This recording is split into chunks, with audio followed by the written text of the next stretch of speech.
Ready?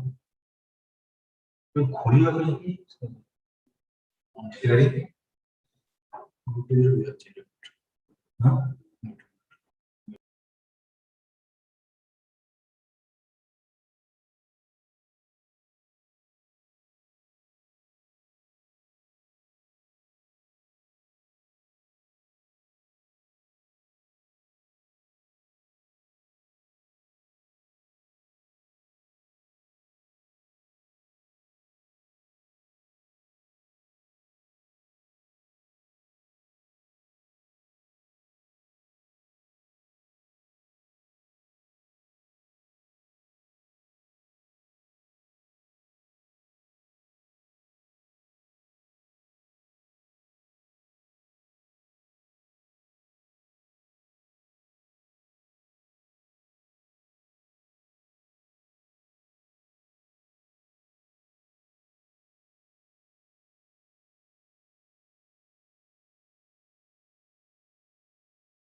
Nirmala ji, namaskar. Namaskar, Samir ji. Namaskar, namaskar. Very good afternoon to you. Good afternoon to everyone else also on the screen. Yeah, good afternoon, everyone. So we will be starting in just another couple of minutes, just waiting for the rest of the panelists to join. How Good many panelists afternoon. have joined? Good afternoon.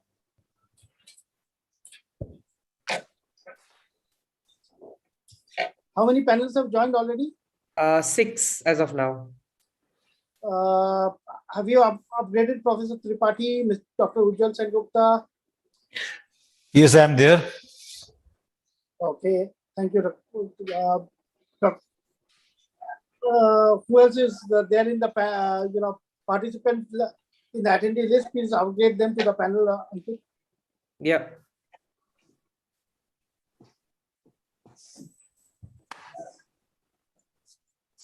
Can I test if my screen sharing works? Is that okay? Yes, of course. Yeah, please go ahead, Samir ji. Very good.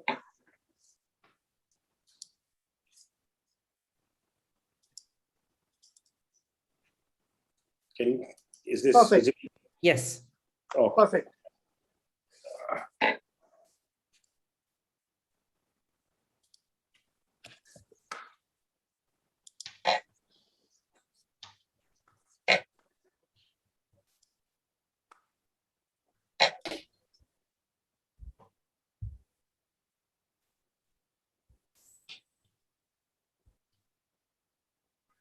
So in the panel, Ankit, I can see other than Samir ji, Dr. Ujjwal Sengupta, Professor H.F. Tripathi, Mr. Atanu Ranjan Pal from Tata Steel, Dr. Sanjay Kwande, and Mr. Vishwanath.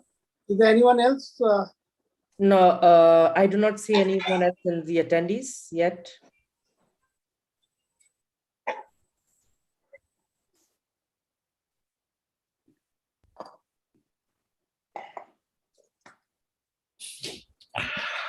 So it's just 1 minute to go. We'll get started. Yeah.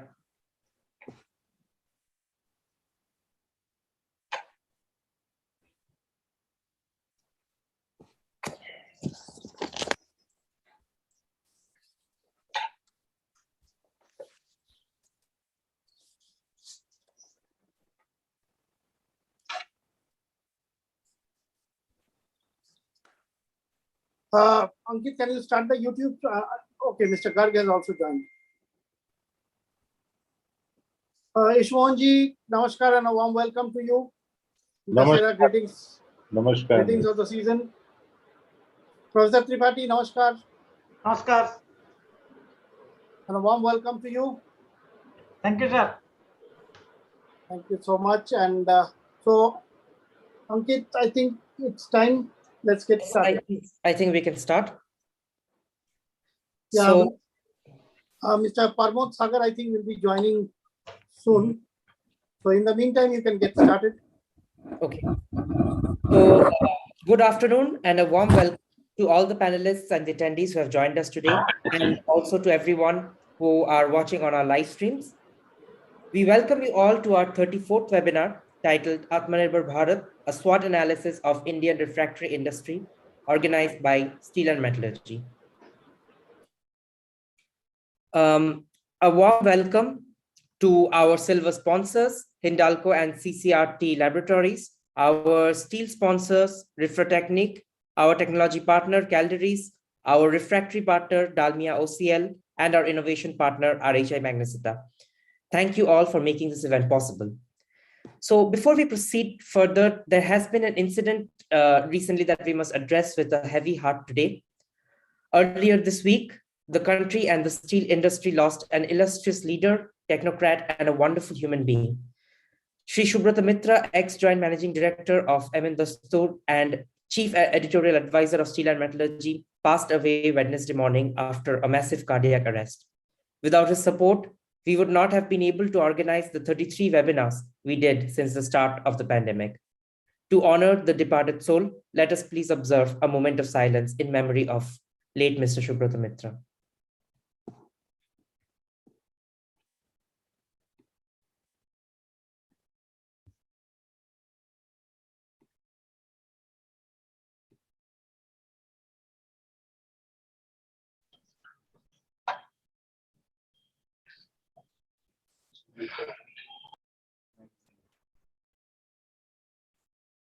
Mukherjee da, good afternoon, everyone. Good afternoon. So we will now move on. So thank you all, and we will now move on to the introduction of the panelists. So we have Mr. Parmod Sagar. He is the President, India, West Africa, West Asia and Africa, our RHI Magnesita. He's also the chairman of Indian Refractory Makers Association. Yeah. And then we have Mr. Samir Nagpal, CEO, Refractories Dalmia Bharat Limited. We have Mr. Ishmohan Garg, Chairman, IMERYS India and MDVP Calderis, HTS SW Asia.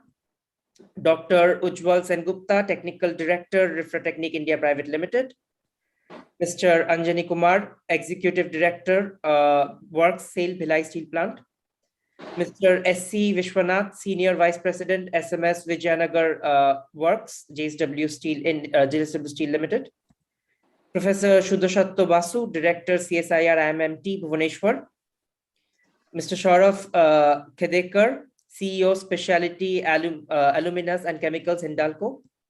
Mr. Amitabh Srivastava, Chief General Manager, MM Steel Authority of India Limited, ISCO Steel Plant.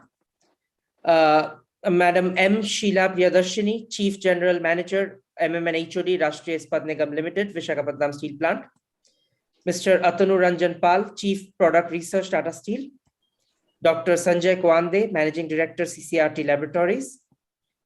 Mr. Prasanna Kumar Rath, CGM Refractory, Sale, ISCO Steel Plant. Mr. Ambika Prasad Panda, Executive Director, SNP IC Nalco Limited.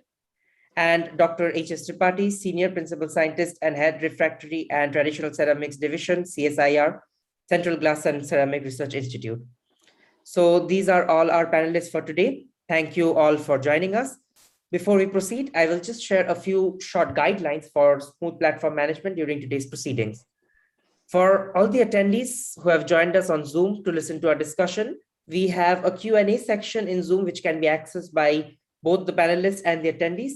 So I would request everyone to post your queries in the Q&A section, and it will be answered by the panelists either live or directly in the chat. I would also request all the panelists to keep their microphones muted when the other panelists are speaking to avoid any noise feedback. And last but not the least, I would request all panelists to adhere to the time limit as given in the program to avoid any delays. Today's webinar has been split into two sessions, the inaugural and the technical session. Our sessions will be moderated by my father, Mr. Nirmalya Mukherjee, editor of Steel and Metallurgy. So on behalf of Steel and Metallurgy and our sponsors and all our partners, I would like to welcome you all to this webinar. We will now have the national anthem, followed by which we will display some of the corporate videos by our sponsors. I would now request you all to please rise for the national anthem.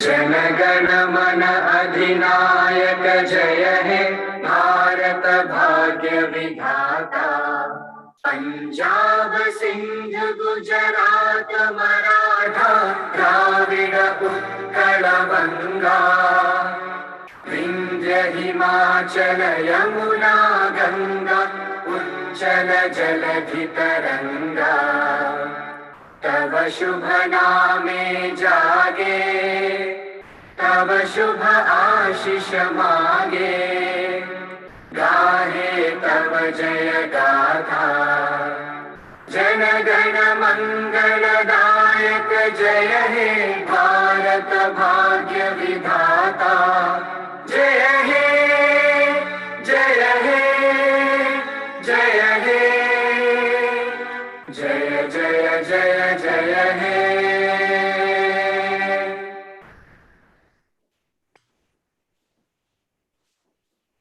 Thank you. I will now request a moment so I can set up the corporate videos. So the three corporate videos we will be playing in this session are by Dalmia OCL, Calderys, and CCRT Laboratories. And please mention that the other three will be played during the beginning. Yes, and the other three will be played at the beginning of the next session. Yeah, the other three are from RHI Magnesita, Refractory, and Hindalco. So these three, let us mention, because Parmodji is the first speaker, but his video will be played in the second session. So just Parmodji, ये बस technical और divide करने के लिए. So please don't think that we are postponing your video in any way. No problem, Mukherjee sir, no problem. So we just split it into two. That's all. Thank you. So the first corporate video is by Dalmia OCL.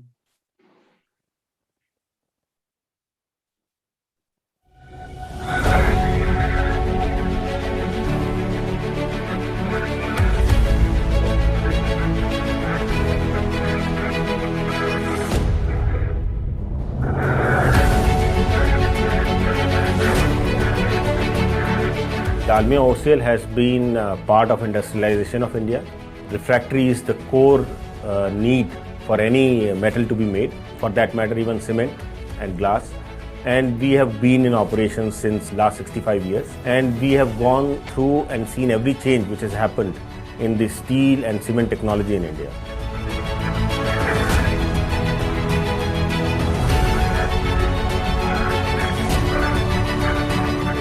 When customer comes to us, he does not need to go to multiple other companies. With such wide range of products, we can be the one-stop service provider for all their needs. We design your refractories for you. We produce it. We send it to you. And our people stand there to install it for you. And then we guarantee the performance. In Refractory company, one thing which is unique is that we are in our customers' manufacturing process. And customers are continuously innovating. So our ability to be able to sync ourselves with the changes in the customer's manufacturing process is extremely important. And that is something which we do extremely well. We have 5 manufacturing units in India. We have 3 mines in India. We have more than 100 people servicing our customers in different locations in all their plants. If any manufacturer has a mine, has a backward integration, that is the definitely advantage. I have inventory, and if I require, I can move my inventory in no time. So that is the advantage which we can pass to the customer. Over the last few years, we have outgrown our competition in India, and we have now the fastest growing refractory company. Internationally, we are looking at M&A opportunities as our route to growth. We believe that a combination of India's low-cost manufacturing, Europe's high technology availability, and learnings which we can bring from Europe to India gives us a unique advantage to service our customers better.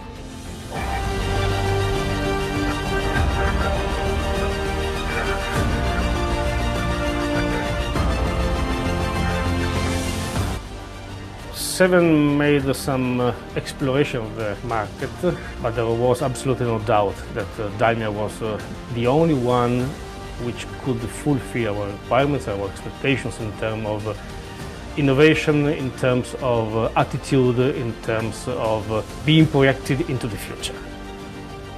The other way we are looking at M&A is that we go outside of India, acquire companies which have good service infrastructure, and sell our products to international customers.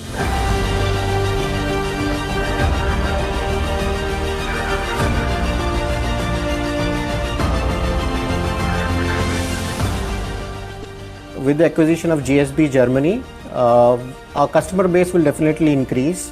You know, Europe is the cradle of steel making in the world, so the experience that these gentlemen bring is stupendous. European customers are really excited about the Dalmia OCL alliance. Additionally, the refractory users in Europe look at India as an alternative geographic source to evade the dependency on China.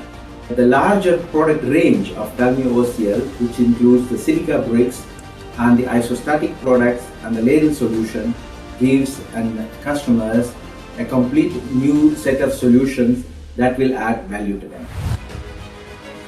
So next 5 years is going to be very, very exciting. Our major thrust in the coming few years is going to be a digital intervention on end-to-end business processes, starting from client-facing activities to mid office to back office to supply side activities.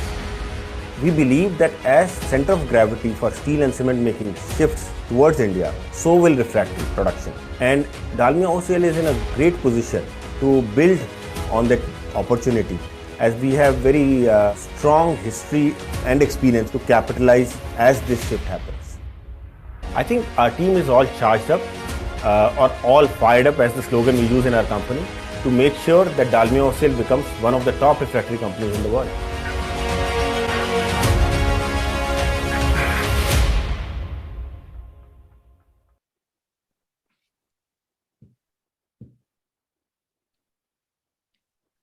And our next video will be by Calderis.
And finally, the last video display for this session is by CCRT Laboratories.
Thank you all. And now over to our session moderator to take the discussion forward.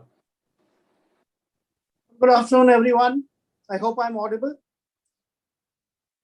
Okay, and a very good afternoon to everyone, all our panelists, our attendees, and those who are listening to us on Zoom and YouTube live.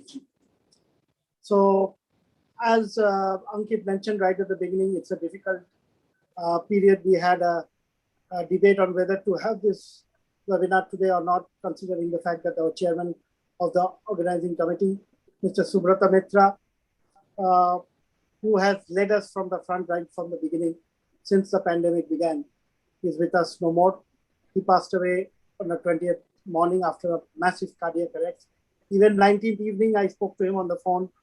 He was on a Zoom meeting with Kadapa Iron and Steel, for whom he now was the consultant working on that project. So he was a very active man, had no cardiac history whatsoever.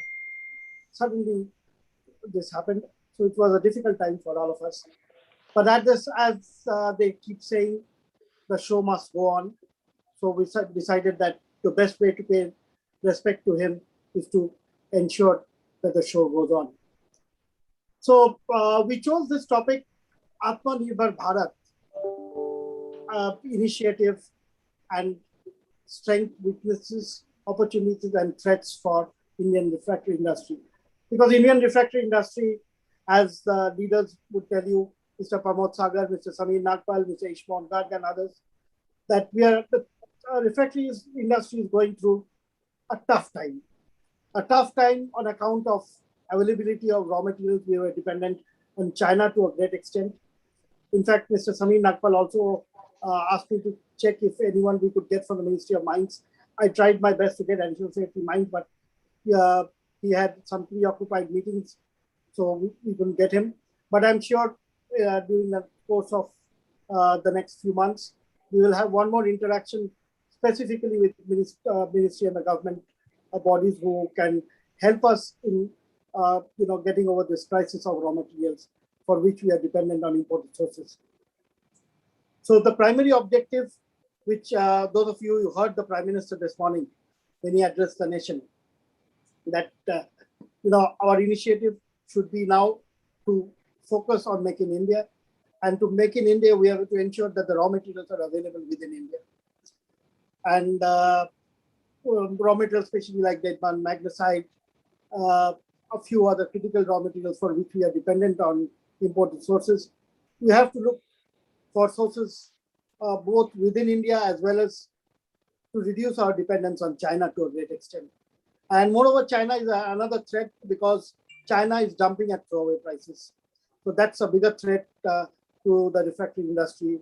And to protect the Indian refractory industry, we would like to, I would request both Mr. Samir Nagpal, Mr. Pramod Sagar, and Mr. Ishmohn Garg specifically to make a summary of today's webinar that we have, so that we can follow it up with Ministry of Mines, Ministry of Steel, Ministry of Commerce, to ensure that alternate sources are taken up on a war footing.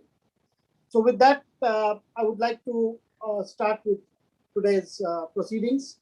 And our first speaker is none other than Mr. Pramod Sagar, who is also the chairman of Indian Refractory Makers Association and President India, West Asia and Africa for RSI Magnesita. Again, a wonderful human being. Mr. Pramod Sagar, I have a lot of regard for you because you are leading right from the front, and we would request IRMA to take a bigger role in following up with the ministries so that the refractory industry can tide over the crisis. And the smaller players are also looking up to us to ensure that they have a steady supply. So with that, it is over to you, Mr. Sagar, and then followed by Mr. Sameer Nagpal.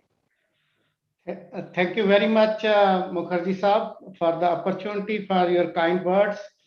Friends, as Mr. Mukherjee said in his opening remarks, today, Indian refractory industry is at crossroads, severely challenged by external business environment, which has been extremely volatile from last 12 months or so. Refractory industry has been heavily dependent on China for raw material requirements. Almost 40% of industry's raw material needs are fulfilled by China. And China has been going through a turmoil. During last 30 days alone, Chinese raw material hasn't seen massive price increases. DBM 90 price has inflated by 40%. DBM 96.5% price has gone up by 20%. FM 97 almost 100%. FM 98 70%. White fused alumina 25%. Brown fused alumina 20%. These are the main raw materials for refractory production. And despite the substantial increase in these prices during the last month, even for the one that are willing to pay these prices, there's no guarantee of supply. This is all happening due to the massive energy crisis in China, but not only limited to China. This is all happening all over the globe. Everybody is feeling the heat. And, if we talk about particularly China, all fusion plants are shut down. Many mining activities are at standstill. This is in addition to the already worsening logistic issues. The sea freight rates have gone through the roof in last 9 months or so. Container availability has been extremely scarce. And I believe it is not the end, unfortunately. The tsunami wave is coming to hit us all very soon. The situation is going from bad to worst. All this has put us into a total state of uncertainty. There's no visibility on raw material availability in near future.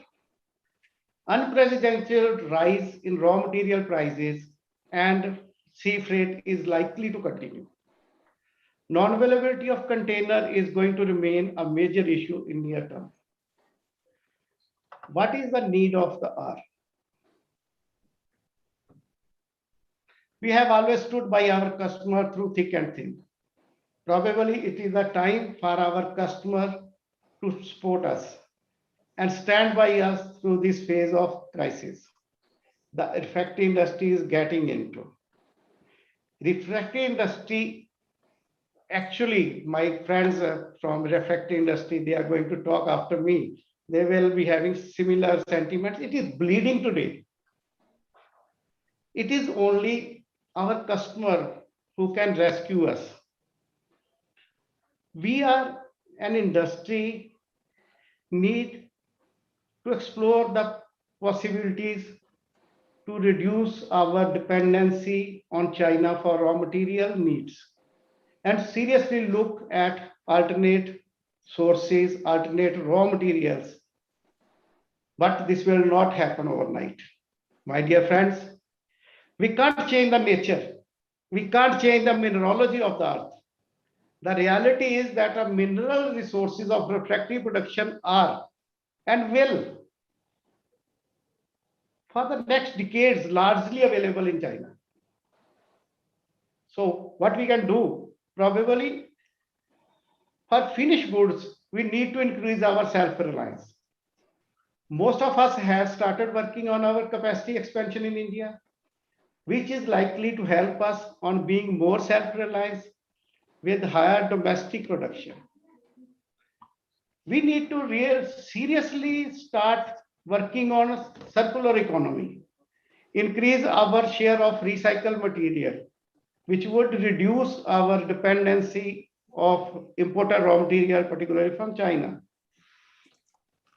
So I'm not going to have a long discussion or SWOT analysis. That probably at the end of this webinar, we will have some SWOT analysis already after discussion from many panelists. I would like to say that driving local innovation to continuously deliver world-class products and services at one of the lowest cost in the world has been the biggest strength of Indian refractory industry. We have been doing this for years now and been delivering value to our customer industries, be it steel, cement, non-ferrous metals, etc. The manufacturing efficiency of the refractory industry is arguably the strongest. The industry is further investing on its strength by bringing automation, digitalization to improve our capabilities and capacities. But to make this all sustainable, to utilize the full potential of Indian refractory makers, our customer industries need to support us at this hour of crisis more than ever before. We count on our user industry and looking for their support. Thank you very much. Jai Hind. Thank you so much, Mr. Pramod Sagar. Pramod Sagar ji, as always, you have hit the hammer on the nail right away, and it's time for us to go into a serious introspection as to why we could not develop our own resources, our own raw materials. We have enough minerals available in this country. We have the biggest aluminum producers in India.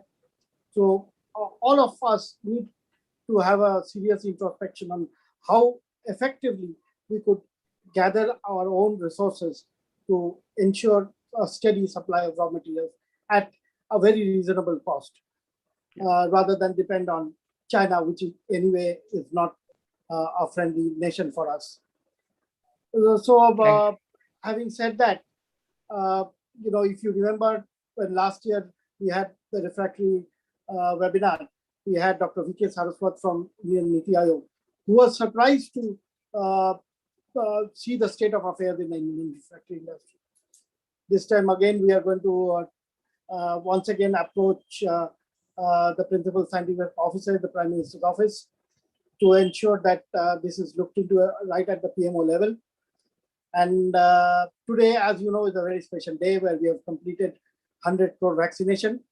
So when a country like India can achieve 100 crore vaccination, it can obviously become Atmanirbhar even in the refractory industry. So this is not something which is something which is a dream for us. It will become a reality. So with that, Mr. Sagar, thank you so much, and let me welcome Mr. Sameer Nagpal, who is also one more person who interacts with me on a regular basis. And either he gives me a call or he sends me a WhatsApp message on what is to be done. In fact, recently he gave me a call to ensure that we cover the various aspects quite well so that we could have the government agencies take up the issue on a war footing. So Sameerji, thank you so much for always keeping the industry alive and for always encouraging me to, because I belong to this industry, and refractory industry and steel industry bondage is something which I see as the most important element to bring your customers together with you. And I fully appreciate that if customers do not pay you on time, there is no way the cycle can move along smoothly. So this is also, now that the steel industry is making good money, the prices at level which perhaps no steelmaker would have thought of. So this is a stage where cash flow has gone up. So I'm sure your liquidity will also improve, considering the fact that the steel industry is full of funds. They're flushed with funds. So it is a time for you to actually rejoice, because I'm going to see the days where your payments come well before time. So with that, I'll move on to you, Sameerji, to take the issues which Pramod ji raised, to take it forward and to effectively suggest the solutions we have. Thank you, Nirmala ji. Very kind of you to say what you said. Good afternoon to everyone, and namaskar to all my co-panelists and all the viewers who are watching this. I am going to share my screen. I am not a good speaker like Mr. Sagar to speak extempore, so I'll make use of some slides. Is my screen visible? Yes, it is. You have to just make it full screen. That's all. Is that okay? Yeah, perfect. Okay. So, Atmanirbhar has been a buzzword now with all the industries, which once realized, I believe, will truly propel India towards its dream of $5 trillion economy. It will make us a global manufacturing player. It will also provide sustainable employment for our young population. And I also believe it will become an alternative to China as a supply chain to the world. At Dalmia's self-reliant, Atmanirbhar, independent has been the founding mantra, which I put up this Times of India, 15th August 1947, where you can see how Dalmia Group celebrated the independence of India, and therefore we remain a very staunch, vocal supporter of Atmanirbharta. Well, I'm going to talk a little, maybe make a little story here. A story about a mother and her sons. Over the centuries, mother and her sons have grown in strength and have made significant contributions to the world in its development, and also contributed to each other's success. However, the growth of sons has been so rapid over the last few generations that they have now probably become too busy to care about the mother. But the mother continues to think about sons, continues to sacrifice itself for the sake of sons. I don't know if that story sounds familiar. I am talking about Refractory and as the mother, and steel, cement, and other metals as the sons. Refractory gives rise to everything which is produced. If you look back, India has been pioneer. From the times of Mahabharata, we have had swords, we have had metal being produced, we have had steel being produced, which is like 200-300 generations from now, counting 5,000 to 6,000 years old story. But in the recent past, the children, which I refer to as children, have lost their love for the mother. This happened because there was a very good, mutually, caring ecosystem which existed. What is called holistic development. But now the sons became so big, they didn't care about the mother because they found surrogate mothers in China. So now you don't need your Indian mother. You can go to your surrogate mother in China who provides you with all the care. But let's not forget that this is not a party which lasts forever. That surrogate mother will only care for its children. And I think that is the biggest crux, which Mr. Sagar also referred in a different way, of the challenges this industry faces. And some of it is, I'm going to talk about in the next few slides. So let's talk about the status of this relationship between mother and child, mother and son rather. So that's one thing we are going to talk about. The other thing we are going to talk about is the challenges and the opportunities, in front of refractory industry, and how we can convert it into a win-win situation. Just as a, to illustrate the point I was making, the sums are pretty big, as you can see from the graphs. Nirmala ji, you mentioned everyone is making lots and lots of money, but no money can be made if refractory is not available. No steel, nothing, cement, nothing can be produced. So you see, all sons continue to do extremely well, whereas the mothers are languishing.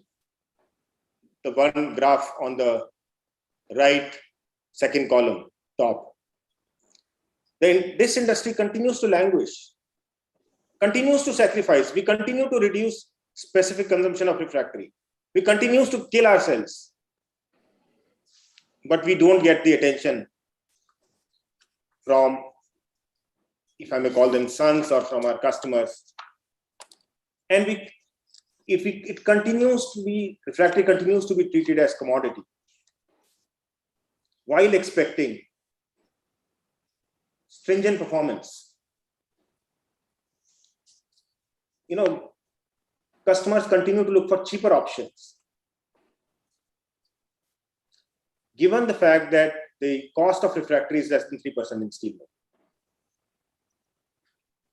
I think that is the biggest, this power hierarchy which has emerged is the biggest. The graph that shows, the power hierarchy graph shows how the refractory consumption is going down and the demand is going up. And why I bring this as the most important issue, because without the support or conviction or commitment of our customers to this industry, you cannot become Atmanirbhar. If our customers remain opportunistic, there will be good times and there will be bad times. We have had multiple scares in the past. When there was a Doklam incident at China border, there was a huge question mark, where will refractory come from? Because how will steel be made? And that led to some fillip to, okay, we should make in India, because earlier most of the refractory was getting imported. But that alone is not sufficient. As we have seen over the last few years, the dynamics continues to change. The dynamics now is driven by China's decisions for itself. That mother thinking for that child. They are not thinking for Indian customers. They are not thinking for their Indian children. They are not thinking Indian steel. Who is thinking Indian steel? We are thinking Indian steel. The Indian refractory industry is thinking Indian steel. And this power equation needs to get more harmonized. We need to work together. We need to work like auto and auto ancillary works.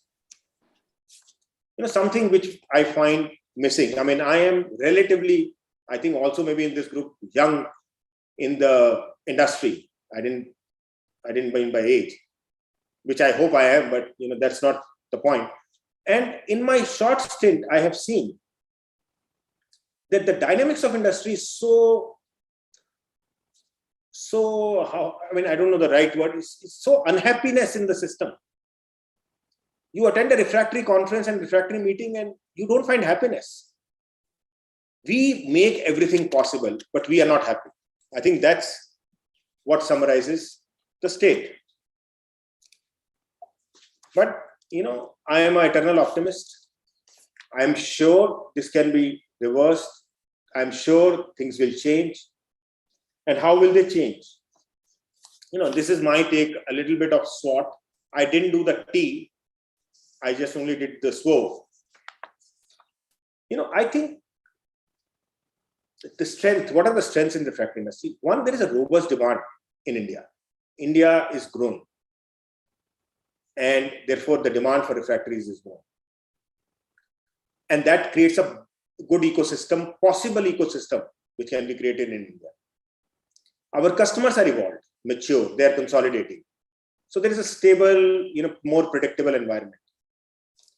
There is experience and knowledge on the subject matter in India. There is availability of academia and institutes. And as you said, there is availability of minerals, which have not been explored as intensely as they should have been. Of course, there are weaknesses. What information we have today, the lack of the right quality or right priority of those minerals, of those raw materials, that's a weakness. Mining related bottlenecks, fresh, renewals, fresh approvals, explorations, that's a weakness. I mean, Tibet now has become one of the, biggest supplier of the purest form of magnesia. And Ladakh is not like very far from Tibet. I'm sure the Ladakh has deposits. There are other places we know there are deposits, but exploration is so difficult. China's dumping of finished goods is an issue, is an area of concern. China would love that our steel industry is dependent on their refractory industry. They would love it. They know when it's time for war, they know what to cut. And of course, the import duty is not a very favorable structure with very low gap between the finished goods and the raw material supply. So, it's always, so when our customers look at cost or only cost, the import duty structure doesn't help us. It helps our customers because in steel there is a differential duty, there is anti-dumping, but doesn't help us. What are the opportunities in my view? I think in my view, partnership in innovation and R&D, that is the biggest opportunity. We innovate for our customers.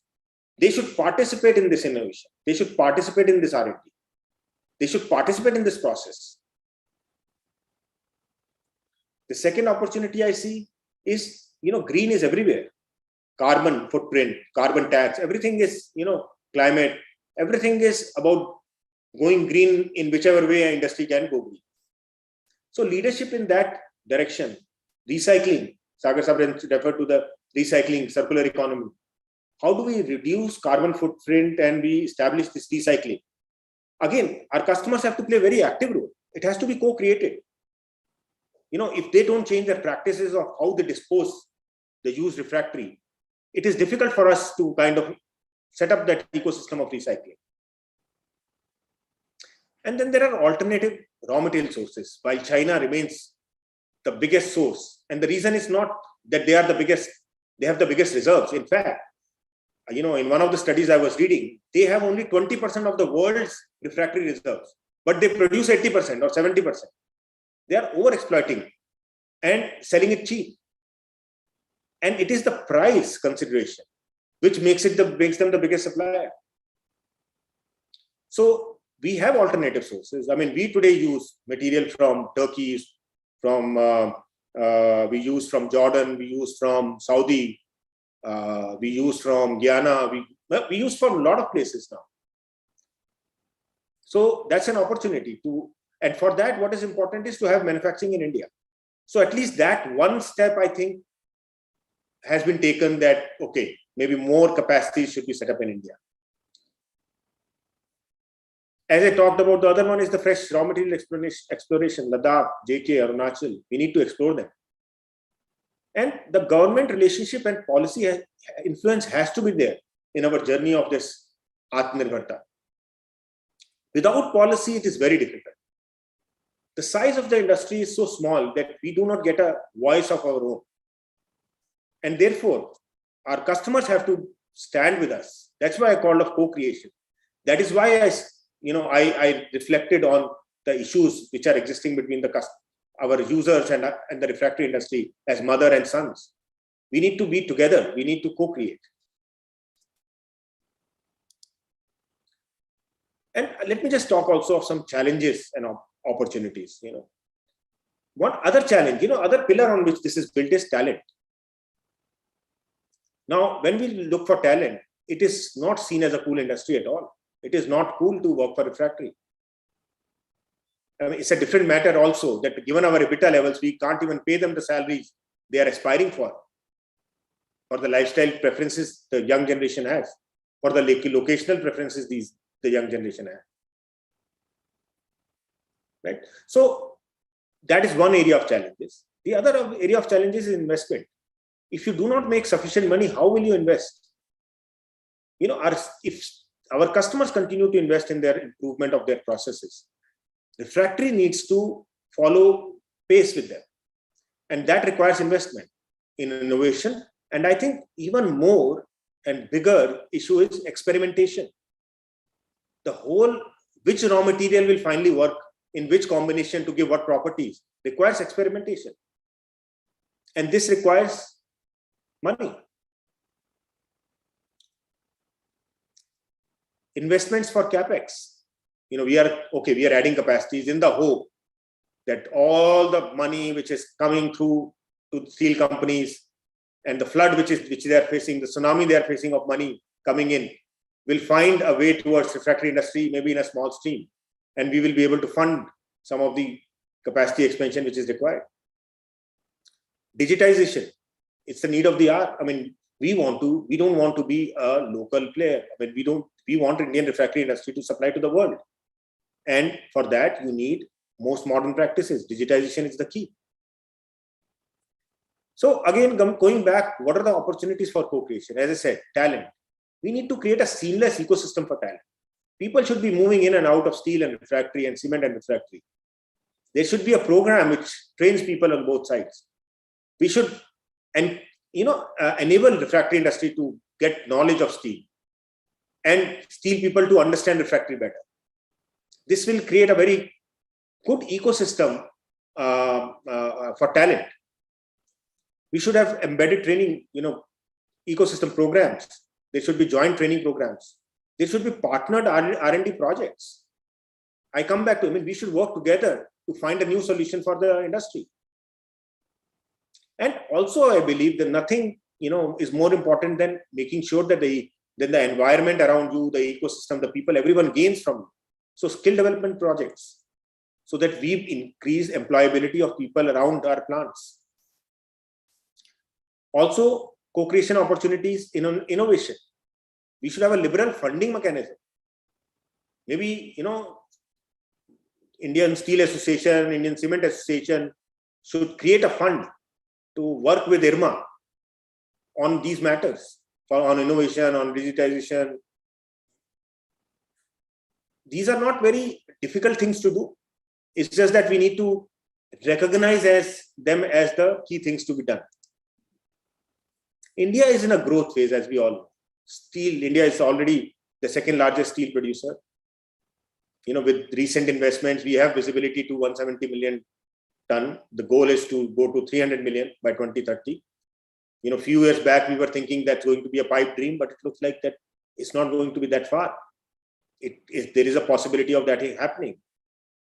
India is already one of the largest automobile market globally. I think we'll take on China very soon. Other industries are also seeing huge growths. Cement, we are already second largest cement producer, growing at 13, 14, 15% CAGR. Everyone is adding capacity. But still, per capita consumption of both cement and steel remain very low in India. So there is a huge upside. Same goes for non-ferrous. We are already fourth largest aluminum producer. We have very large bauxite reserves. So India's story is on the roll. Now, in the summary, what I want to say is that, we need to co-script Atmanirbhar. We need to co-parent talent. We need to co-create raw material substitution. We need to co-invest in innovation. To me, co is very, very key to our success. Working together. Before I, sign off, a little talk about what we are doing. You saw in the video, but let me just quickly summarize. Dalmia refractory business, Dalmia OCL as we call it, is been in business for since 1954. We have seen the development of Indian steel in the modern age. But we have continued to invest. We acquired a company in Europe so that we have access to technology and talent. And that technology and talent we are acquiring for India, for Indian companies, for Indian customers. We formed a joint venture with another European company to bring the best of the monolithic technology into India. Our focus remains India.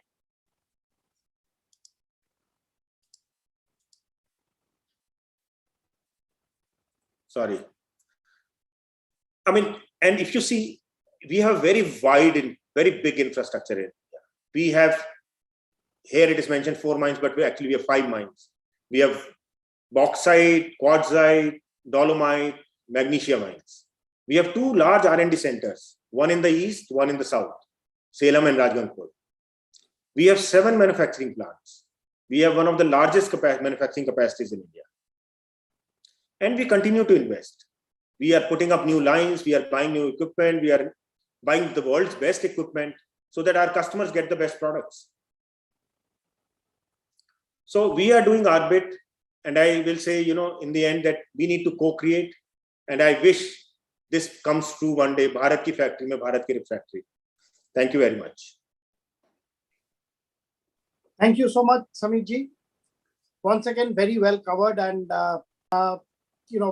as we say, the suppliers are not suppliers anymore. They are your partners in progress. So you brought that issue up very prominently, where the partner needs to co-work with you, co-innovate, do co-research, and considering the fact that it's less than 3% of your cost, you don't seem to be giving it its due importance.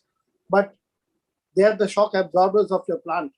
Without the refractories, your furnaces would not have been there. So it's like the hardworking wife in the family who keeps on taking all the pressures of life without ever complaining. Having said that, let us assume that there will be a change in mindset. A few of the CEOs that I interact with, for example, today Mr. Atul Bhatt could not be there because he was under pressure from the Prime Minister's office on the project which is being directly monitored by PMO. That's why he could not attend today. So he sent yesterday evening, he sent a WhatsApp message to me that I'm willing to nominate anyone, but please spare me because this is directly under PMO review. So there are CEOs I've been speaking to who have been very, I would say, proactive and supportive. One is, of course, Mr. Anirbhan Dasgupta, who's the director in charge and CEO of Bhilai Steel Plant. Same goes for Mr. Kamlakar from ISCO and Durgapur Steel Plant. So there is a, I would say, perception that we need to look at it. But then again, at the end of the day, people don't bother about 3% when there are, other areas where you can do a lot of savings.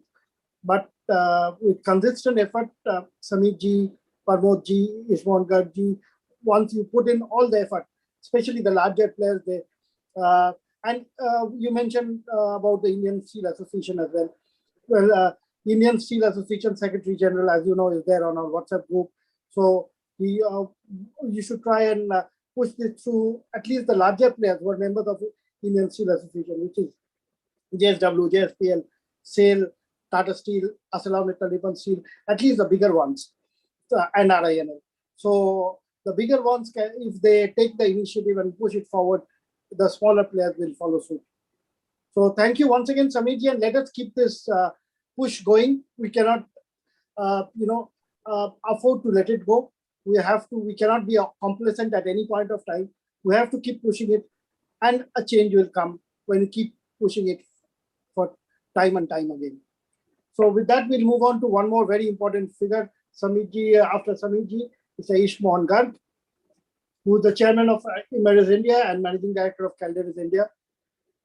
Again, a part of the global chain. So, Mr. Garg has spent a good time with Tata Steel. So he knows the customer's point of view as well. So over to you, Mr. Ishmohan Garg. Thank you, Mr. Mukherjee. In fact, And Ishmohanji, just a second, let me just also inform you that we do not have a poor audience today. Right on Zoom itself, we have, right now I can see 182. So it's close to 200 on Zoom itself. So if we combine, let's say YouTube together, so we are way above 200 plus in today's audience. So with that, Ishmohanji, it's over to you. fantastic. So that's a great audience indeed. Uh, in fact, my job is now easy. My both previous speakers are Chairman IRMA, Mr. Sagar Saab, and Samir. Both of them have adequately covered the point of view of refractory industry. So pardon me if there is a repetition. I'm going to be making some of it which they have already said, but probably I'll try and give it a little bit different perspective and maybe dig a bit deeper for everyone's attention.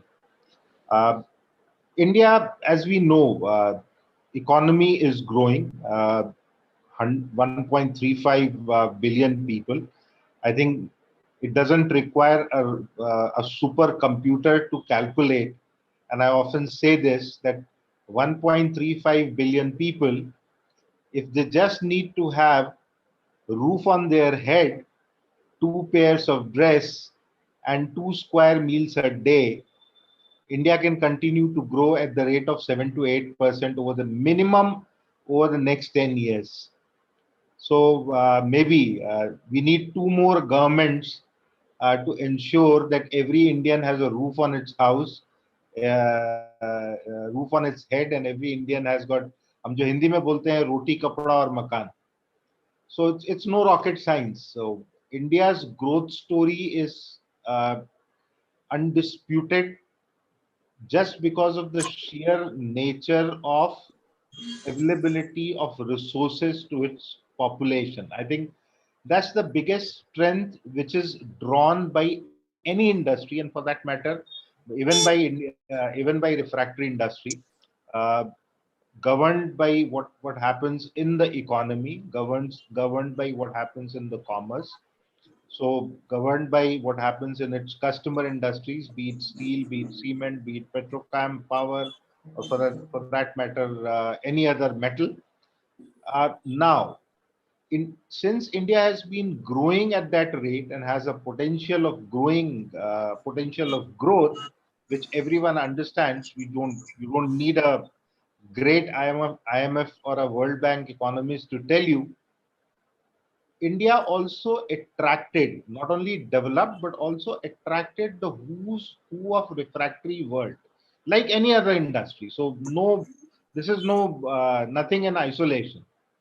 Uh, Today, we have more than 100 refractory players of all shapes and sizes. You count any large refractory multinational from anywhere in the world, they have a direct or an indirect presence in India. You have homegrown companies who have grown over a period of time, and Dalmia happens to be one of them. And in fact, we also happen to be one of them. Later on, we got merged with a multinational group. So a lot of homegrown companies, small companies, and even to an extent, and often I say this, that you can make refractory in a 10 by 10 room and without much of an investment. So it's almost a large part of this chain is almost like a cottage industry. Don't be surprised by this. So you have anything and everything in terms of portfolio, in terms of types of products which are required by customers, in terms of shapes, sizes, geographical spread, so much so that availability of refractory manufacturing per se, there is absolutely no dearth in this country. So that's the biggest strength, as I see, of the industry which is there in the country. We have the experience of making refractory. Uh, since I come from steel industry, and I'm sure some of you must have heard the legendary story of wood steel. Uh, it's a story which was hundreds of years back when India used to make steel where when it was not even discovered by anywhere else in the world. We don't call steel as an invention of Indians. We call it inventions of any other. We call it invention of Europeans or Americans, for that matter. But then wood steel proves that steel was being made in India when others have not even heard about the word S of steel or word I of iron. And refractory was there at that point of time as well. So imagine in in in our country, refractory has been there from those ages where metal or metal processing was not even known by the rest of the world. We have that kind of experience which is there with us. Another thing which we are very good at is, and often people refer it as jugaad, probably I'll give it a bit more honorable name as frugal innovation. And when I go back and tell you that in a 10 by 10 room, you can make the same refractory which can be made by $1 million or €1 million investment factory, don't be surprised. That's what Indians are good at. So these are some of the things we are good at. So I'm not repeating what Samir already mentioned, but where the problem starts, Samir already spoke about raw materials. Uh, Raw material, I do not see a dearth of raw material when it comes to Mother Earth, but what I see here as a dearth is our ability to explore and our ability to beneficiate. There is enough raw material available in our country. It's not that every place has a different earth structure. Something which is available in China may not be available in India. Something which is available in India may not be available in Russia. But what's available in India can always be used. What all we need is invest into the exploration and invest into the beneficiation of that raw material and making it suitable for our industry. Now, mark my word, I use the word invest, and I would come to it later, and I hope you won't need any guess because you have already seen what Samir showed you in terms of financials. People. Another challenge which industry face, and Samir covered it already. It's not that there has been dearth of people in the industry. India has given some phenomenal technocrats when it comes to refractory. There's absolutely no dearth of good people. There have not been dearth of good people.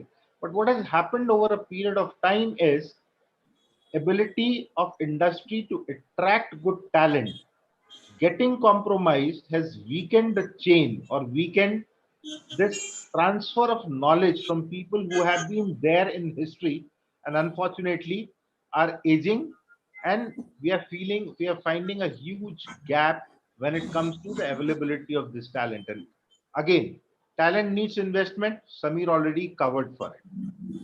Research and development, I did cover the strength, which is frugal innovation. But then, is that everything can be achieved only by frugal innovation? No.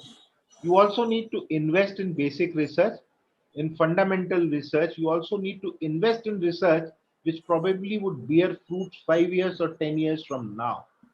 Unfortunately, because of the structure of this industry and its love for frugal innovation, we have stopped investing, and our ability to invest also getting compromised. The investment in research and development has also become a massive weakness, and that's where Samir spoke about borrowing knowledge and borrowing people from Europe. If you have to make India Atmanirbhar, why should I be looking at Europe for people, or why should I be looking at Europe for technology? Why can't I be doing on my own in this country? Not that we have not done it ourselves. Industries after industries have done it, and we can also do that. But then everything costs money. If the industry has to improve, it needs investment to upgrade. Some of our facilities which have been there for last hundreds of years, and though we claim that we are an old organization, we are an old industry, But unfortunately, the compromised P&L have restricted our ability to upgrade those facilities and make them suitable to the needs of current times. Ultimately, everything revolves around capital, everything revolves around money. Opportunity need not speak and need not rephrase what has already been spoken. India's growth story, uh, India's growth of steel, cement, uh, potential growth in GDP, which I've already covered.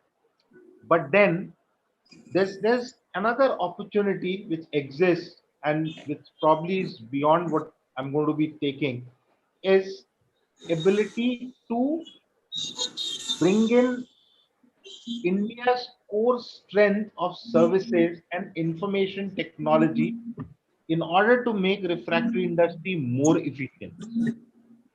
We call it digital, but then there is far beyond the buzzword digital. There are things which can be done by using service differentiation. There are things which can be done by using India's strong technical backbone of information technology, and we can make this industry better. So that's an opportunity which is right available with us, also in terms of resources, also in terms of its need. Threat. I think the biggest threat to this industry is its own doing. Sustainability is the word which I would use for threat to this industry. And all the counts on sustainability, be it profits, be it people, be it planet, anything and everything today which forms any industry to be sustainable is under extreme duress and extreme distress. Samir already showed profitability of customer industry. He also showed the profitability of steel industry. I think something which we need to be pondering upon, and he used the analogy of mother and son. The refractory industry, which is so important and so critical, and at the crossroads today, where industry needs to invest into so many things. It needs to invest in raw materials. It needs, in order to get out of the clutches of China, it needs to invest in people in order to continue developing technology, in order to continue the legacy of this industry, which always had great people with us, in order to invest in new technologies. But unfortunately, the industry's average EBITDA over the years have been dropping. The industry over the last 5 years have already dropped its EBITDA by almost 5%. And today, its EBITDA is standing almost at the weighted average cost of capital.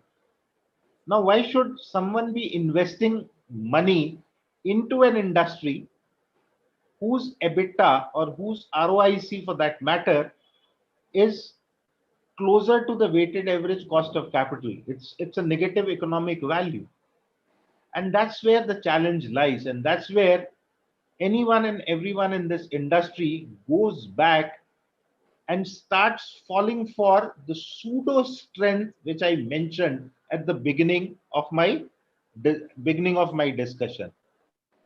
Frugal innovation, experience which is waning off, a long tail of players who do not have ability to take this industry beyond because of their weak nature and weak financials of the business.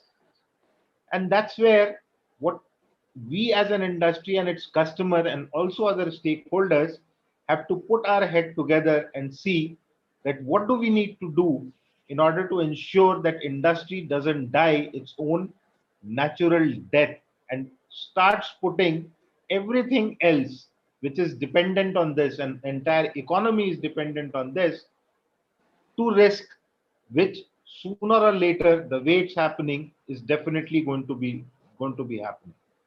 That's all from my side, Nirmalya. I think between Mr. Sagar, Samir, and myself, we have tried to cover the perspective of the industry, give a flavor, and if not in those straightforward words, and you want me to use that, industry today stands at at a stage where it's almost on the verge of collapse. let me let me inform it to the audience that if you do not take action today, the stakeholders do not act today, whether it's industry on its own or the stakeholders who have interest and stake in this industry, be it customers, be it suppliers, be it people or institutions for that matter, or government, this industry is going to be collapsing at a very faster pace. And while it may be an insignificant industry which does not attract attention of too many people and too many stakeholders, but mind me, if refractory will not exist tomorrow, there will not be any steel, there will not be any aluminium, there will not be any cement. So if you have to grow, if you have to still bother about roti, kapda and makan and grow at the rate of 7 to 8%, we need to see to it that we continue to support and ensure that this industry keeps standing on its feet and does not collapse. That's the need of the hour. Thanks, Nirmalya, and over to you. Thank you, Ishman Garji. Thank you, Mr. Garg. Well, I think three of you complemented each other in bringing out the challenges. It was more of the weaknesses and threats rather than strengths and opportunities. Though they say every challenge throws up an opportunity, it's high time that the customers and your partners, they start understanding the gravity of the situation. This industry is on the brink of collapse if it is not nurtured at this stage. So it is high time that the customer. So before moving on to Dr. Ujjwal Sengupta, I would request a few of your customers. For example, Mr. Anjani Kumar, who's the Executive Director of Bhilai Steel Plant, Mr. S.C. Vishwanath, who's the Senior Vice President of JSW Vijayanagar, to actually put their comments across, along with Mr. Atmanirbhar Ranjan Pal from Tata Steel. So just to put your views across what the steel industry feels about it. First, may I begin with Mr. Anjani Kumar. Mr. Anjani Kumar, are you there? Ankit, can you see Mr. Anjani Kumar? No, I do not see him in the panel. Okay, Mr. Vishwanath is there. So let Mr. Vishwanath from JSW, take up the question. So, what is your view on how the steel industry could support the refractory industry in its way forward? Good evening, everybody. Yes, in the spree of development and economic growth, Indian industry is moving in a higher speed, and this decade we may have to be further higher speed of growth we may witness. In this situation, yes, the have people are trying to encash the situation and try to show their supremacy and control in proving their existence as well as to have the control over the market. So we have seen this type of opportunity utilization by the countries in 2016-17. Yes, graphite market experienced the same thing, which led the whole world in the cycle of graphite greediness. And then it took almost a year or two to come down to normalcy. Similarly, being the great source of refractory raw material, China is trying to have the similar approach in the recent days. So to overcome this, we have to find alternatives. Yes, why we have to be dependent on the Chinese.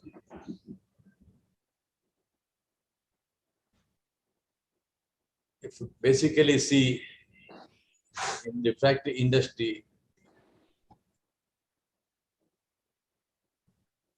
major consumption as well as the cost dependent product will magnesite refractories take a major position. If you see in general, the availability of raw materials, other refractories, alumina, silica is almost distributed in the global scenario, might be slightly higher in China, but if you come to the magnesite source, yes, the major source is China. In this scenario, if all refractory manufacturers and users, if they join hands in finding alternative raw materials,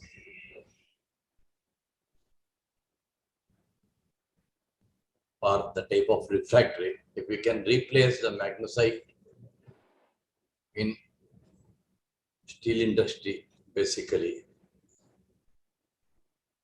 so it will turn around the industry. Thank you, Mr. Vishwanath. Yeah.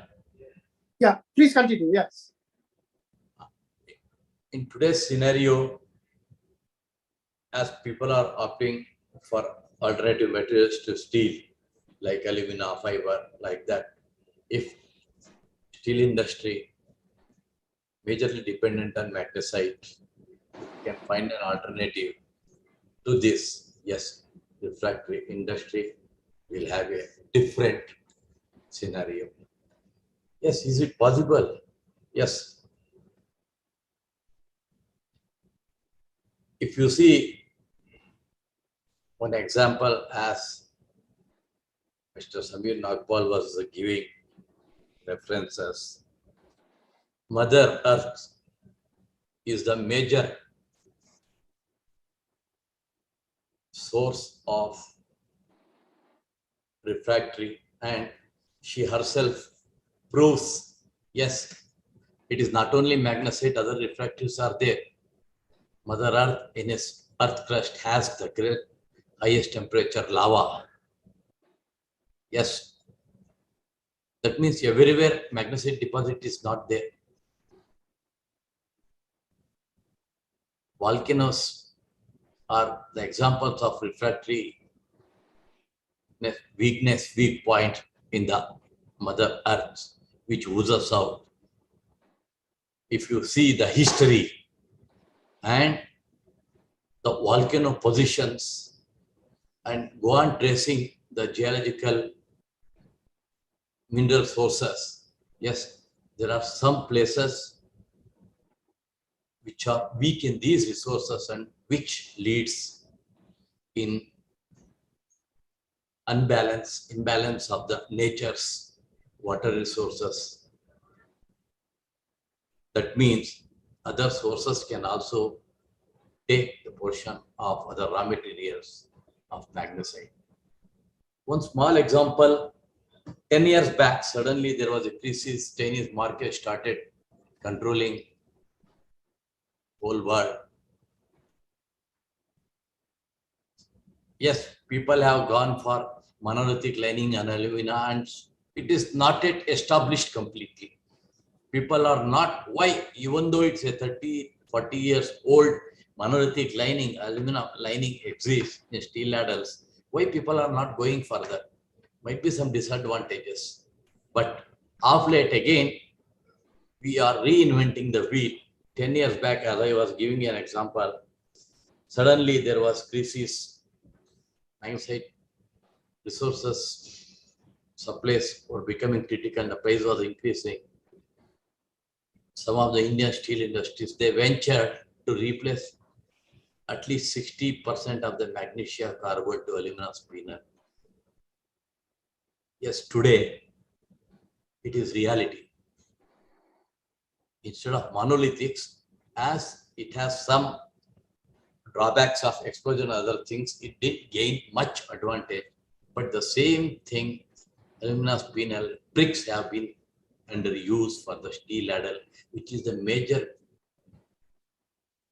consumption in a steel plant. If it is 5 kg per ton of steel, 3 kg goes to steel ladle, and in that 70% is being replaced by aluminum spinel. Yes, only slag zone, we have to find an alternative, and many industries are coming forward, both customers as well as the suppliers, joining their hands to find out alternative. Yes, it is possible. JSW Steel is also interested in this direction. Any manufacturer who is interested to develop slag zone alternative material to magnesia carbon, we welcome, we participate with you and venture in finding a way. Today, as people are quoting, refractory industry is in a minuscule. No, sir.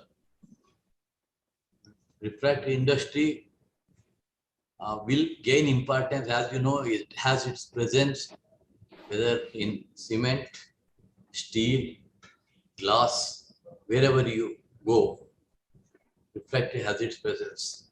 Without that, these industries cannot exist. Only thing, yes, we have to consolidate. Specific consumption might be coming down, as somebody was referring, but it is inevitable that specific consumption, if you invest slightly more and try to control, it has its own importance. Without that, these industries cannot survive. With these industries, growth can exist, whether infrastructure, whether steel, cement, these industries has to establish to have the any country's growth. So we have our own importance as refractory plays a very vital role. And one more point, what I feel is, yes, always we are in the growing mode, establishing mode, stabilization mode. We are not yet concentrated still on R&D, which is the need of the day in refractory, which we are lagging slightly compared to developed countries, where we have to concentrate. Institutions, manufacturers, and the users has to join hands in this direction to do the R&D work in refractory line. Today we might be consuming approximately 100 million and around 8 lakh tons, but as we are aiming for 300 millions in the near future, we have to have almost 13 to 14 lakh ton of refractory per annum. Why I quoted only magnesia carbon? Yes, alumina, we are not bad. Alumina bricks. Indian industries are capable of and has established its presence in alumina refractories as well as silica. In magnesia carbon, all these days we are dependent mainly on China. And today Atmanirbhar Bharat has shown that is also possible. The change in the last 2 years, yes, in the initial footsteps, child foods, when we go on utilizing indigenization refractories, India manufactured refractories alternative for magnesia carbon, there might be slight hiccups, but we can establish and we will do. This is what I believe. We have to join hands to show that yes, it is possible. Refractory industry has its own importance and it can survive better than other industries in this era of economic growth and the industrial growth, what India is aiming for. Thank you all.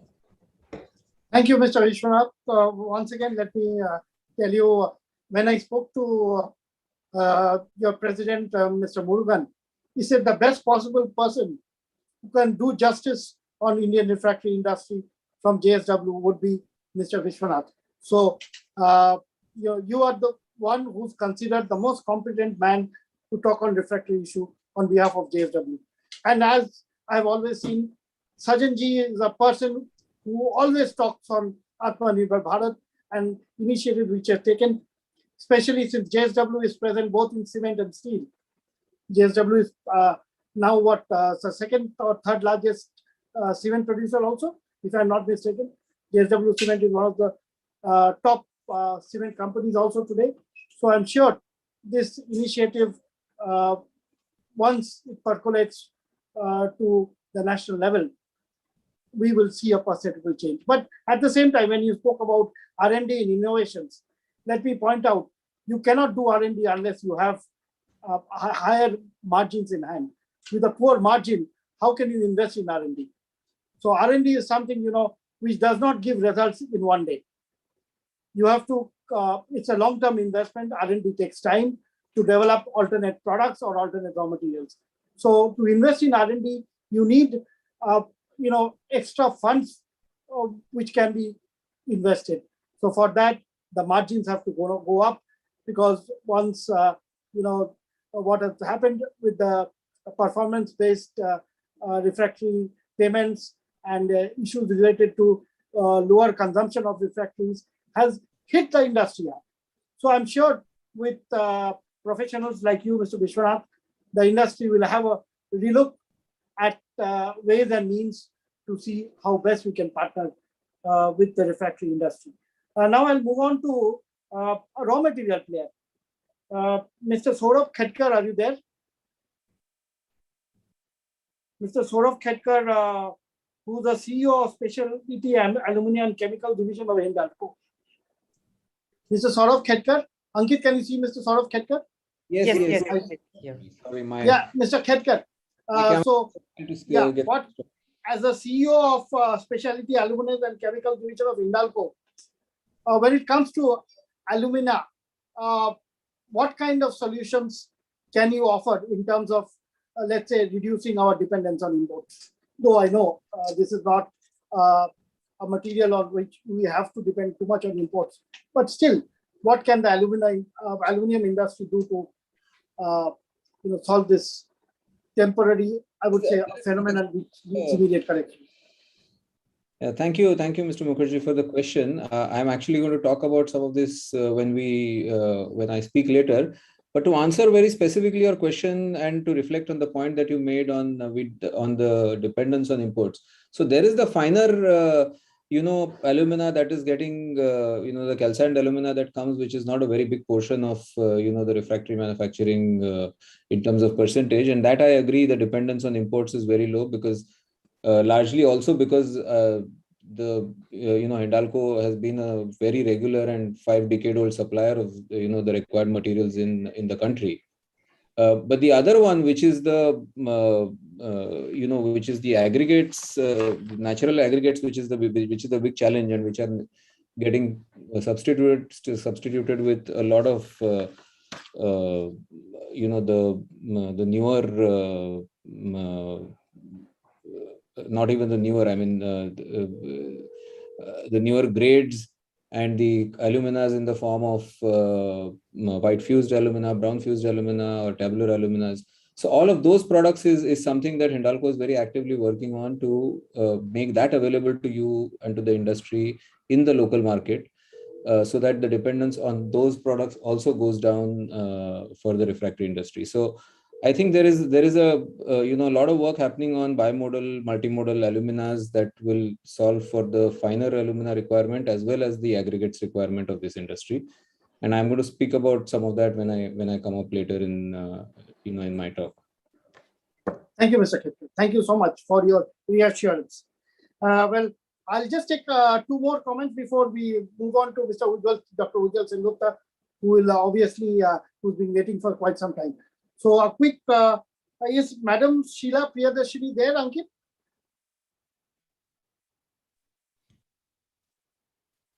Yeah, Ankit, can you check? Yeah, I think she joined the panel as with the name of Materials Management. Yeah, she is she is the Chief General Manager, Materials Management and HOD in RINL. So, Madam Sheila Priyadarshini, if you can hear me. Can you hear me, Madam? I can hear you. Can you hear me? Yes, we can hear you, but your voice is very low. It's you have to increase the volume. Can you increase the microphone volume a little bit? Sir, yes, just a minute, sir. Yes.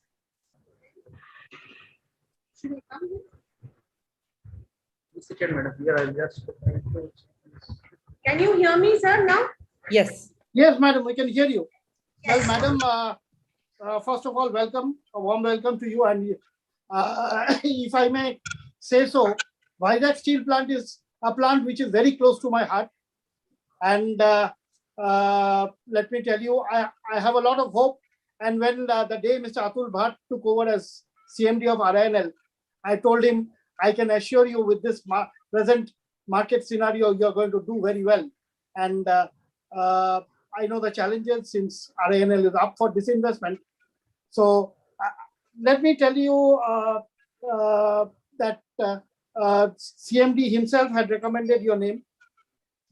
So, Madam, if you could just highlight what efforts RINL Vizag Steel Plant has taken to partner with the refractory industry to ensure that they have a way forward in moving together with you during this growth period. Sir, we have what efforts? Video start. Can you hear me, sir? Yes, Madam, please go ahead. You have to switch on your camera. Yes, Madam, please go ahead. Sir, RINL has made the procurement value of RINL is almost about 500 crores. And we go to all these refractory manufacturers. We have been giving them either on proprietary basis or we have made a trial for their products, and then we have been going continuously. It is actually what you were talking sometime earlier, that it is a partnership. We have always dealt them as a partner. So we expect, in fact, though refractory now, I've been hearing that refractory is in distress. It is actually RINL and steel industry which is in distress, and we request refractories to kindly do something on the pricing part, because we have been a partner continuously for more than almost 25-30 years. And my request is refractory manufacturers should give us a good price so that we also survive in this. It's a very competitive world. I understand, I agree also. But that is the thing that we are expecting from the refractory manufacturers. Thank you, Madam. So who would like to respond to that? Parmodji or Samitji or Ishmongarji? Who would like to respond? I myself have negotiated with Mr. Parmod Sagar sir. I don't know whether he remembers, but sometime back, yes, we do negotiate. We hardly get any, reductions on. In fact, our pricing, we are not able to make it only because of the cost of ferroalloys and refractories. But madam, it's true that RNL consistently has been making losses, but that was during a period when the prices were also at a much poorer level.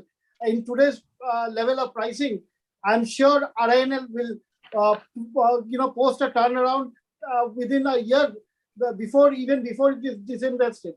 So even before this disinvestment takes place, I told Mr. Atul Bhatt very clearly that I'm sure under your leadership, this plant will post a turnaround even before the disinvestment issue comes up. So Parmodji, please respond. Yeah.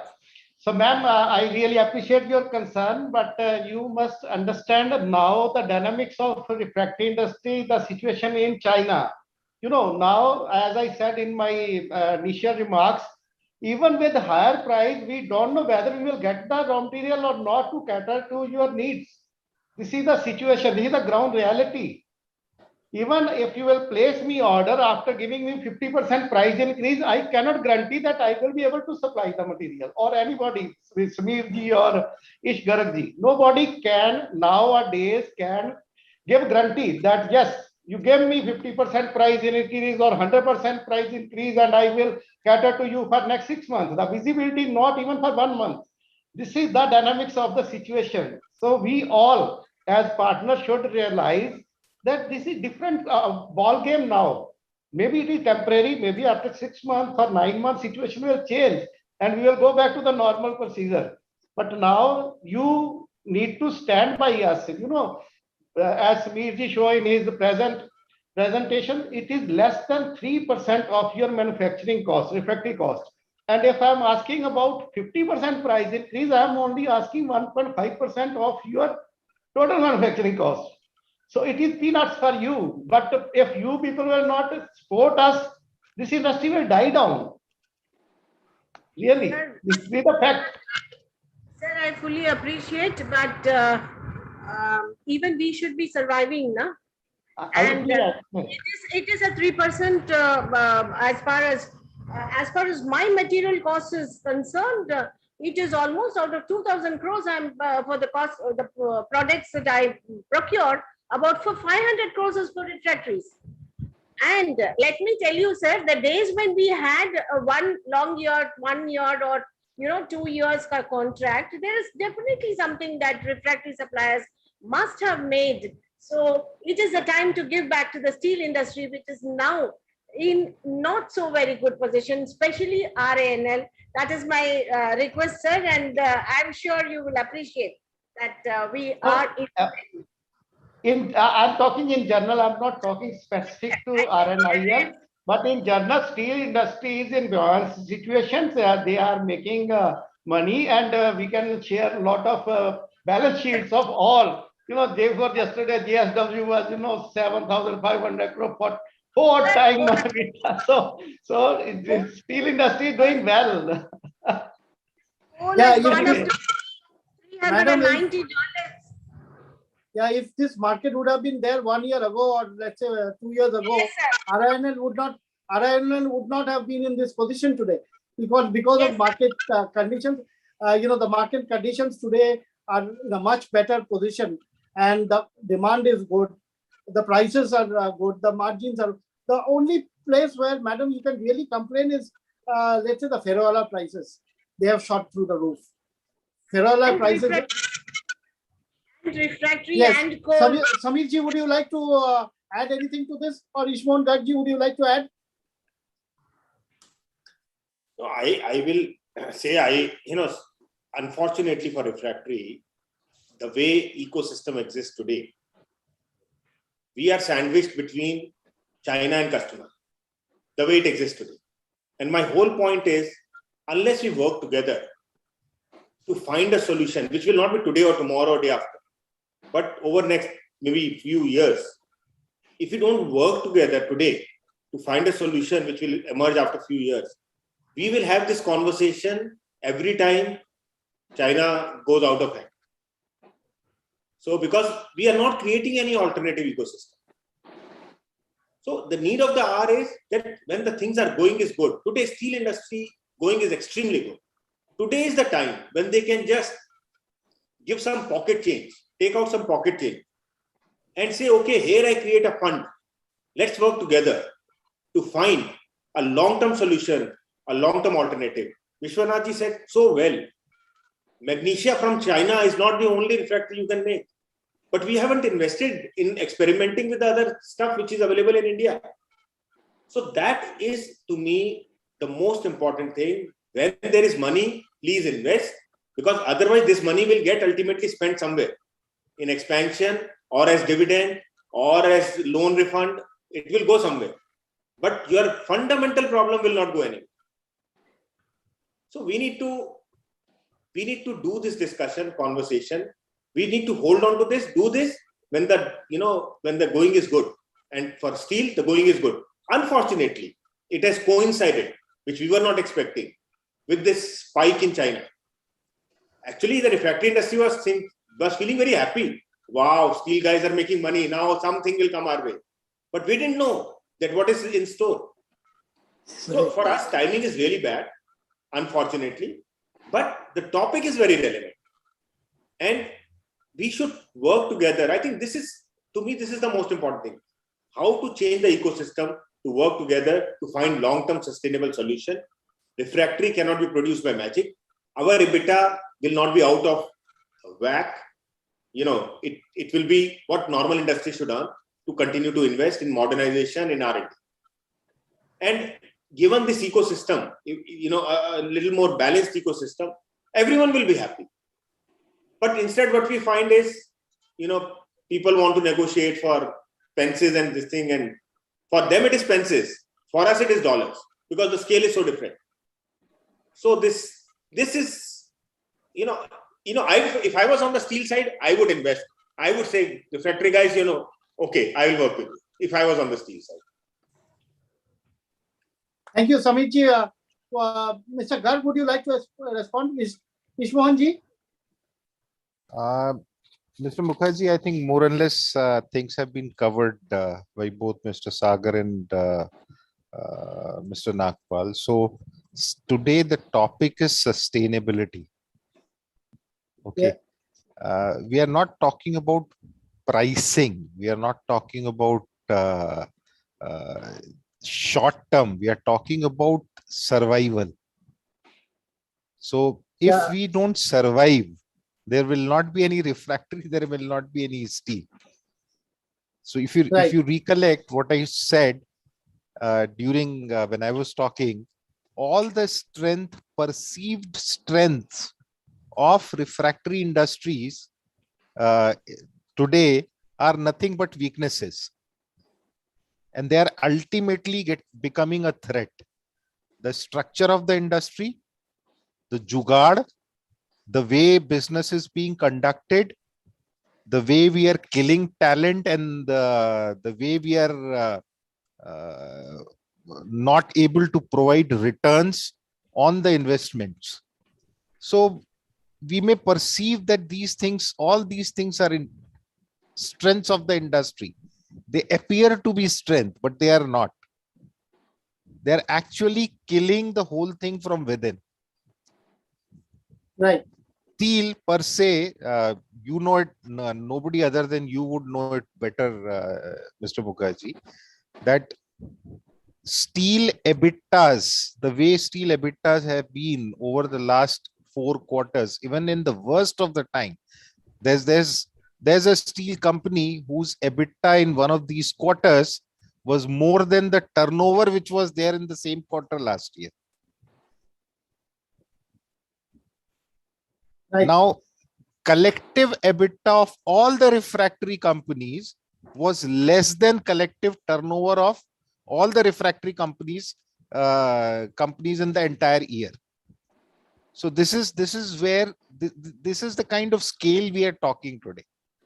It's a different means it's a totally different game where we have been caught. If we would have thought of these things 5 years back, 10 years back, probably we would not have been in this problem. But trust me, if we do not think it today, then there is no road ahead. Absolutely no road ahead from now on. Right. Thank you, Mr. Garg. So I'll take a final short comment from Tata Steel, without whom this discussion will remain incomplete. So, Mr. Atanu Ranjan Pal, since you are the Chief of Product Research, what are your views on particularly sustainability issues and development of alternate materials? Mr. Atanu Ranjan Pal from Tata Steel. Ankit, can you see Mr. Atanu Ranjan Pal from Tata Steel? Yes, he's there in the panel, but muted. Mr. Pal, can you hear us? Okay, we'll come back to him later then.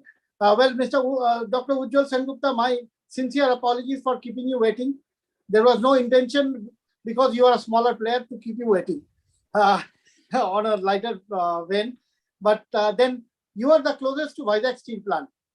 You are located in Vizag.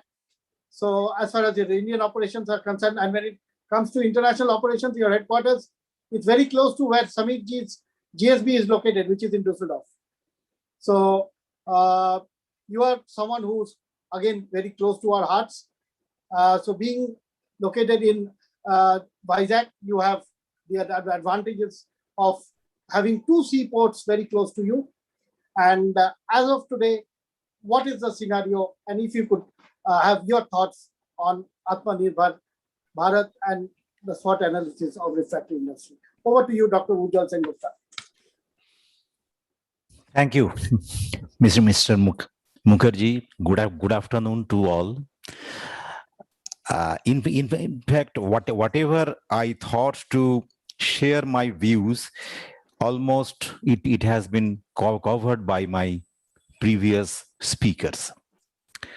So I will not take much time, but definitely I will share some of my views apart from the points which has been mentioned by Samirji, Pramod Sagarji, and Ishma Garji. You know, today we are discussing for the SWOT analysis for Atmanirbhar Bharat. It means it is very clear that we are, as of now, we are not Atmanirbhar. So we have to make a very clear-cut strategy, SWOT analysis, everything to set our focus ahead with timeline, what should be done, how it's to be done, and by which date or period. So for any target, weakness and threat are very important, which are to be converted to strength. So regarding SWOT analysis, I will not tell much because all of the points have been covered by our previous speaker.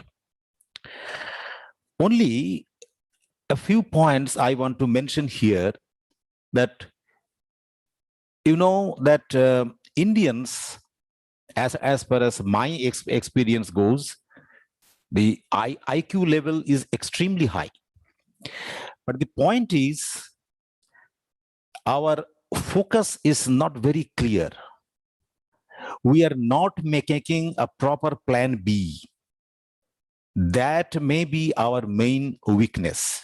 And you can take it as a threat, which are to be converted to strength and opportunity. A few years back, when this open market was there, and still now it is there, people rushed to China and put up their plant.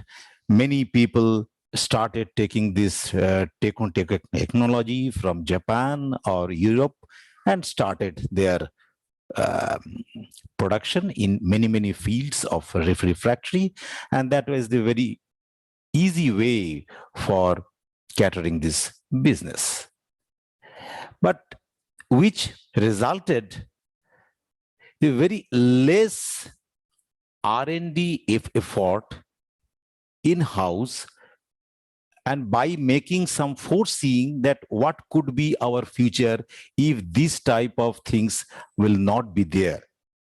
And today, exactly the same situation are in our front. If you can recall, quite a few decades back, when these alumina refractories are being used in steel ladle, the life was extremely low.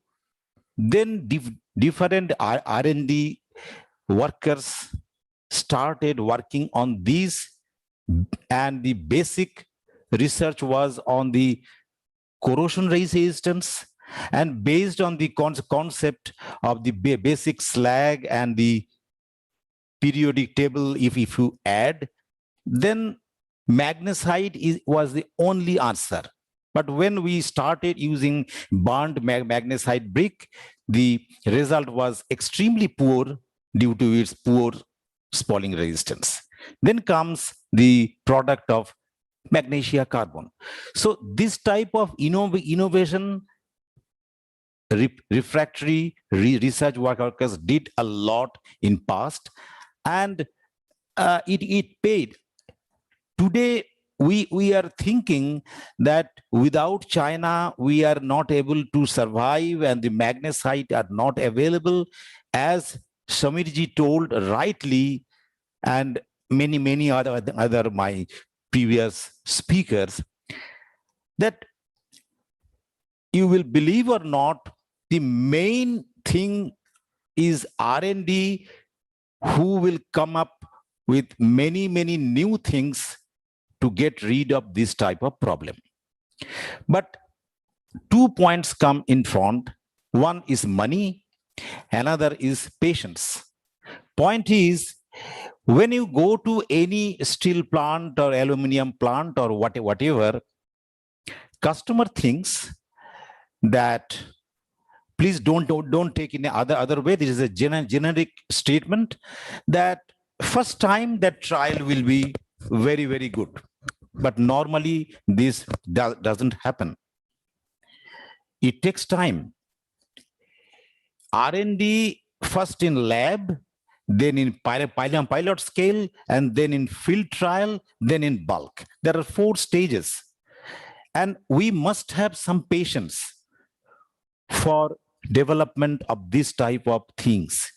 And then only we can come up with many things, basically to alternative of many things for which the raw materials will be available in India. We have to work on that, and that can be done. But for that, we need money, and we must have some patience. Otherwise, we can't do anything. So based on that, I believe that we must set our focus. We means both refractory industry and our user industry.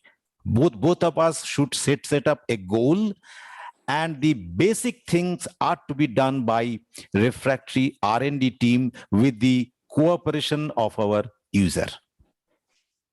That is our main thing, and every time we must think for the plan B for our future. We cannot wait that when the problem comes to us, then we will start reacting on that. That should not be done. And for that, it is very sure that if demand is there, Indian guys and Indian research workers did a lot in past, and we can do. There is no doubt about that. Thank you very much. Thank you so much, Dr. Sengupta. And my special thanks to Mr. Uday Sankar also, who's at present out of the country. He told me that is why he has requested you to be there, and you have done perfect justice. Patience is the word. We have to keep working together with the steel industry. You have to work with the steel industry as partners in progress.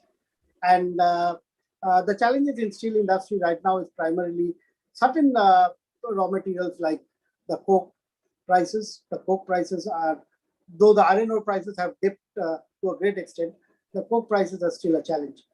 So I'm sure the steel industry wants to move forward. And just a couple of days back, I interviewed, and today JSW results are also, you can see the results are out, and you'll see excellent performance on all fronts. JSPL has also done very, very well. Most of the producers, well, RIL being an exception because primarily they were debt-ridden for quite a few years now. But otherwise, the market is in a condition for everyone to get back and stand on their feet once again with huge cash flow. So with that, I'll now move on to... Here I want to mention one small thing because it may be known to many people. From our side, we have taken up a project for put up a plant in Visakhapatnam, around 30,000 ton per annum bricks of magnesia carbon, AMC, ASC, and MAC we will start. And this precast and castable will be 10,000 ton per annum. And next phase will be 50,000 ton bricks, and finally 80,000. So we have taken up this project, and our target is 2023 March. Our commercial production will start. Thank you, Dr. Segupta. Thank you for giving us some good news in the world of darkness all over in the refractory industry. The fact that some players are continuing to invest, because that is the only way we can progress forward, to continue investing. So with that, thank you once again. And Ankit, if you could see if Mr. Anjani Kumar, Executive Director of Bhilai Steel Plant, is there. No, Mr. Anjani Kumar is not here, and also Professor Basu has not joined yet. Okay, so we'll now then move on to Mr. Vishwanath once again. And if you could ask Pradipto to just cross-check with Mr. Anjani Kumar in Bhilai, or I'll have to ask Anirban Dasgupta to check with him. But the best is if you could ask Pradipto to check with Mr. Anjani Kumar directly, if he is joining right away. But anyway, in the meantime, we'll request Mr. Vishwanath to take over. Vishwanathji, if you could just take over once again. Yeah, as Dr. Sen Gupta was mentioning, yes, there are some points which I wanted to tell. Yes, he was emphasizing on R&D. Yes, somebody, I think Mr. Saikat was asking, what is the use of R&D, what you are mentioning in refractory industry, what it can do? For that, I think Dr. Sen Gupta answered very well. Yes, today's job reaps the results tomorrow. If today I am thinking of Atmanirbhar, I have to start working today. It will give the result in next near future. It cannot be a magical turnover. Yes, today if I start working, there will be many policies. So many people will enter the business venture, start the venture in India. Suddenly, international market, they may start feeling may collapse and they may reduce their rate. So how we will survive? For that, yes, when the government has started, Indian government has started Atmanirbhar Bharat, automatically the policies will start change. The steel today's market would not have been existent if government has not taken the decision in their policy. Restrictions for the imports. So today steel could survive. Similarly, if we start investing today in R&D, it will definitely reap results. As I told you, usage of R&D. Yes, there are many all industries presently we are consuming approximately 4 to 5 lakh tons of refractory per annum magnesite. If 100% magnesite debris, recycling, waste to wealth, if we start utilizing this back in your system, if due importance given how to use, it may reap the result, and dependence on nascent raw material may come down to little extent. And the second one, we have to enter into long-term contracts to keep the refractory industry to have its footstep strong. Somebody is telling investment will not be so easy, but when you go for long-term, now as India is going from 100 to 300, volume has to increase. There is no other go. So refractory consumption will increase. So then we have to enter into long-term contracts, which may give support to the refractory industry to have running finance support, to have stability in their manufacturing facilities. And number 3, consumption, as somebody was telling, specific consumption is coming down. No, it is not so, because earlier people has the fantasy of going converter life 12,000, 13,000, 30,000. How many plants in the world is running with that record? Hardly 1 or 2 for the record purpose. If you see average process wise consistently, 5 to 7,000 is a standard converter life, where it is not because of refractory performance, it is also the supporting equipment of the system. The process itself is making its restriction, so that your refractory specific consumption, you cannot go years together to run. If you see Japanese steel industry or European steel industry, the refractory life is in the range of converter refractory lives, BOF specifically, are in the range of around 4,000, 4,500, maximum 5,000. It is not the refractory is not capable, but the auxiliary supporting systems, which takes time. With that, consumption will not go so much drastically. Yes, because of the raw material availability and the international scenario of the consumption, rates might be increasing. That's why I'm not talking about the refractory cost. But stability in the industry is very much important. This R&D today will help us to have alternative sources and enhanced lives and consistency. Now, in Indian steel industry, after long gap, steel industries have reached a steel ladder life of around 180 to 200. But suddenly, due to this alternative indigenous resources usage, we have come down. But again, it is picking up. We went down to 50%, like 90, 100. Within 1.5 years, we have bounced back. We are already in the range of 140, 150 life heat cycles. And I think I am confident we may achieve the similar life what we have done earlier. But yes, it takes time. As Dr. Ujjwal Gupta was telling, we should have patience.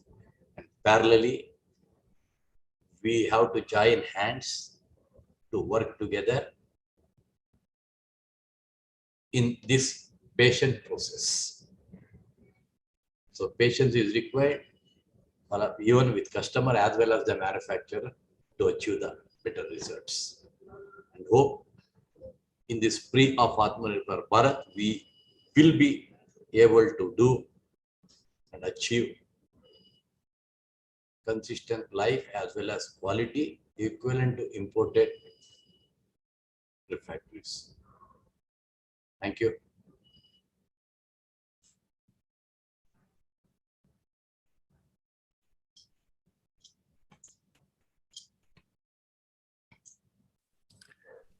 You are on mute, Mr. Mukherjee. You are mute, Mr. Mukherjee. Mukherjee, you are mute. I'm so sorry. I'm so sorry. I hope I'm audible now. Yes. Yeah. As you rightly mentioned, obviously the consumption level is likely to come up, and then the lining life over the years has also gone up. This is also a fact. So let us assume that we'll have more value-added refractories in the days to come, which will compensate for the loss of volume in terms of, let's say, the total tonnage. But as we all know, obviously the value-added refractories will also increase the lining life. So with that, we'll move on to our next speaker, Mr. Vishwanath, with your kind permission, to Mr. Saurav Khedekar, CEO, Specialty Aluminum and Chemicals Division of Hindalco, followed by the video presentations. So, Mr. Khedekar, if you are ready, it's over to you. Thank you, Mr. Mukherjee, and let me get started. I hope I'm audible. Absolutely. Great.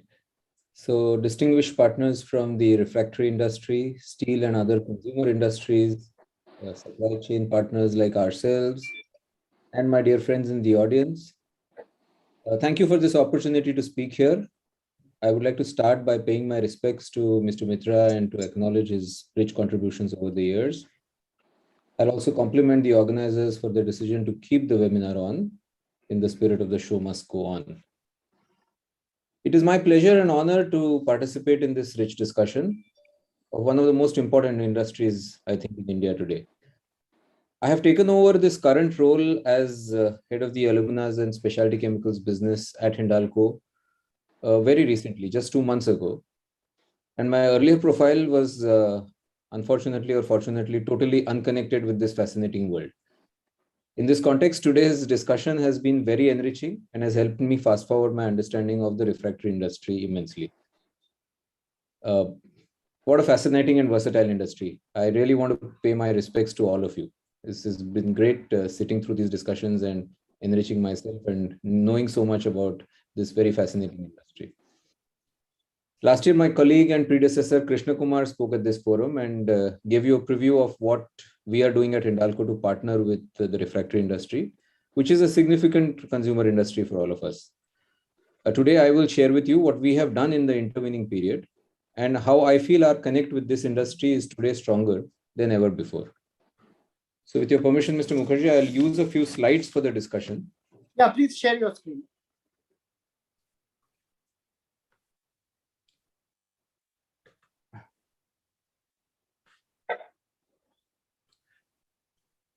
Please use the green button to share. Yeah, can you see my screen? Yes, absolutely. You have to just, yeah. Perfect. Okay, great. So just a few slides as pointers to have a little bit of a structured discussion. So I'm going to start a little with, talking about Hindalco. Just to give you, many of you already know you've been our long-term partners, but there may be a few in the audience who don't know about Hindalco. So I'm going to give a little bit of a preview of our company. Hindalco is the largest company by revenue from in the Aditya Birla Group, and we have businesses across aluminum refining, smelting, aluminum rolling, copper smelting, as well as specialty alumina chemicals, which is the business I represent.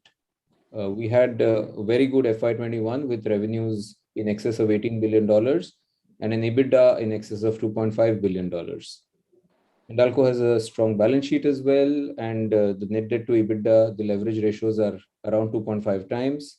Current market cap of the company is about $15 billion. The chairman, Mr. Birla, has also recently announced a $3 billion capex plan in our recent shareholder meeting. We also hold proudly the distinction of being assessed as the world's most sustainable aluminum company as per the Dow Jones Sustainability Index last year. So that was a little on the financial profile of the company, a little about our businesses. Hindalco is an integrated mines to, Hindalco is an integrated mines to market alumina and aluminum company with about 3 million tons of alumina and 1.3 million tons of smelting capacity, along with a growing downstream business in India. Our wholly owned subsidiary Novelis is an aluminum rolling powerhouse. It's a global company with annual capacity of more than 4 million tons across 4 continents. Hindalco is also the market leader in India for copper, which is with the single largest smelter and an integrated port infrastructure at the H.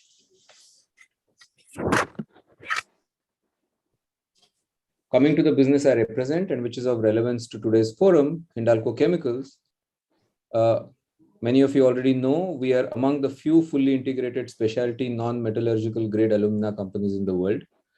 We serve more than 1,000 customers across 42 countries and have been in this business for more than 5 decades. In the context of today's theme, we have been the torchbearer for self-sufficiency in alumina chemicals for the Atmanirbhar Bharat refractory theme. Hindalco has continuously moved towards developing new and high value-added customized products across various sectors. We have the capacity to produce more than 700 KT of aluminas between our 2 plants at Belgaum and Muri. You can see them on the left. See the capacities on the left. We have a plant in Belgaum in Karnataka and Muri in Jharkhand. This is supported further by investments that we have made over the years in calcining and drying in the form of kilns, spin flash dryers, and advanced calciners, as well as downstream investments in ball mills, microfiners, and VAP equipment. The chart on the right shows the range of portfolio, range of products in our portfolio in the specialty aluminas business. We use this in our discussion with most stakeholders, to just explain the various processes and combinations of applications that we use to produce the wide variety of products that we have here in this business. To this highly qualified audience, I don't think a detailed talk through of this chart is necessary. It will just suffice to say that the greens and the dull yellows that you see on this chart are the products we are already present in and I have a long experience of making and servicing the industry with. And the reds are at advanced stage of development, and the lemon yellows are in the early stage of development. So that really is, our product development profile. Being new to the industry, I spoke to members of my team, and also I had the opportunity to speak with some of you, to get a context of the self-sufficiency and the challenges of this industry. Basis my limited understanding, I have tried to draw out the highlights of the positives and the concerns from an alumina standpoint, of course, given that we are an alumina supplying company for the refractory industry. So here is what I can, I was able to perceive of this. So on the positives, I think this industry has shown, I don't know, I got this number from one of the research papers that I read online. Maybe this is wrong, but it has shown an 8% year-on-year growth and is expected to grow even faster. Maybe it's double digit given all the buoyancy that we've seen in all of the consumer sectors. So whether it's steel, cement, glass, aluminum, all of them have grown very well in the last year or so. And obviously the benefit of all of that growth does flow through to the refractory industry in terms of demand for volume. I do hear the pressure on pricing and the pressure on input costs that you've spoken about. This industry has spoken about. The other positive that I heard that I picked up was the calcined alumina use in refractories has increased by 34% from FY20 to 22, which means that the specific consumption has been rising fast. And it is my understanding that this specific consumption is reflective of the overall enhancement and commitment to quality of this of the industry. The imports of calcined alumina have also decreased by 52% in the same period, which is quite a significant drop, at least in this part of the imports portfolio.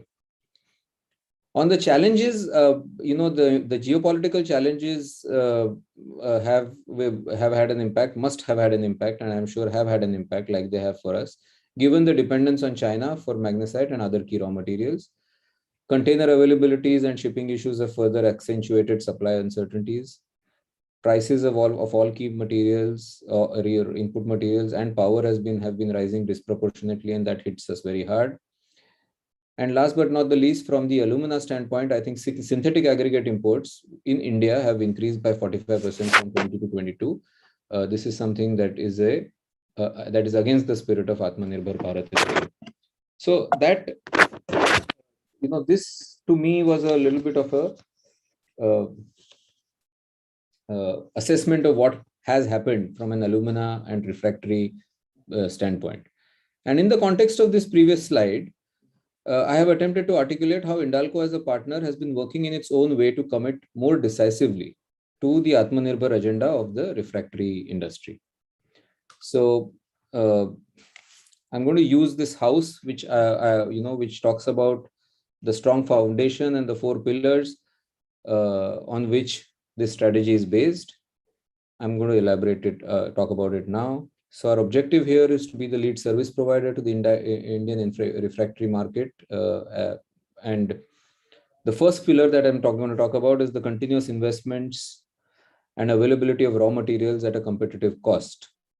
In the year gone by, Hindalco has invested rupees 600 million, more than 600 million actually, in the addition of new ball mills, kiln conversions for special products, automatic bagging, and additional production facilities to fulfill the industry requirements. Consequent to this, we have developed, and you must have experienced this. We have developed the capability for producing reactive alumina for meeting the industry demand. This reactive alumina has been of international standards, and the higher availability of this has led to import substitution. Reactive alumina imports have fallen from 58% in FY20 to less than 40% in the current year.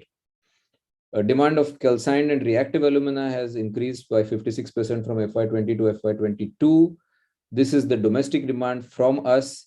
Hindalco has been able to support the industry with increase in capacity to supply to all this increased demand of between the last 2 years. The high alumina cement market has also seen a substitution of 50% in imports since FY21. Hindalco has been able to support successfully in this transformation by providing feedstock. The demand on feedstock from Hindalco has actually gone up by 130% on the high alumina cement feedstock. In the current year, as we speak, we are investing about another 300 to 400 million rupees by installing new microfining units, new milling units, new lab equipments, and online particulate size analyzers, and many other VAP equipments to increase the production of reactive alumina and to improve the quality of our products. Here I must reiterate again that Hindalco is an integrated player with access and experience to bauxite mining, alumina manufacturing, and engaging with customer industries to co-create products. I'm also happy to share that we can now comfortably say that we have a good track record of managing the last leg of this integrated positioning, which is sustainability.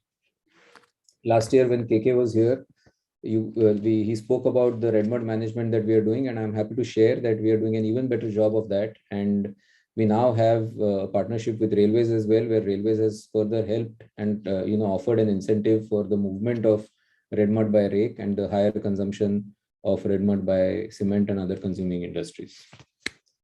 So moving on to the next pillar is that of customer centricity. Hindalco has been a committed supplier of calcined and milled alumina to refractory industries for the past many decades.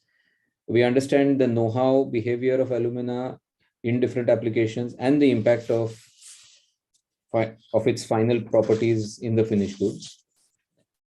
This year, we have further consolidated our play in this space by restructuring the organization into customer-specific verticals. I'm happy to share that we now have a dedicated refractory vertical in our organization, and this one focuses exclusively and extensively to enhance our collaboration with this industry. Recently, we have also added qualified subject matter experts to help customers in optimizing formulations to derive these additional benefits, with, of course, no compromise on cost or quality.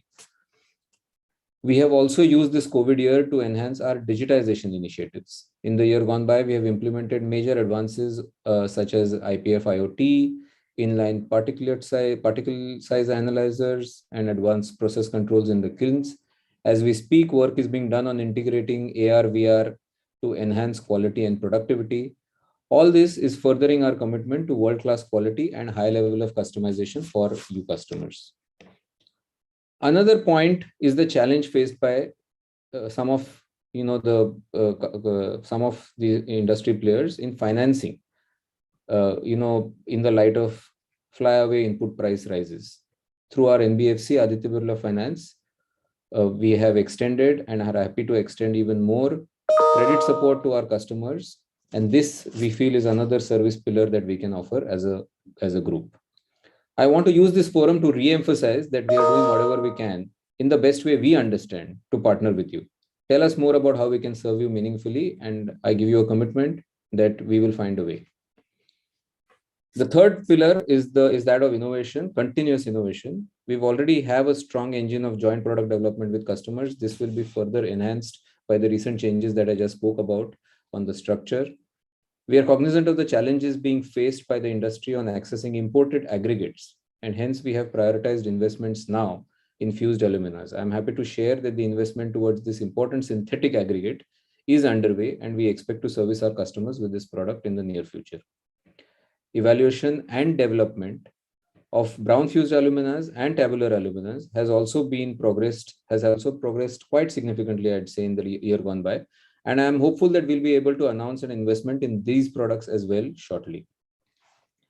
Access to global technologies through inorganic route is always an option, is an area of focus, particularly from me, given my previous M&A background. I'm sure we'll be able to make a quantum leap in our capabilities to service this industry through soon enough by the inorganic route as well. While we work on these large projects, there is a continuous engine focused on introductions of new VAPs for technical and superior performance and properties of refractories and products. That engine will continue to thrive. I hope you customers will experience the fruits of all our efforts on this pillar as well. Last but not the least is the pillar on advocacy and research. Being new, I had the benefit of taking an outside-in view of this industry. Refractory industry critically supports the manufacturing and technical advancements of some of the most important manufacturing sectors in this country. Yet the support from the regulatory framework or its integration with the available infrastructure, at least to me from the outside and basis the knowledge I know, appears quite low. Given the fragmented nature of the industry, I see an opportunity for a regulatory framework to be drawn out and for the entire value chain to work together with the industry, which includes players like us, of course, like Hindalco, to explain and explore win-win propositions on policy. This could be, among others, areas like access to raw materials, low-cost energy, or even export incentivization.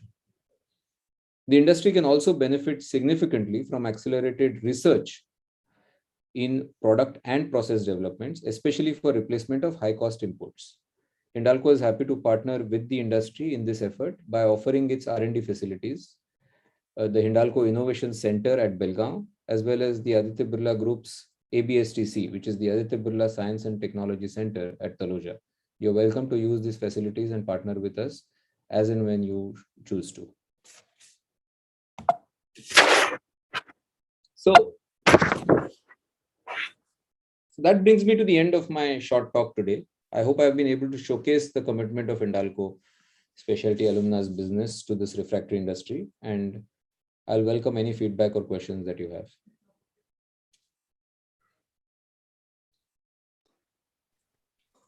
Thank you so much, Mr. Khetkar, for insight into not only the chemicals business of Hindalco, but the growth path of Hindalco in the days to come and your expansion plans as well. Thank you so much. Yeah, as I keep mentioning, once again, you are not a supplier to the refractory industry, but a partner in progress. So you are a part of the entire value chain and a key ingredient to the value chain, I would say.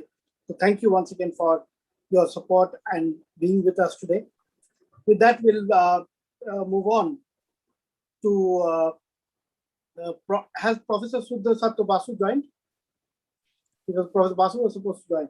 Yes, he was supposed to join in another 10-15 minutes, but he's not here yet. Okay, okay. And Maybe he Mr. can, Anjani Kumar move has still into not the joined, right? Next session. Mr. Khedkar, I think there is a question from Mr. Anirban Dasgupta on the chat, if you can just see it. Can you see that?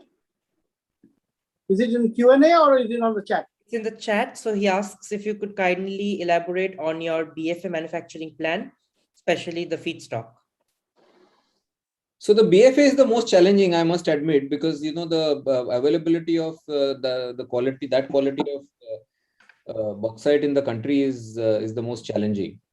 We are currently exploring imported bauxite options, for this, and I recently participated in an event with Fast Markets where I also met and became aware of a few international suppliers of bauxite. I think, given the challenges and given that we are committed to making this a more of a made in India product, I guess we will have to solve for this by identifying sources outside of outside of India if required, on the brown fused alumina side. The white fused alumina, of course, we will make ourselves at our plants here.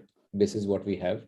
But the brown fused is the more challenging, and we are in the process of exploring that.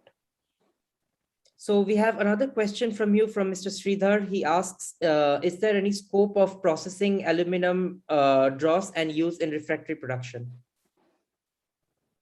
I'll be honest with you, I'll have to understand this better. As I said, I am just 2 months in this system. I am myself getting a deep, understanding of the processes.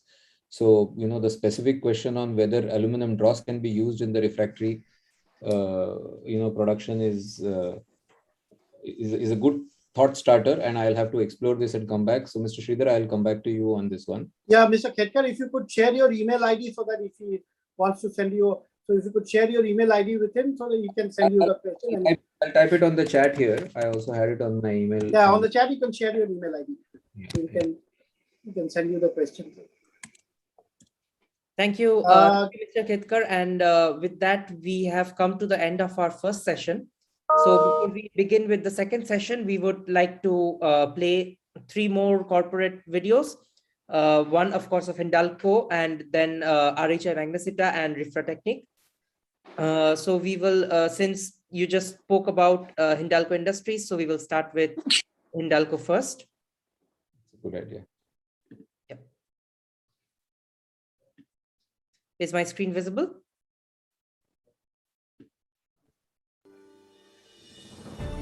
The Earth revolves around the Sun, but our world revolves around its people. Every day, hour, and minute of our existence is spent on making this lovely planet a better place to live by being big in your life. We are Hindalco, part of the $48.3 billion global conglomerate, Aditya Birla Group. We produce high-grade alumina and alumina hydrate, having applications in many industries. We are constantly innovating to create better variants of alumina for more diverse applications, including high-end display glass, flame-retardant cables, thermally conductive pads in electronics, advanced fiber-reinforced polymer composites used in railways, ceramic particles for coating separators in lithium-ion batteries. Alumina is manufactured through a reliable process, enhanced by our ownership of the feed utilized, making us a sustainable supplier of alumina. All this is achieved along with the responsible utilization of bauxite residue as an additive in cement production by cement factories located near Hindalco's refineries, thus ensuring minimum ecological disturbance so that generations, present and future, know us for being greener, stronger, smarter.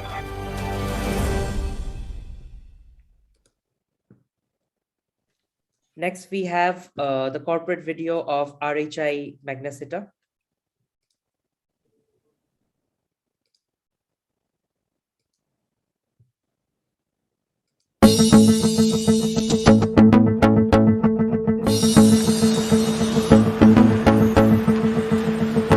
India, a country that is ready to embrace the future. A future where its products and services are the best in the world. Driving this new Atmanirbhar India will be its industrial engines churning things that the world demands. And at the heart of all this is the refractory industry, be it steel, glass, cement, or copper. Refractories shape the building blocks of modern civilization at temperatures hotter than the volcano. And we are the people that make this possible. We are RHI Magnesita India, the new driving force of India's refractory industry. We are born out of the integration of three leading refractory companies: Orient Refractories, RHI Clasil, and RHI India. With our combined strength, we are proud to be a partner in India's growth journey here on.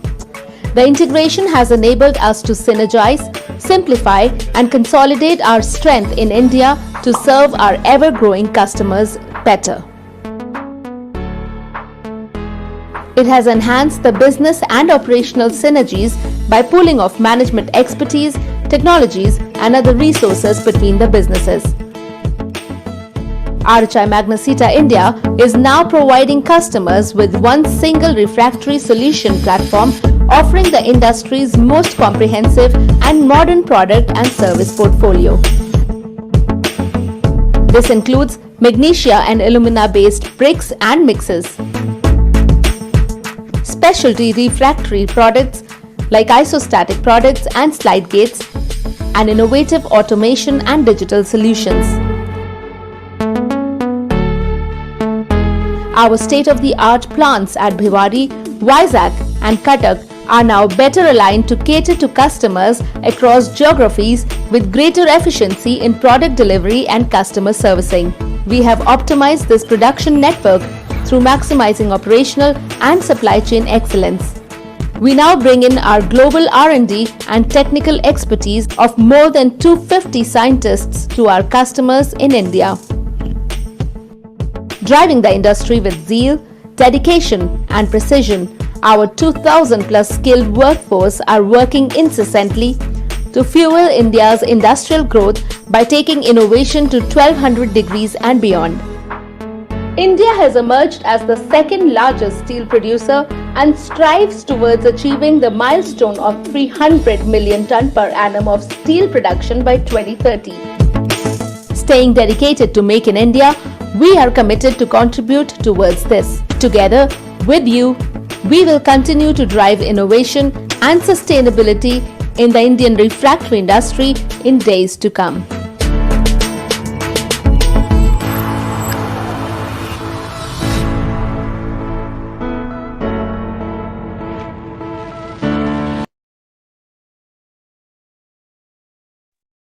And finally, we have the corporate video from Refractory.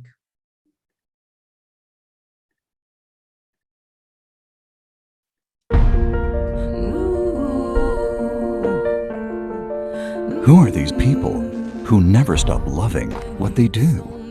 Who ensure with their work that our world functions?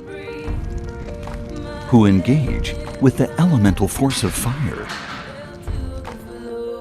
People who cut as fine a figure working with digital data as they do in the arts and culture.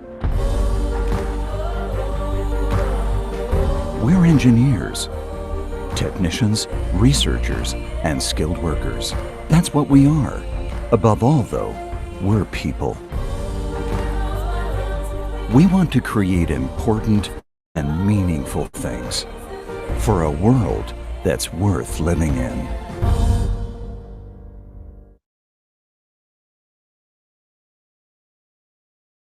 So those were our corporate video presentations by our sponsors and our partners. So I would once again like to thank Dalmia OCL, Calderys, CCRT Laboratories, RHI Magnesita, Hindalco, and Refractory for supporting this event. And with that, we will move on to the second session of our webinar today. So over to the session moderator to take the session forward.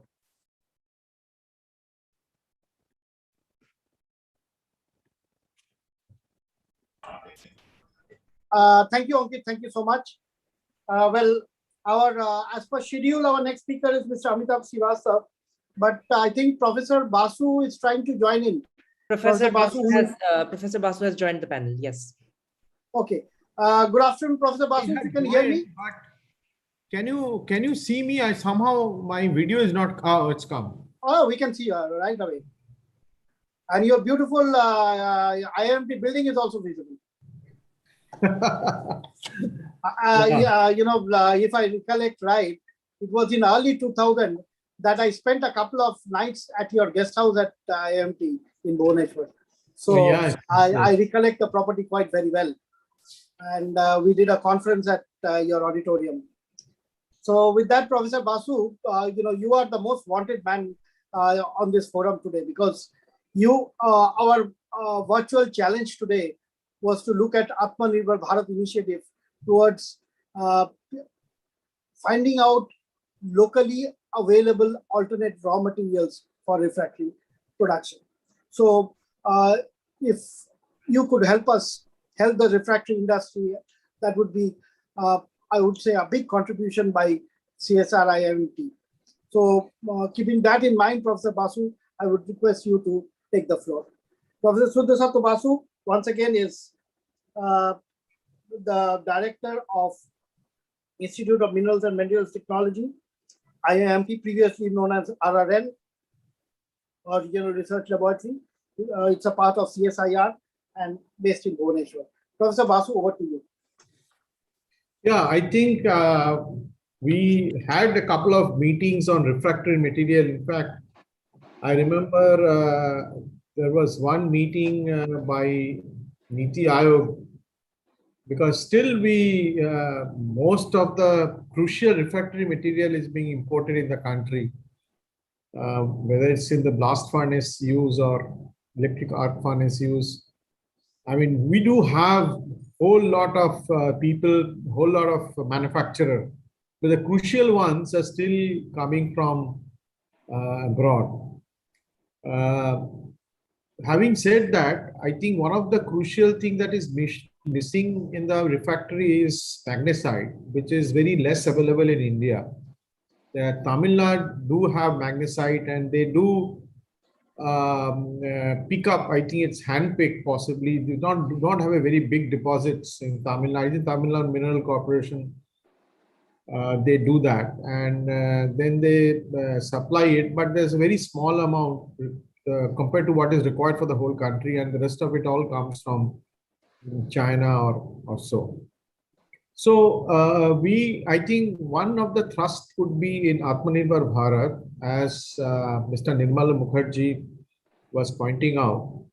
And I must congratulate him that time and often, although sometimes it looks quite often, but he comes out with program which is quite useful in the virtual mode. Otherwise, we would have not able to meet all of us together and discuss some of the crucial things that we have been discussing last 1 year almost. And in between, there was some gap, but now I think it is again started. And it's a good thing that we mostly meet quite at the end of the day. And then we had a brainstorming session, and then it tells us that what is required. So coming back to the point of magnesite, I think it's a very crucial requirement for the country. And if we can make the source, could be one which I said in Tamil Nadu. I do not think there are any other source. There are some deposits in Odisha, but I don't think it is being very carefully being studied. whether this amount is large quantity and whether it will become viable. People thought of Tata Steel was putting a plant or had a pilot on using seawater for this. I think they had a pilot on this, but I don't think they have gone for any production. The Tata Refractories I'm talking about. So that is one point I would like to say. I mean, still in Orissa, Jharkhand and Chhattisgarh, there could be areas where magnesite availability is there. And that is a big requirement as a refractory material. So we should look for it. Other one, I would say that we were heavily working on PLK. PLK is one which is there in bauxite mine, and this is deposits are there at plenty. PKK and PLK. And these are obviously a waste for bauxite miners, and they don't use it because the percentage of aluminum is very, very low, and the sand is very high, and bare process probably you cannot use them. And they are also iron. So we have developed a beneficiation process for PLK and PKK for removal of iron, because that is what you don't require in your refractory material. Then you are left with alumina and silica. And the LOI is also very, very low. So you cannot use for anything. I mean, the LOI is about 20% or so. You have good amount of alumina, good amount of silica. And so once you take away iron, this could be a good possibility. And we are working on this bauxite waste. We call it bauxite waste. And then application for refractory. So we have used hydrocyclone, air classifier, scrubbing for our magnetic separation, of course, iron to be taken out. And then chemical beneficiation or floating or leaching process for doing that. I mean, taking away a little bit of titanium, which is there, taking away some other materials, small quantity if it is there. And titanium, small quantity can be left behind, which can be below 1%. There's no point taking away that. And then it can give rise to a good refractory material, which is very cheap and containing a large quantity in India, PLK. And both PLK and PKK, as I was mentioning, the partially ionized condylite and laterized condylite, partially laterite condylite. So this material we have worked on, and we have been working with Kawasaki refractories on this in Jharsuguda on this technology, and we have given a synthetic industrial grade raw material for refractory use. We are also working on a similar technology for Dalmia Bharat group on processing bauxite refractory grade application or bauxite waste, which is known as PLK. And then what we are working with this Dalmia Bharat group, and we have given the technology for beneficiation and removal of iron basically, and then this can be used as a refractory material. Apart from that, little higher grade refractory material on titanium carbide. This is a Vedanta group in Lanjigar. So Vedanta Limited at Lanjigar, we have done preparation of titanium carbide powder from red mud using thermal plasma. So you know that IMMT is very good. I mean, there's a beneficiation in one area that we are very good at, and we do all kind of low lean grade ore in all kind of material minerals for processing, as well as we also have a good thermal plasma facility. And we have showed that from a red mud, titanium carbide can be made, and that is also used as a refractory material in high-end use. Vedanta, we have given some technology on this. Magnesia galaxite bricks. as I was talking, in cement rotary kiln, they use it. So these we developed. This technology we try to sell to some people, but sometime in our country things do not move as fast as once we think of such a project. We actually established that it is possible to make magnesia galaxite bricks for cement rotary kiln. We done the project. We had a support, but we could not transfer this technology to. I mean, there was no takers basically. One hand, I was talking about magnesite and the requirement of that in the country. Other side, we had done some work. So these are the things that I would say.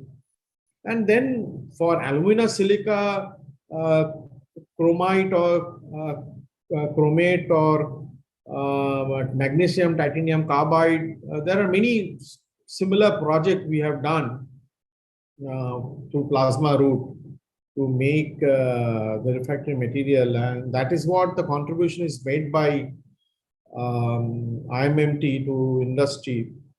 And we will be happy, and I'm very keen because I remember Dr. V.K. Saraswat in one of the meeting in Niti Aayog, he was telling us that why don't you take this magnesite project, you pick up from Tamil Nadu mineral, they are doing it, but I don't think they're doing enough. So why don't you take it, or why don't you do from the whatever resources you have in Odisha? There are some sites. But it has not been, no investment comes in this. I mean, we have a lot of refractory companies in India, but they are getting their raw material from abroad and they are doing good business.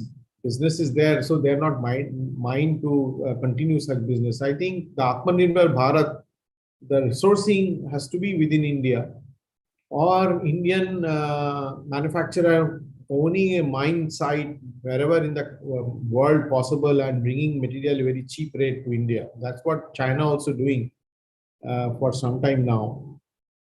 So this is what the point I would say in today's discussion. I'd like to highlight these issues. And at IMMT, Institute of Minerals and Metals Technology, anybody like to have any help they require in beneficiation part and in using making a refractory bricks technology, we will be happy in that. Plasma, of course, is a little high tech, but we can find an alternative to use of plasma. Don't necessarily always think that plasma means very high in energy intensive process, not necessarily in bulk. And large quantity, it will not be such that it will take a lot of electricity. So, and then we have worked on 100 kg to ton scale as well. And plasma, definitely we have in 100 kg scale. And we have a plasma processing unit here. So anybody requires any help, we will be most welcome to come to IMMT, have a discussion, and we can work on it. Thank you. Thank you, Professor Basu. Thank you, Professor. Yeah. Thank you, Professor Basu, for offering once again the infrastructure, the research capabilities which IMT possesses to share it with the world. And I'm sure Mr. Vishwanath would also be able to cooperate. JSW Steel, I'm sure he is cooperating in some way or the other with IMT, and IMT works closely with all the partners and the stakeholders in the industry, the refractory industry. Professor Tripathi, if you can hear me, is CGCRI, I'm sure, is working closely with IMT. Professor Tripathi, if you can hear me. Yeah. Yeah, you're muted, Professor Tripathi.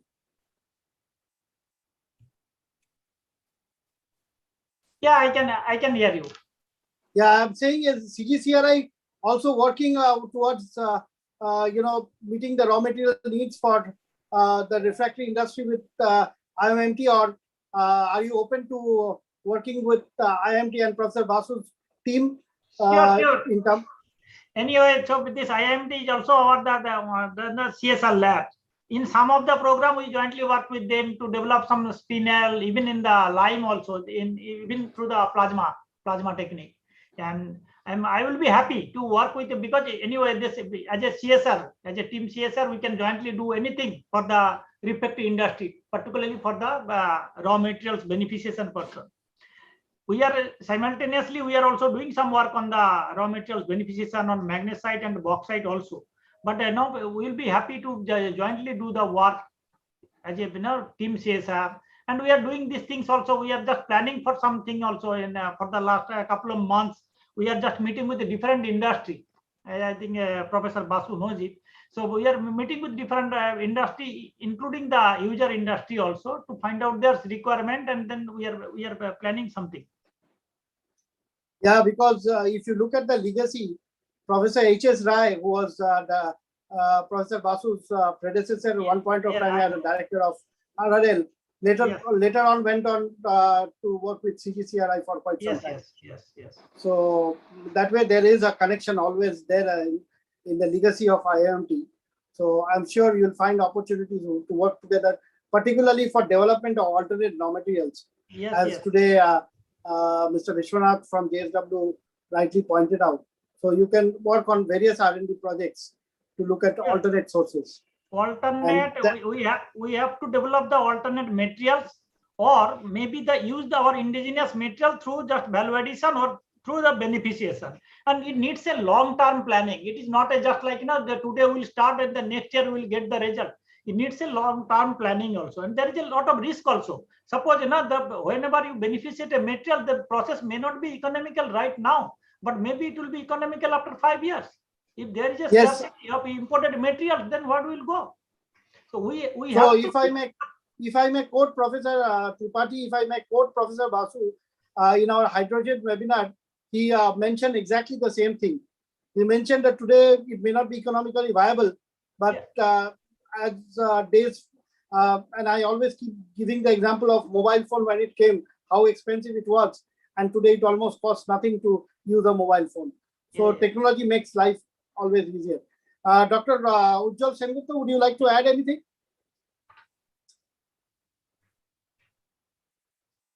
Dr. Sengupta, would you like to add anything? I think he's not there. Okay. Is there anyone who would like to comment, Mr. Rath? Yeah. Yes, this is Amitabh Srivastava from SAIL. I wanted to, it has been great pleasure listening to Mr. Basu, Dr. Basu rather. I just wanted to inform the gathering that there is a huge deposit of magnesite, but with high iron content in Himalayan region. Bhilai Steel Plant and SWOT Burnpur, when we used to produce steel in our twin arc furnaces, we used to buy huge quantity of dead burn magnesite from Almora magnesite and magnesite minerals. So is there any project to remove that iron which will make it refractory grade? Because we all know that Salem magnesite is not, the quantity and the volumes are not good enough to meet our requirement. So if I think if you require to invest, we will be able to do that for sure, but you require to invest, and if you really have a dialogue with us, we can do that. It's not so difficult for the removal of iron. I mean, we have been doing from PKK and PLK, so we have done also from magnesite, but I know about Almora thing, but no big company comes with a investment, like they say, okay, I'm putting this much amount of money, I'm going to put a plant. I mean, then it makes sense. Doing some 10, 20, 50 lakhs project will not make any, what it will be. It will be a project only. But we want that somebody comes with a concrete plan and put up a plant also. That's and then we can work with them. If I may, the best alternative for us. Srivastava, if I may just go back into history, Birla Pericles was one company which had tried to do it, but it did not work out. Yeah, we found it fantastic fettling material, but it is not a refractory grade magnesite at present, unless and until we take care of the iron. Yeah, Dr. Sengupta, would you like to add anything? No, nothing. Okay. So thank you, Srivastava ji, bane rahiye, because the next is your slot. So thank you, Professor Basu, and please stay with us for a little more and to listen to us. May I request now Mr. Amitabh Srivastava, who the CGM, Chief General Manager, Materials Management, MM, at ISCO Steel Plant.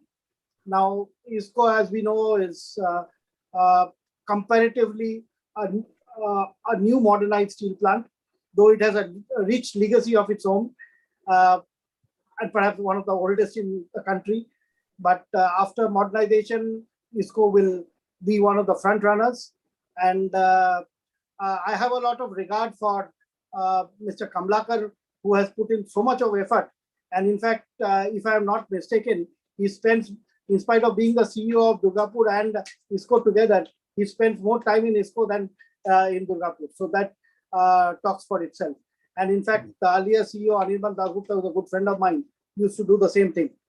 So with that, I would request Mr. Amitabh Srivastava to take the floor and highlight the issues of the refractory industry, and as a major buyer of refractories, what issues they are facing right now. Amitabh ji, the floor is all yours. Thank you very much, Mr. Mukherjee, for inviting me. It has been a great opportunity to listen to some of the captains of industry, refractory industry, and large-scale consumers, as well as Dr. Basu. It has been an enriching experience for all of us. And, after listening to all of you, if I talk about refractory industry and the strength and weakness and opportunities, it would be like, taking a coal to Newcastle. But then, well, I have a job to do, and if you have invited me, then I will definitely put forward some of the views which I have gathered. Mr. Mukherjee, you rightly pointed out about the rich legacy of ISCO Kanpur.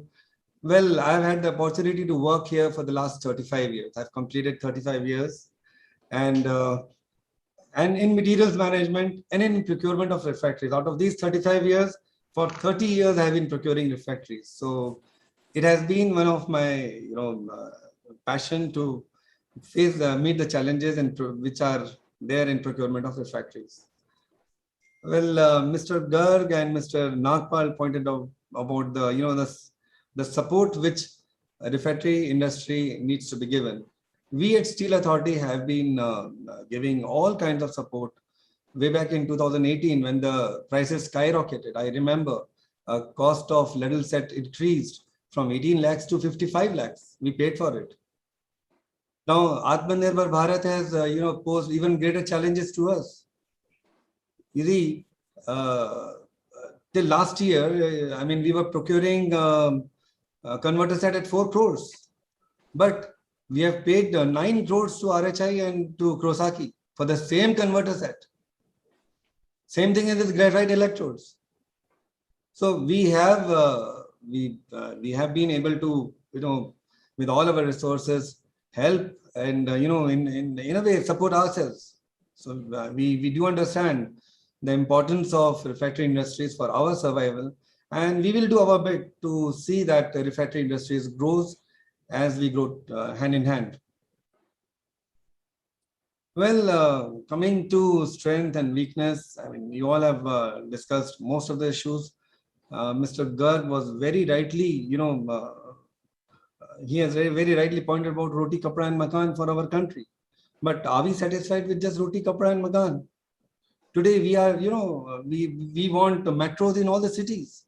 Bhopal railway station was modernized at the cost of 400 crores. And they are confident of, recovering all the costs of its modernization. They have converted a railway station into a mall. So these are the kinds of strength our country has. Now, after seeing that model of Bhopal railway station, 14 other cities want that their railway station should be converted into a mall, which we normally see in Europe and all. So this is our strength, and in strength lies a great opportunity for refractory industry and steel industry to rise to the occasion and meet the challenges. We Indians are great entrepreneurs. Just see the way the garment industry converted into PPT manufacturing industry. And we became the largest manufacturer of PPTs in the world. So I'm sure the problems which refractory industry is facing today, the entrepreneurial skills, the industriousness of our of we Indians will ensure that we meet all the challenges, the rising costs, the lack of production or whatever, the blockage of exports from China. We have to meet, and there is no other way but to face these challenges. People talked about the non-availability of raw materials, but then raw material is available, though the quality is not that much better.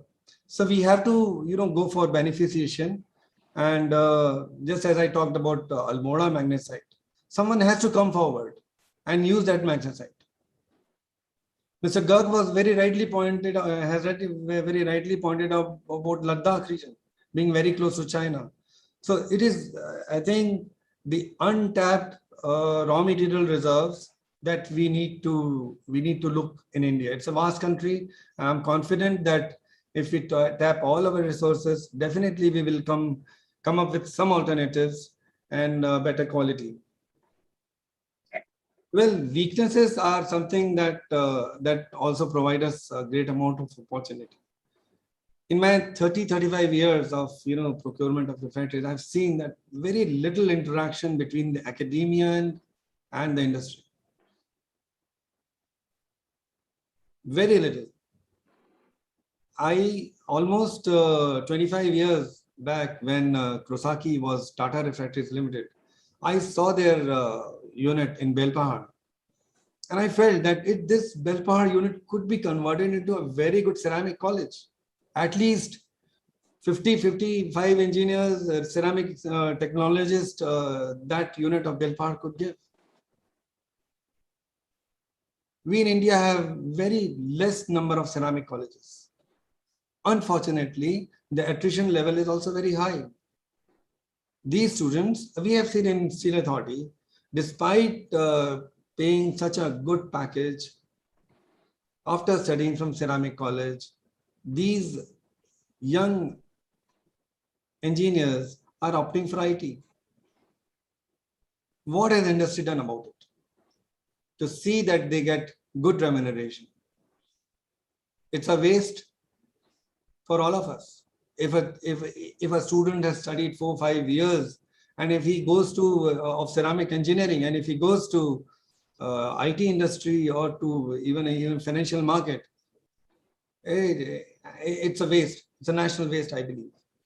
So we have to see that that good amount of interaction takes place between industry and whatever ceramic colleges that we in India have, and we have to promote them.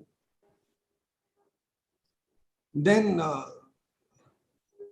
the manufacturing industry of steel refractory manufacturing is not very good. It's one of our very big weakness, that we not only import raw material, but we are importing machines. The isostatic press and the presses of very high capacity are not available in India. Today, when we are looking for increasing our production from 100 million ton to 300 million ton, do you think, are we ready?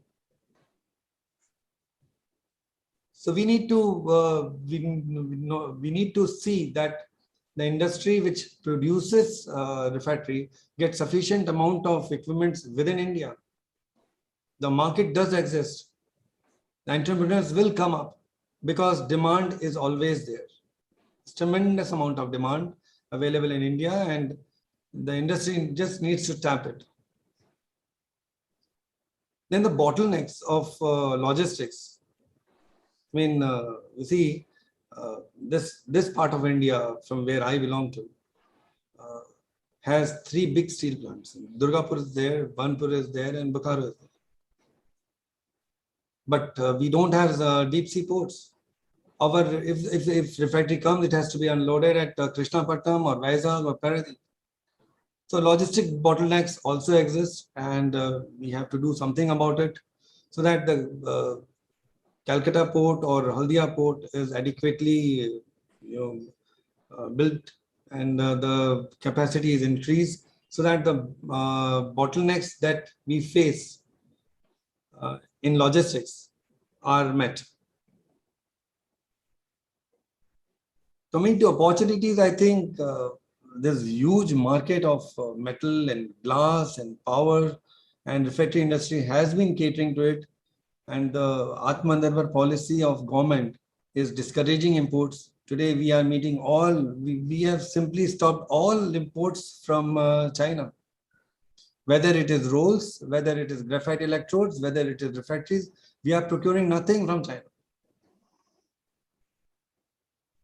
Until last year, we were getting all these things from China.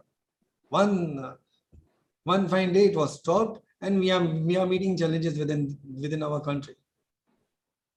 So each and every industry has to rise to the occasion, has to bring more capital, has to bring more technology. Demand is not an issue.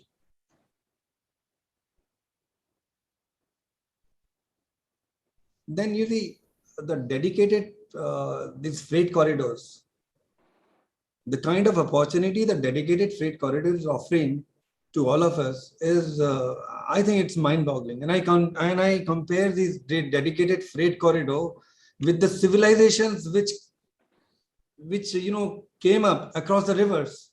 So these dedicated freight corridors are going to work like rivers. So many industrial parks, so many investment parks are coming up besides these dedicated freight corridors. And these dedicated freight corridors will change the face of our industrialization in coming years, because this will solve one of the major logistic bottlenecks which our industry faces today.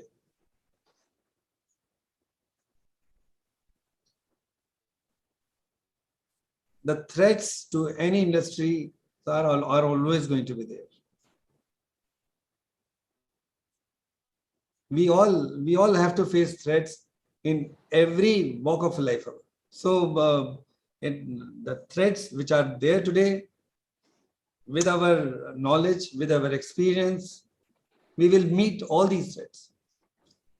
But I was listening to our Transport Minister, Mr. Nitin Gadkari, last year.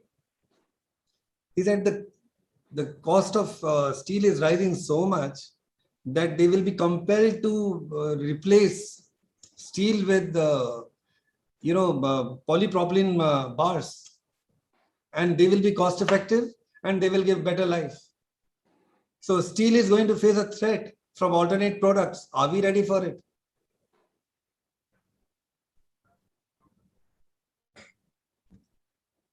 And you see, as a PSU, we can't buy from China. But too much of dependence on China was a threat to us. So we have to meet these challenges, come what may. Secondly, we have to reduce our over dependence on conventional fuels. So, I mean, coal as a fossil fuel and power through your is going to be. I mean, Europe has already started doing it. They have moved. There are countries like Norway and all which have moved away from the conventional sources of energy. They are 100% on renewable sources of energy. So we have to think on those lines also.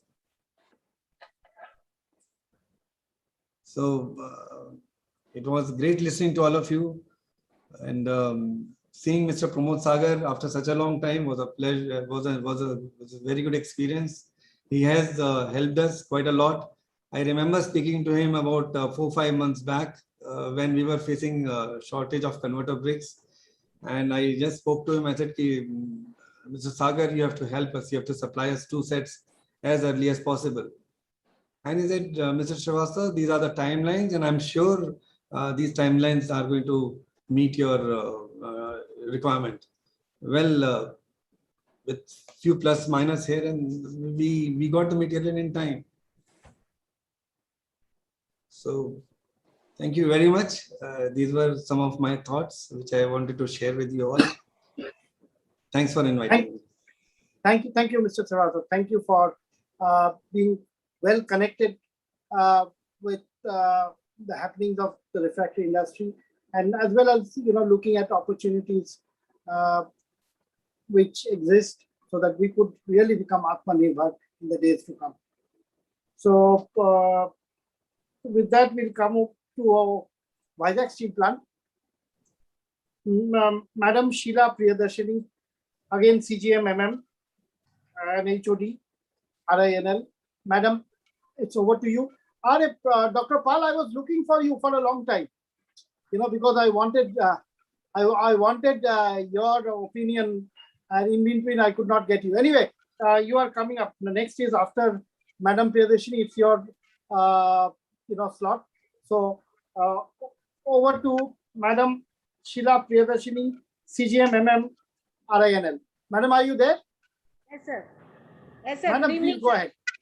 I'm there. Go ahead, madam.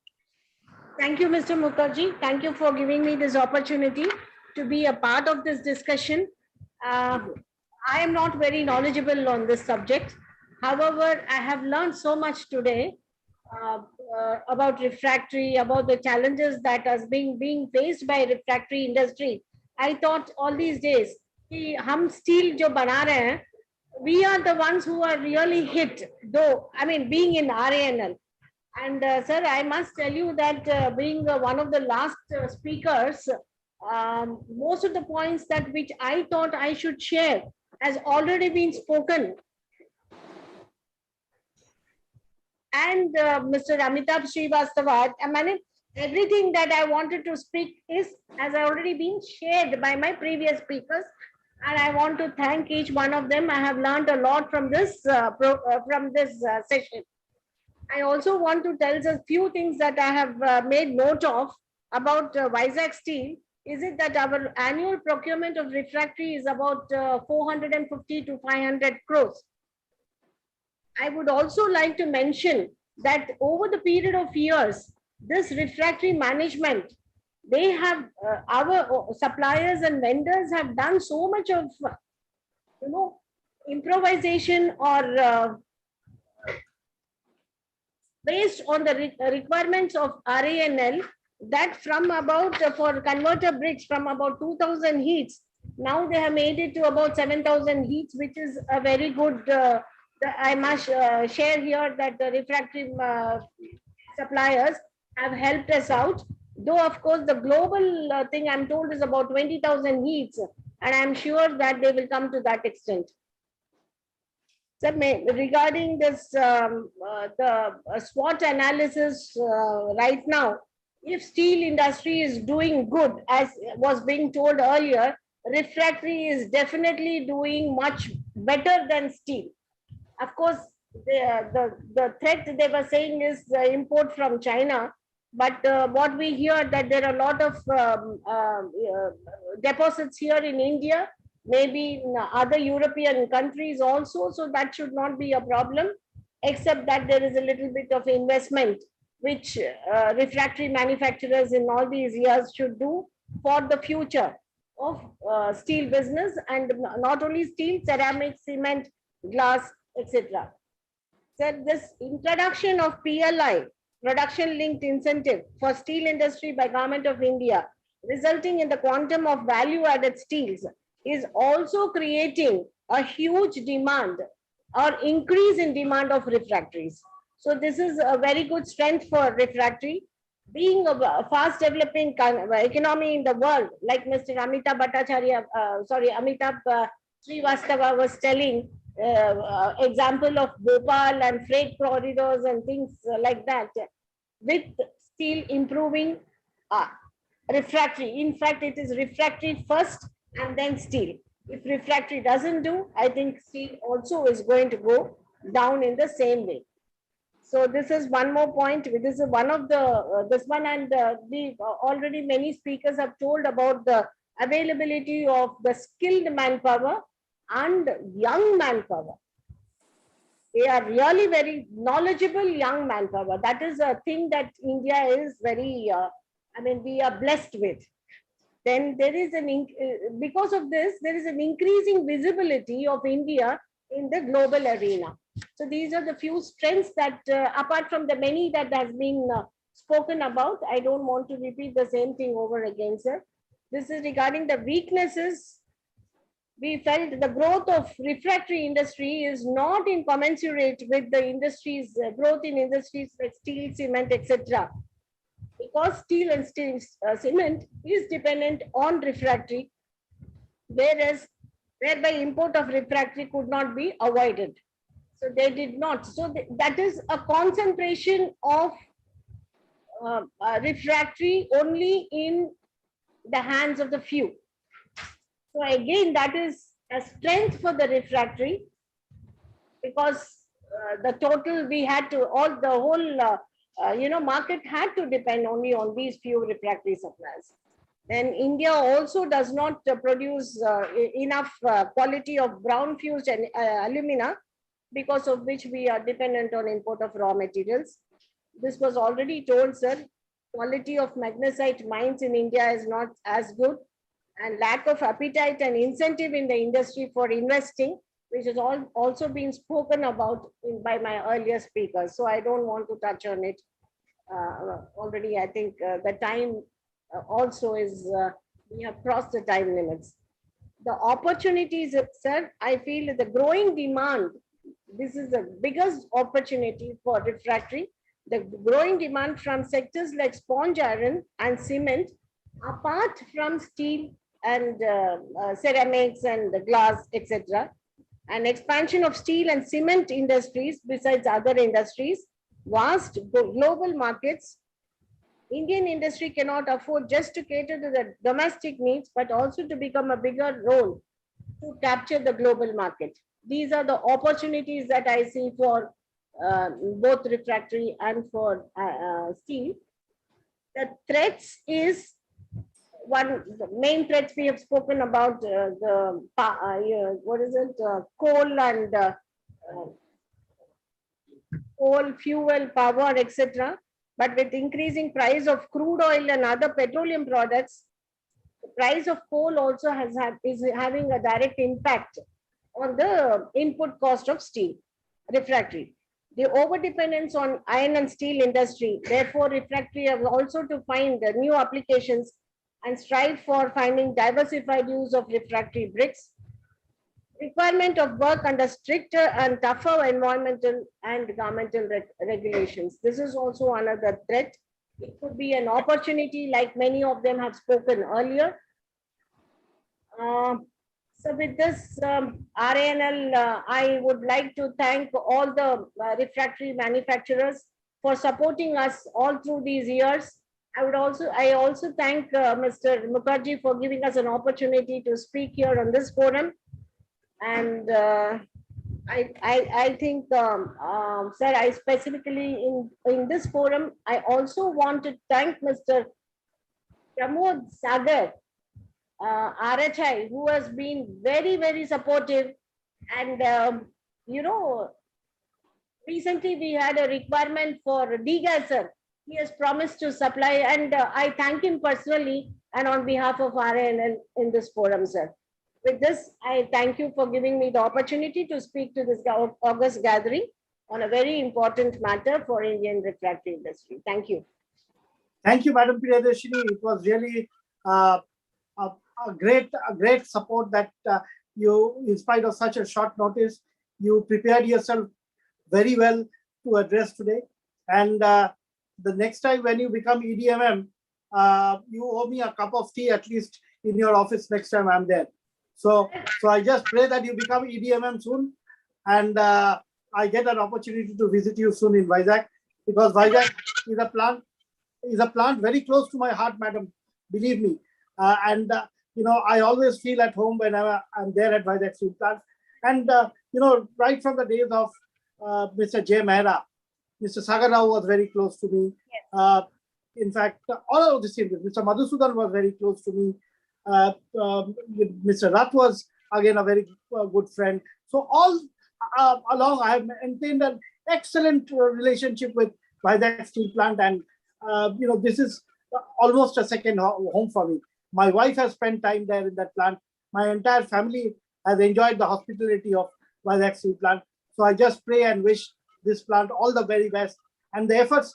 And I'm so proud of Team RINL. Team RINL being a young team, it has done wonders over the world. I have very good friends in Vizag. That is why when I'm there, I always feel at home. So, Madam, I wish you and Team RINL all the very best, and thank Mr. Atul Bhatt, your CMD, for nominating you to speak on the occasion.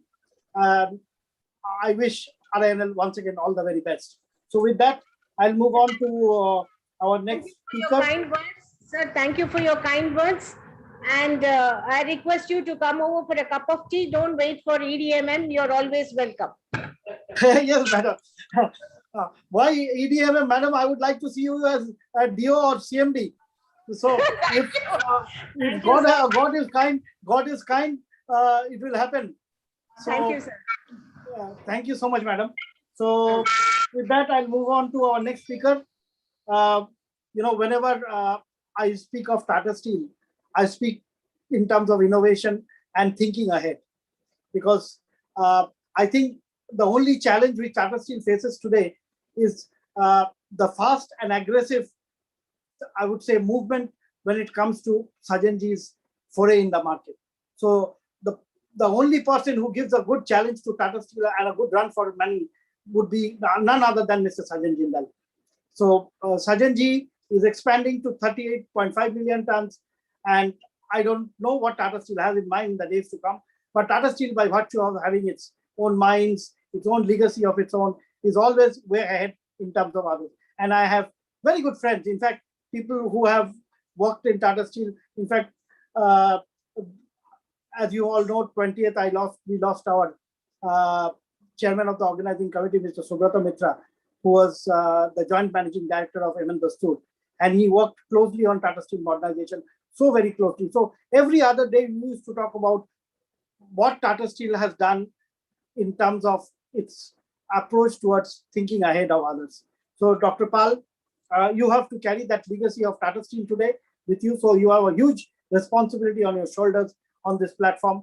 And if you could also highlight, when it comes to product research, what is it that Tata Steel has done in terms of innovation in the refractory field? Over to you, Dr. Pal. Dr. Pal, the floor is yours. You are muted, Dr. Pal. You have to unmute yourself. You are muted. Yeah. Can you hear me now? Yes, loud and clear. Okay. So thank you for giving me the opportunity to speak in this forum. Earlier, I was Chief of Refractory Technology Group. I had a lot of interaction. Now I look after the research activity of Tata Steel. But however, my old association and buying process, some associations still we have. So I have accepted the invitation to speak in a refractory forum. I'll try my best to give few information or analysis in this forum. So my condition is like a seventh husband of Elizabeth Taylor. So you see, how to make her happy is very difficult, because already speakers have tried all the way to make this workshop meaningful, fruitful, all those things.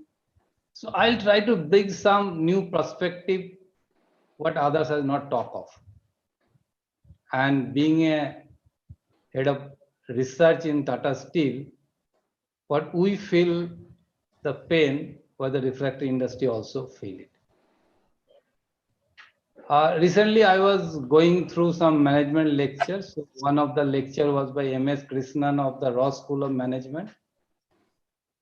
And it is a very famous theory of N is equal to 1 and R is equal to G. What is N is equal to 1? When you talk of customer, each customer is different. Most of the refractory industry people miss this phenomenon. So behavioral pattern of JSW buying, SAIL buying, Tata Steel buying is not the same. Not the treatment is also the same. I'll come that to slightly later. I'll first talk on the subject R is equal to G. 1990, we have opened our country. So we are part of globalization. So R is equal to G means any company, his resource is the globe. Today we are complaining that we are too China dependent. Why we have moved from India to China? It was not in 1990, even not 1995. Because the raw material was cheap there, material was cheap available, so we wanted to source from there. And still it is cheaper than India and maybe sourcing from many other countries. So if you get a material anywhere in the globe which will be cheaper and better in quality, you will buy it. We can cry that it is not happening, there is some problem in China. I'll come to that. What's the problem? How many days it can this thing and all those things. The same thing happening with the semiconductor.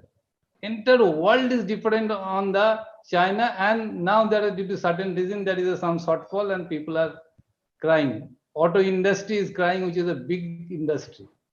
So if there is a disruption in any part of the globe, if there is a COVID start at China, this thing. So we have to accept the basic fundamental fact that we are part of bigger globe. Anything, anywhere there is a disruption, we will be affected. So it can insulate us. But can India be the bigger manufacturing hub? Can India be the global sourcing platform? That's the challenge. China is not the challenge. If not today China, it will be Turkey, it will be Russia, because all of us is crying that China is the biggest source of magnesite. No.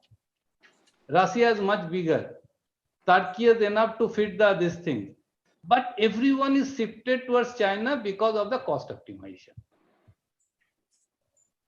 So we have resource or not, that's not at all a question mark. Resource is global resource. You have resource, or China has resource, or anyone has resource. So what is the challenge? Challenge is that can you grow in scale? I just give you a few recent example, again, my product research thing. When the COVID started, there is a fanatic call from the PMO office that tomorrow there will be a huge need of oxygen cylinder. Why Indian steel industry is not producing the steel from the making oxygen cylinder? So we started looking into it. So what we could find is that the total market for the steel needed for this industry is very, very limited. So if we produce a special grade of steel, if we need to produce that, then the scale of investment versus the market is limited. So now how the world is running then? Entire world is not believe this grade of steel is being supplied by the Bharat Steel. So they had a capacity which can cater to the globe. And that's the reason they're surviving, and that's the reason they're competing. So if we see that we will only cater to India, I will have the raw material, I'll have this, I'll have that, it will never happen. First thing is that if I am talking of making of these grades, refractories, if 9,000 crores is my market, no big player, no raw material supplier, nothing will develop here. So we need to understand what the fundamental we need to think of. Do Indian player have that global appetite? But the biggest problem of the global appetite in refractory segment is what will happen? China is the biggest user. Will China ever buy from India? If not, can we be the big player in refractories? So those are the questions we need to look into. So again, I'm saying we cannot be a small player and survive in this globe.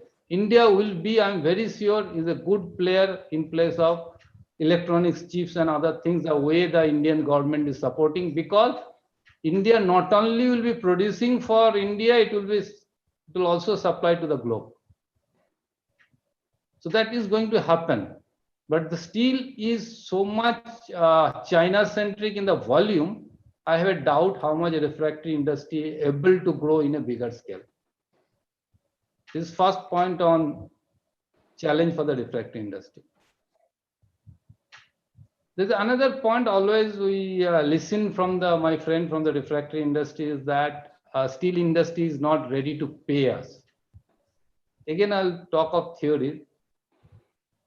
There's two theories, WTP and WTS, willingness to pay and willingness to sell. Why refractory price is low in India? Why the EBITDA margin of the refractory supplier is low? It is not that steel industry's willingness to pay is low. It is refractory industry's willingness to sell at a lower price is low. So challenge is somewhere else, we look for somewhere else to solve their problem. And what Mr. Gorg was talking is absolutely right. If you have 100 players in any industry, and if you ask for price, you will not get it. But the good point is that that industry is consolidating. Basically, today there are 5 big players in refractories, and if this consolidation continues, refractory industry will get a price, and they will do all. So again, I am saying it is not the willingness to pay, it is the willingness to sell which is killing the refractory industry. Third point, innovation. So all of us, we like to think, talk, storm in a teacup is innovation. No, innovation is a business. You need to invest huge money, huge risks to win. Who is the automator today? Tesla, Foxconn. 10 years down the line, have you heard about their name? They had invested huge amount of money for innovation, whereas the conventional auto companies failed to do it. Even if Tata Steel, we face every day, we spend 300, 400, 500, so say we are doing great. No. None of Indian steel companies earning this year, every steel company EBITDA will be more than 25%. And Tata Steel just, we are end of the year 30,000 crores of rupees. Will any of them will say, this 10,000 crores of that I am placing for research, development and the risk to be taken? The answer is still that appetite is not available in these countries. But on a serious note, our MD and board is talking it very seriously. And if you hear tomorrow that yes, Tata Steel has budgeted or kept aside a good amount of money for future new to the world research, you will not be surprised. And that is the way we are talking your discussion. So that is the innovation part. But my bigger worry is that the way the CO2 challenge and other things is happening, will steel industry exist? Will this high temperature industries like aluminum industries, which are the CO2 emitter and hard to abate CO2 segment, or some other material which are not producing that much of CO2 will win over? I think Mr. Srivastava was talking of FRP reverse. So FRP reverse is not a story. US has accepted as its building code as a FRP repair, and they're using it, and Corning is the biggest supplier of it. India still FRP repair. We are also looking, because we had a new material business, which is a fiber reinforced plastic. We're thinking on to taking it to India. But only thing is that yes, Indian steel price versus FRP, if we produce, but this challenge exists. And if the CO2 becomes a thing, if tomorrow government says, which the Europe is saying, $60 per ton you have to pay additional for your CO2 per ton of CO2 you emit, then maybe FRP river will be a winner. And there is another winner which we don't, most of us are not seeing it. And if I say here, you will not believe it. That is the wood. Many of us, we don't know that wood is the most sustainable material. And if you go back and search the net, you will find how many buildings in the world made more than 10 stories only with wood. Those woods do not catch fire, has a load bearing capacity, and you will do like cultivation, you'll create forest, cut it. But again, why this wood is not popular today, it is only research and investment by the angel investor. The reason is very clear. With steel and cement and concrete, they are not been able to compete. It is almost 3 to 4 times higher the cost. But again, I'm saying if CO2 comes in, the scenario can be different. So that's all from my side. Thank you. Thank you, Dr. Pal. Very interesting. I'm sure all of us who have been there listening to the webinar for the last, 4 hours, 4.5 hours. You have been someone who has really made it thought-provoking to give a different angle to the whole discussion altogether. And thank you really for being there. That's what Tata Steel is all about. Once I told Dr. Mukherjee, and after that he was so angry, he never spoke to me for almost 2-3 months. I said the acronym for Tata is timely action, totally absent. So he was so angry when I said that he stopped talking to me for almost 2 months.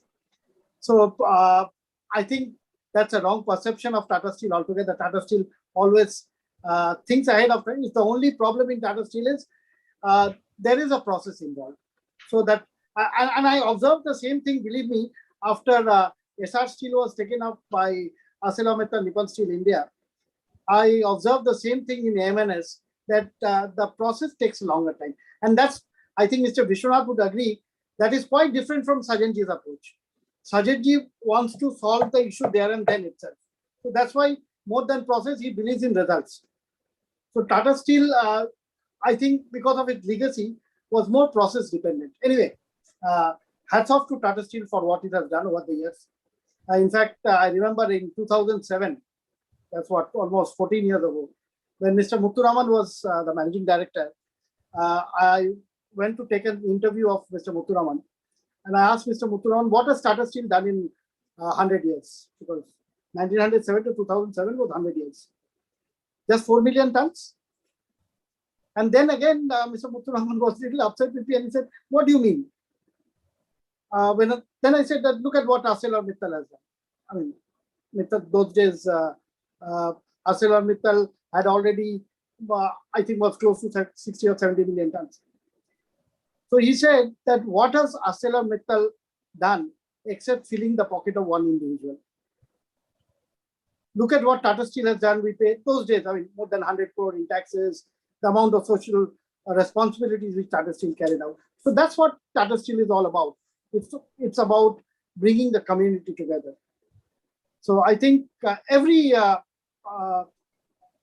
person who has worked in Tata Steel and even left Tata Steel, I have a friend who lives in Vietnam now. He was the CEO of Tata Steel Vietnam, Indonil Sengupta. I was talking to him. He later moved. Very good friend of mine. Yeah, Indonil was my, we were batchmates, so we were in college together. So he's a very good friend of mine. So yesterday I was talking to Indro, and he was telling me that even today I really, enjoy and I relish the memories I had in Tata Steel. So that's what Tata Steel is all about. And I think the story, if I go on with the story will be never ending. But then there again, all of us are moving towards a faster world. The world is moving very fast. So with that, I'll move on to a very good friend of mine, Dr. Kwande, Dr. Sanjay Kwande. Now, he has always been complaining that I wanted to do so much, but I don't have the funds. funds are always a crisis for me. So I have been telling him that it's a time for you to partner with the industry, so the industry can work together with you. There is so much of product development that he is doing. Since you are in product development now, though he is primarily in a different zone altogether, primarily on product development and laboratory-oriented work. But all the same, I mean, there is so much that we can all contribute together. So Dr. Sanjay Kwande has been working on small projects, not huge in size, but significantly contributing to it. And today is very relevant for you, Sanjay, because our topic primarily today was focused primarily on one very important issue, which is looking for alternate materials. Yes. Professor Basu, Professor H.S. Tripathi from CGCRI. I wanted all of you to come together on a platform and work towards development, because that's what Atmanirbhar Bharat is all about. Absolutely. To make ourselves self-independent, we need to work together. So with that, without further ado, I would like to request Sanjay, you to take over. Yeah. The floor is all yours. Yeah, thank you, Neurology. It's very heartening to again, come back. I'll just share my screen. If you can help me on that. Yeah, Ankit, if you can. Yeah. It's, I think. Yeah, it's there. It's there. So I took a liberty to change the title to Road to Success, because I was 200% sure that every person in house is well aware of his SWOT, because you are in a business and business is moving ups and down. So you have to do SWOT to things, make things right for you. So that is what all about. So I thought I'll talk on Road to Success basically.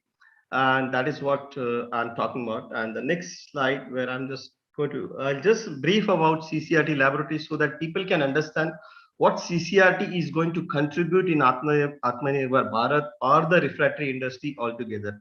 We are there in this industry for last 15 years. I was part of ACC Refractory for a long time, and then I moved to start my own. We started with the testing of refractories. So we are a partners for refractory manufacturer. And there we are testing for finished products. So we are again partner with the refractory users. So we are the only people who knows what he wants and what he produces. So what are the quality parameters he is looking for from his production or the perspective, that angle, and what he has. And we are well known for our shutdown assistance in petrochemical plants and many other aspects. And in relation, over a period of time, we developed ourselves for refractory raw material beneficiations. So we are working on bauxite, we are working on many other materials where impurities can be reduced to a greater extent. Of course, we are doing in a very small way in the one corner of India.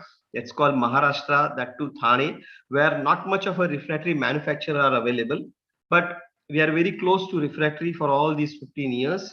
And we are the partner with both manufacturers as well as users. So we thought, we use our expertise, we use our manpower, which is mostly from ACC Refractory that time. So we are a group of ACC Refractory scientists who are doing this particular aspect. So we are doing refractory furnace, oven, reactor vessel inspections. And major now focus is not just failure analysis, but refractory waste, recycle, reuse, reallocate. So recently we done some work for Gujarat refinery for their expired products, how it can be used, recharged or used, so that the entire lot, container lot of material which might be remained unused for some time, and then it was nearing to expiry, and then it's a criminal loss then. So we help them to utilize this. So these kind of wonders can be done with understanding the requirement, understanding the material, and that is what is required. So you can cut down your imports. So that is how you can contribute to the people in a go. So instead of working on everything, strength, weakness, I just want to focus on the opportunities. So replacement of China as a source, that is everybody's talked about, but how we will do that? That is a big question. Okay, as Paul sir has just said very clearly, it's your appetite you need. why you want China, why not the entire globe? And that is a possible. So that is what we have to look after, that why China and why not the entire globe. And then we what in other one of the speaker, I guess Samir ji or Pramod ji has talked about, purchase strategy. So instead of China as a replacement, we have Europe, we have many other countries where these kind of materials are available. But then I would suggest it should be we have to consolidate purchase strategy. If we buy as an individual, if we buy, see what is happening in cement. It's a price from some say few years back, it was not even 200 per bag. Now it is almost 400 plus. So if we can have these kind of unity, if we have this kind of consolidation among us for certain problems like this, it's a universal problem for all of us. Then why can't we come together and have this kind of strategy if we are looking, apart from China? Then development of local supplier is a long time issue, and it is not getting momentum because maybe because of the problem with the local manufacturers, inadequacy to have that quality appetite, quality materials, quality, then and the way the business they are doing. The most of the refractory manufacturers in Madhya Pradesh or in Rajkot and that belt, they are not, I'm talking about very small manufacturers. They might be OEM for some of the good manufacturers, but then they're limited, their knowledge is limited, their appetite towards quality is limited, and that is where they might have potential to be a big partner for every other user, but they cannot because of the lack of quality, lack of quality, lack of growth strategy, investment from the capex point of view. And major other issue was, which was discussed, is morely of industry specific research center. Here I will give an example of diamond. Earlier diamond is nothing but a carbon, and it was mined some time back, but now it is produced in lab. Diamond is produced in lab. So once upon a time, the mined diamond were having, today also having a huge value, huge valuation. But the same diamond, same quality, or rather better quality from natural diamond can be synthesized and produced. If we are looking for magnesium carbon bricks, why to depend on magnesite and the other sources, and to then mix and make press the brick and do it? Why can't carbon dioxide from the air as a pollutant and the sea water can be combined to manufacture a magnesium carbon raw material, and things can be done? It is possible, but then that kind of out of the box thinking has to be done. That kind of, as everybody has said, you have to have that kind of research to be done, that kind of innovation has to come in, that kind of out of boxing, and then the investment has to happen in those levels, and to wait for those, as Vishwanath said rightly, you have to wait patiently to things to come. As Tripathi sir also said, the things will not happen in a day, but it will change the scenario. It will change the scenario in a bigger sense. As we are focusing more on a waste utilization, we always give ideas on reuse of expired material, because that is one of the challenge in most of the petrochemical and many other industries. It cannot be used then for certain applications. Then why cannot be studied and some other application somewhere other in industry, somewhere other, if it is not in, cannot be used in calciner, can it be used in cooler? These kind of things to be done so that we can have that reuse potential for the same material, or it's a grogs or anything can be segregated out and can be used in some other formulations. And we have to focus research on what? Basically, earlier research focus was to optimize my product cost to get me more orders. People were, we ourselves fought with each other, all the refractory manufacturers, how to get the total refractory management services under that, this much throughput I will give, and then you can pay me. Of course, somebody has also said about the payments. So if payments is an issue, then who will invest? So that is one part. But these are things, the research has happened on the product, but it is not happened from the raw material perspective or the long term. It has happened only from the short term perspective. How can I achieve lower cost to get the products sold with giving little better quality or more better quality at the lower price. Why can't we able to gain? If I am investing in R&D, coming out with a much better product, why can't I get more better price? Why I have sold that product at lower price and bring more stress to the competition or the refractory per se?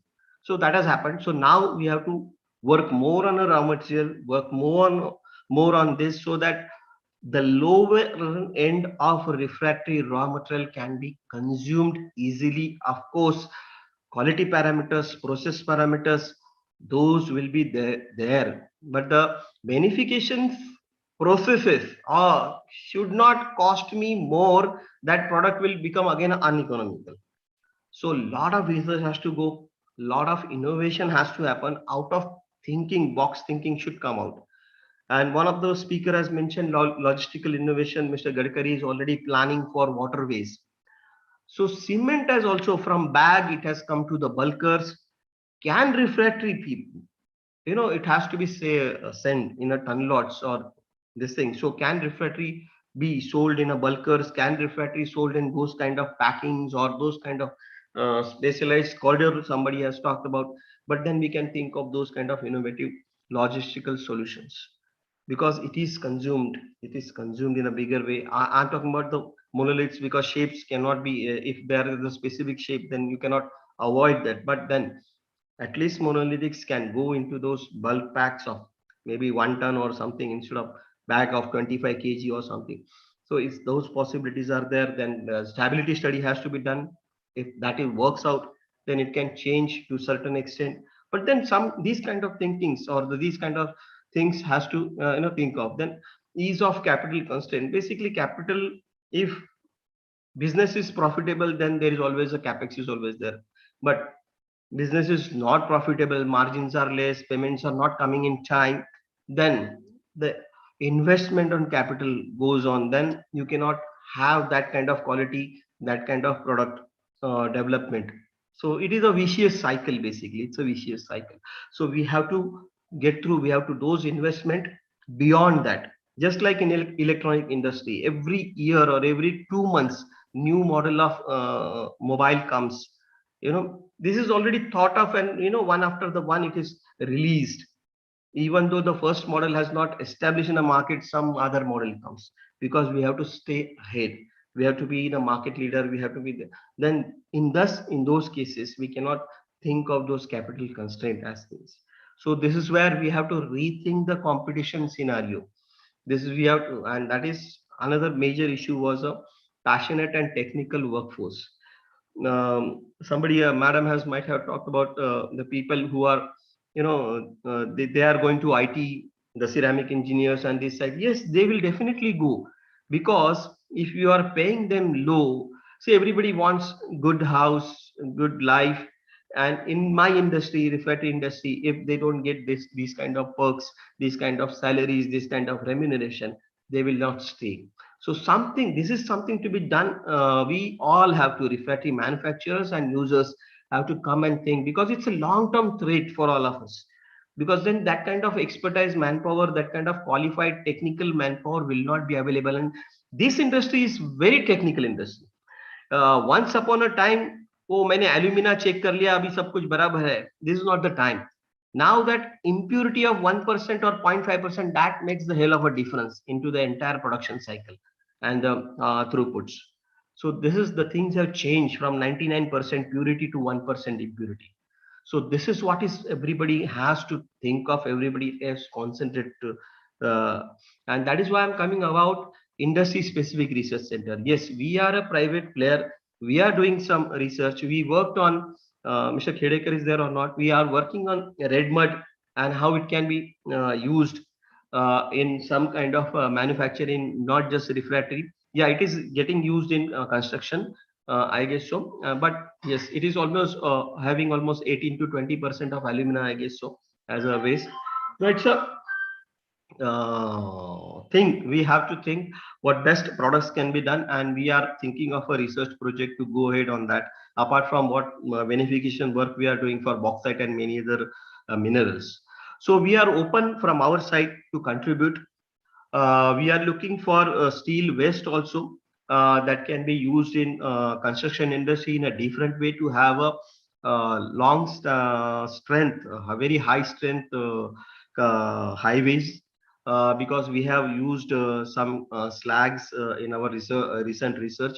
We have developed a product which is taking care of potholes ridden roads, and this particular concrete sits within a half an hour, and the 40-50 tons truck can fly within half an hour on a concrete. Normally concrete takes 28 days to have the total design strength, but using these kind of waste from steel industry and other, we are making this kind of different kind of concrete grades, and that can be utilized to in a road industry. So we don't want all these materials to be just go as a filler or as a road banking something. It has to be come out as a product.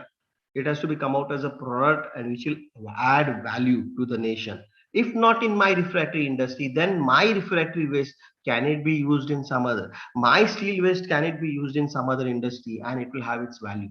Its value, because material has to move from one place to the. That is why we said reallocate. If it is not now usable for my industry, how it can be. So if one specific private research center, we are mostly talked about policies and government. I think we have to come out of all this.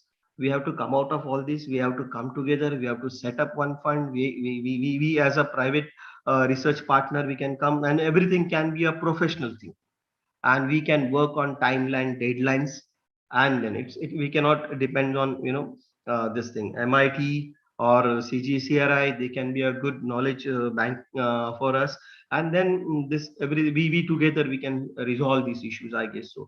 And whatever what we can think, we can look at as a globe, but why we have to think of those economies, and then if you want to think of those economies, then we have to come together. That is what at this forum I would like to say, and that is what we are doing and what we can contribute to all of us. If we come together, we are available. We are looking for waste of aluminum industry. We are looking for waste of steel industry, and we are looking for waste of refractory industry, to help each other and give some better product to reuse in your own industries. So that is what we are. And thank you very much, Nirmalaji, for giving opportunity to talk and express, and the way we can contribute for Atmanirbhar Bharat and refractory industry as such, which is very close to my heart. For last 20 years I'm into it, and I'm not just preaching about the quality, the BD, CCS, PLC, its impact on your production processes, all that. But we are a little beyond it, and we want people to come and understand, and we can contribute in there as a partner in our Atma Bharat Koshish. Thank you, sir. Thank you so much, Sanjay, for your sharing your thoughts and opportunities which do exist. I think it's time that we get to a stage where we can collaborate and look forward to long-term benefits rather than looking at short-term. So, as we all keep saying, it is not going to happen. And if you remember, Mr. Vishwanath said the same thing during his part of his statement. He mentioned clearly that this is going to take time. So, but we have to give that time to ensure that we are on our path forward. It will not happen in one day, but obviously, for example, no one thought that we would have hydrogen run vehicles running on the road, but it has happened.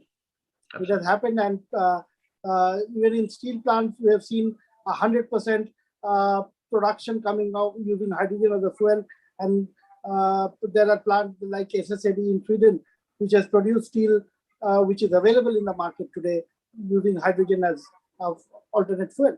So this is something which innovation has the power to create, and it will keep happening as long as we don't lose hope. So thank you once again, Sanjay, for your approach towards a long-term sustainable solution and looking at alternate materials which can be developed.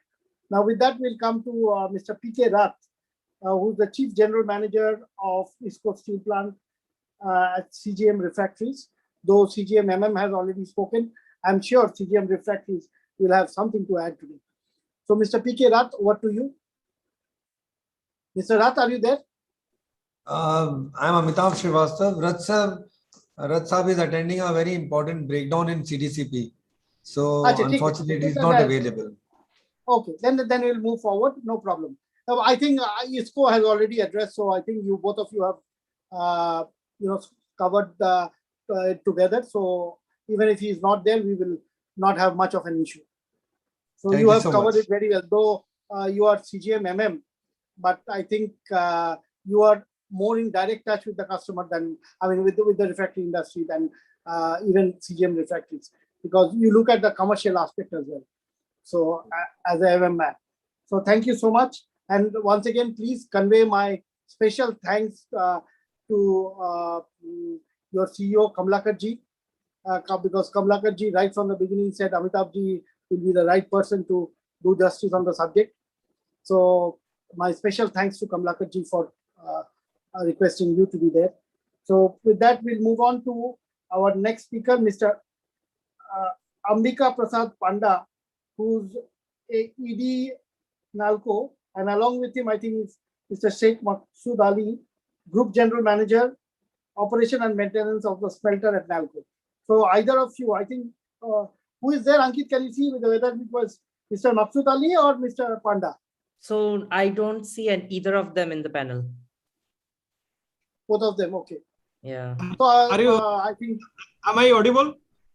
Oh yeah. I am yes, Ali from NALCO Smelter. Yeah, Mr. Ali is there. Mr. Ali is very much there. Yes, Mr. Ali. Okay. Please go ahead. So you are the first representative as a user of refractory from the non-ferrous sector, from the aluminum sector. So you will have. Before me, Hindalco also presented one. Yeah, but Hindalco was more towards the raw material side. It was more towards alumina in refractories, but you are going to talk about aluminum application of refractories in your smelters. So I think basically in smelter. Yeah, please go ahead. Can I share my screen? Yes, please go ahead.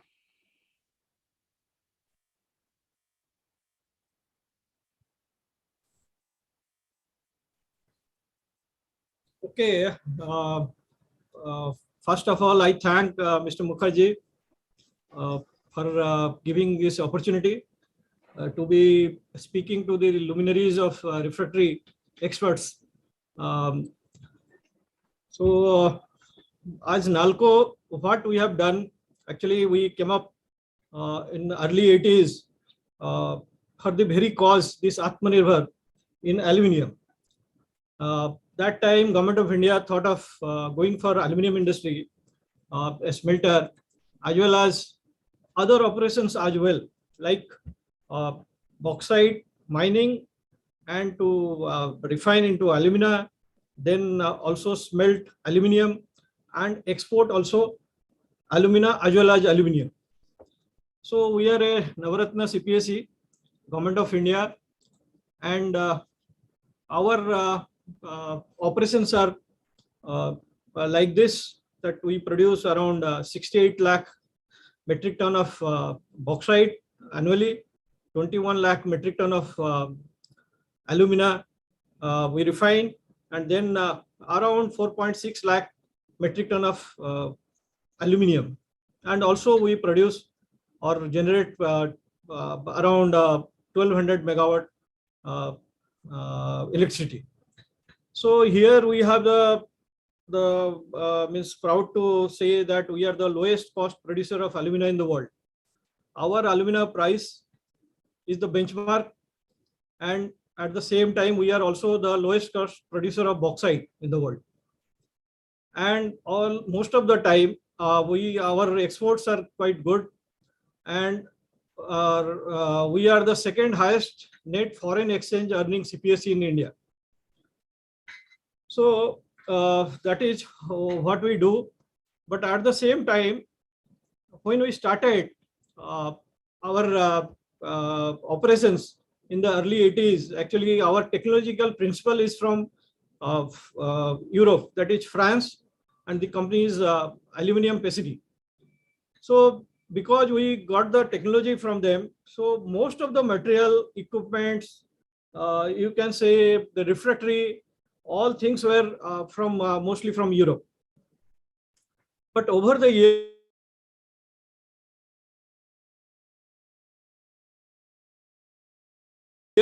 so we had to, first thing is that at times, third thing is that there are some process guarantees linked to the many processes we got.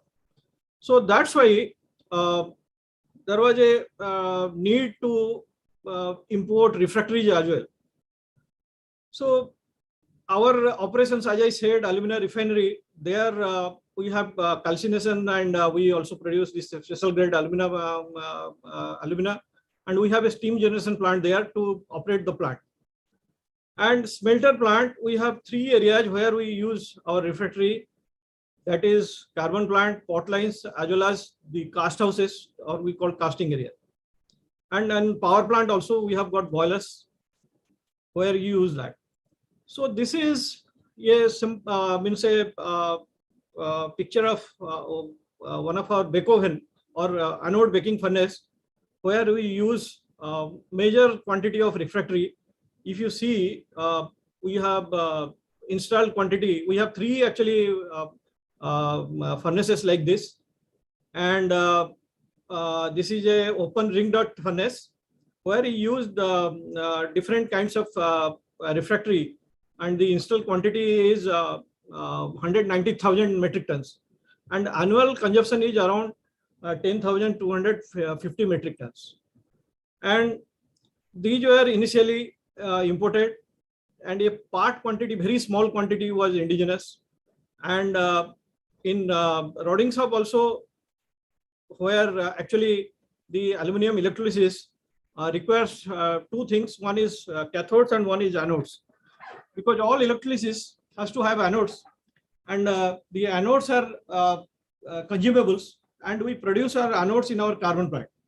There, what we do, we make the green anode out of calcined petroleum coke as well as coal tar pitch, and then we bake it, and after baking we fix a rod to it in rodding shop, and then which can be used in a electrolytic pot cell. So there also we melt cast iron, and we need a refractory. And the casting area, where we have got melting holding furnaces, there also we have a good quantity of refractories we use. That is installed quantity is 4,500 tons, and annual consumption is 1180 tons.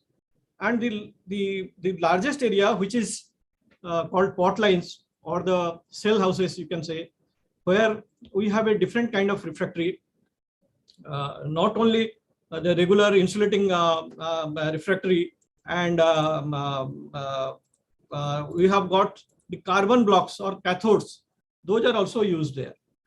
And unfortunately, these cathode blocks are have to be imported till now. If you see our present annual consumption, this is indigenous versus import. So you can say around 88% we have gone for this indigenous source. Means so we are able to get indigenously, but still till now we have to have this 11.74% we have to import, because we do not have a source here, and the government of India has a policy that is called GT, which doesn't allow any import beyond less than 200 crores rupees.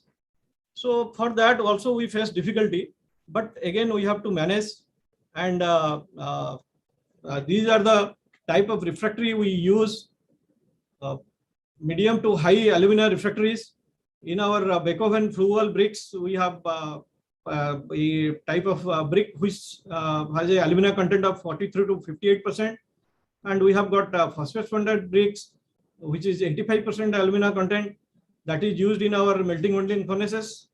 Then aluminosilicate bricks, it is also used in melting molding furnaces. Then we have got pot refractories. Pot refractories means we have got cathode blocks, and the other one is insulating refractories. We have got insulation bricks in our anode baking furnaces, insulation bricks of casting areas, and calcium silicate based materials. Then we have precast pre-fired blocks also. The top blocks of for this anode baking furnace, and the burner blocks for cast house furnaces, door surrounding blocks of cast house furnaces, then metal transfer launder for casting areas, precast blocks for metal tap out areas.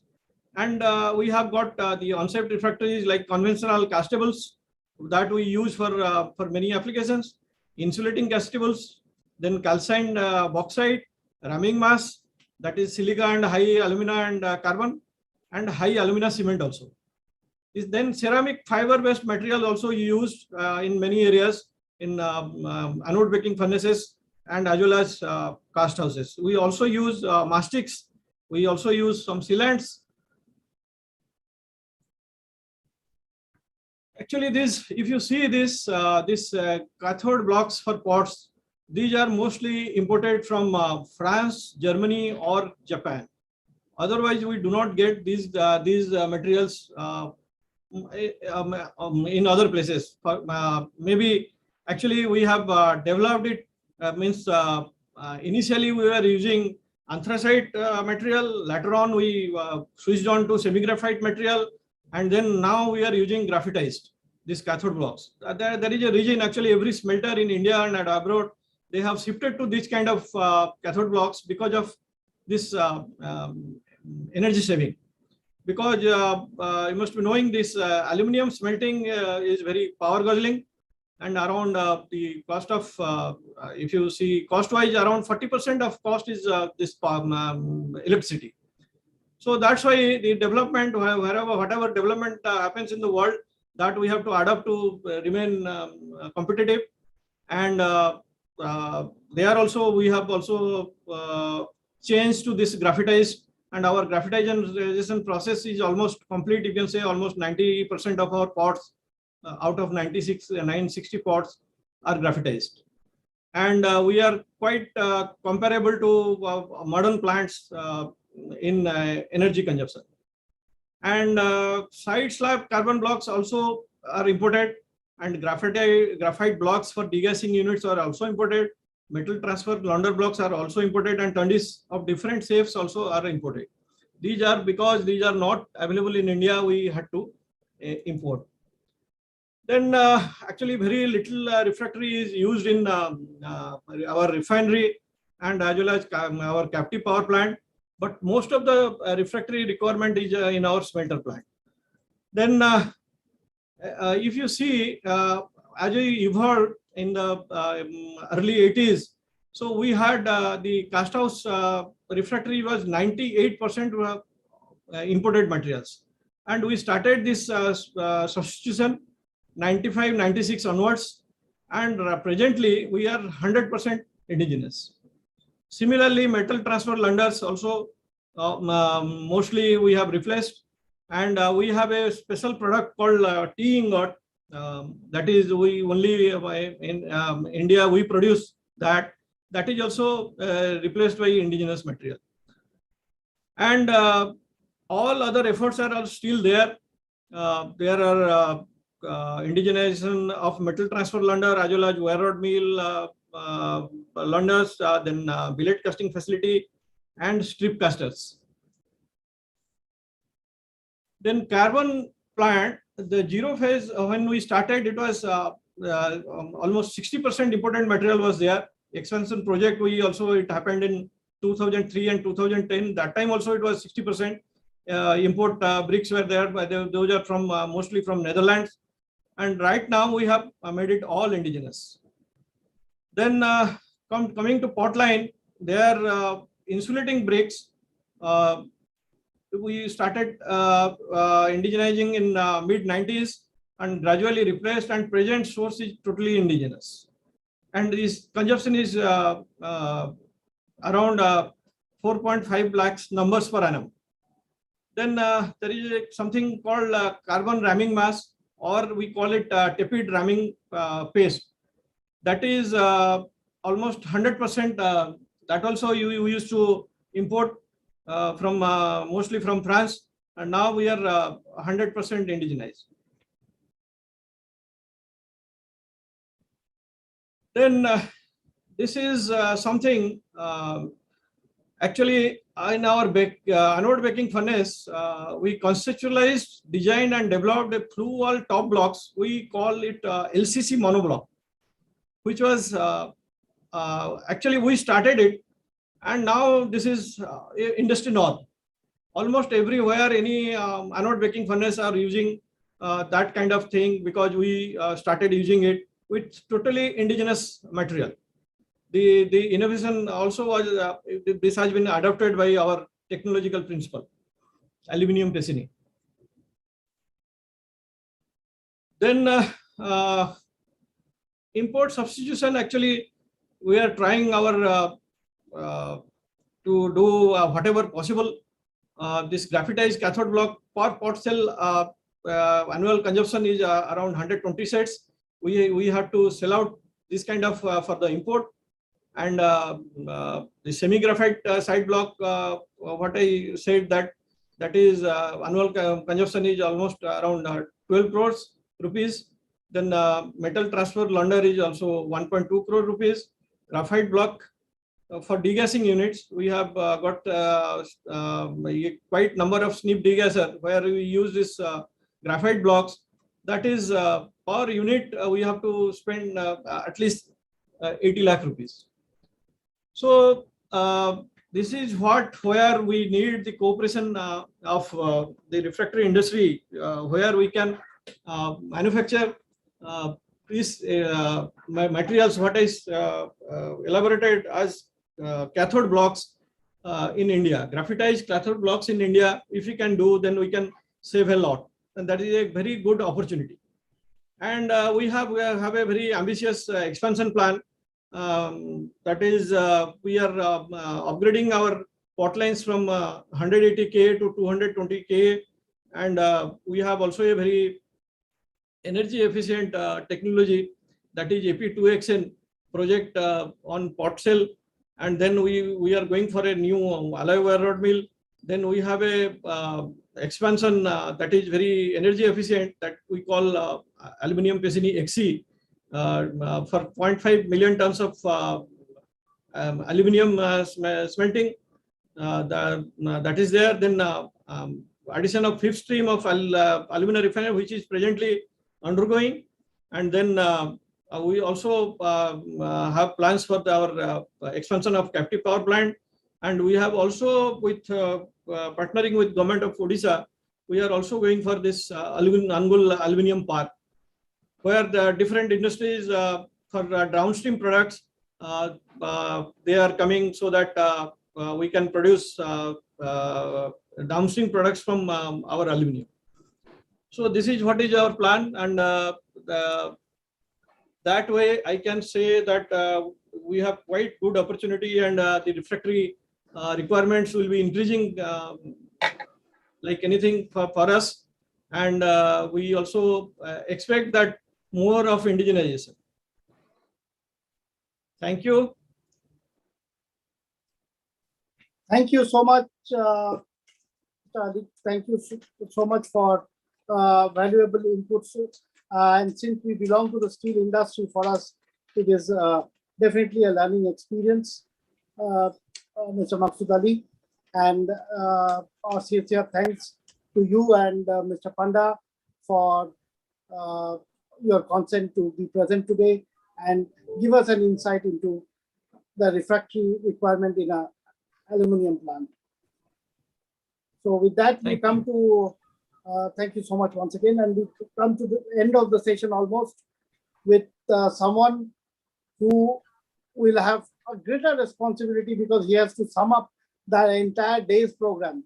So Professor Tripathi, someone who is in love with the refractory industry, I would say, who has worked with this industry very closely. Professor Tripathi is from Central Glass and Ceramic Research Institute. So a scientist to end the day is the best possible way we can end the session. So the scientist will do justice by bringing in insight which has not been covered, as well as summing up for the entire day session. So over to you, Professor Tripathi, the last but not the least. Okay, can you hear me? Yes, Professor Tripathi, we can hear you loud and clear. Okay, thank you, Nirmalaji. And now I have a difficult task actually, because since I am the last speaker, so almost everything is covered.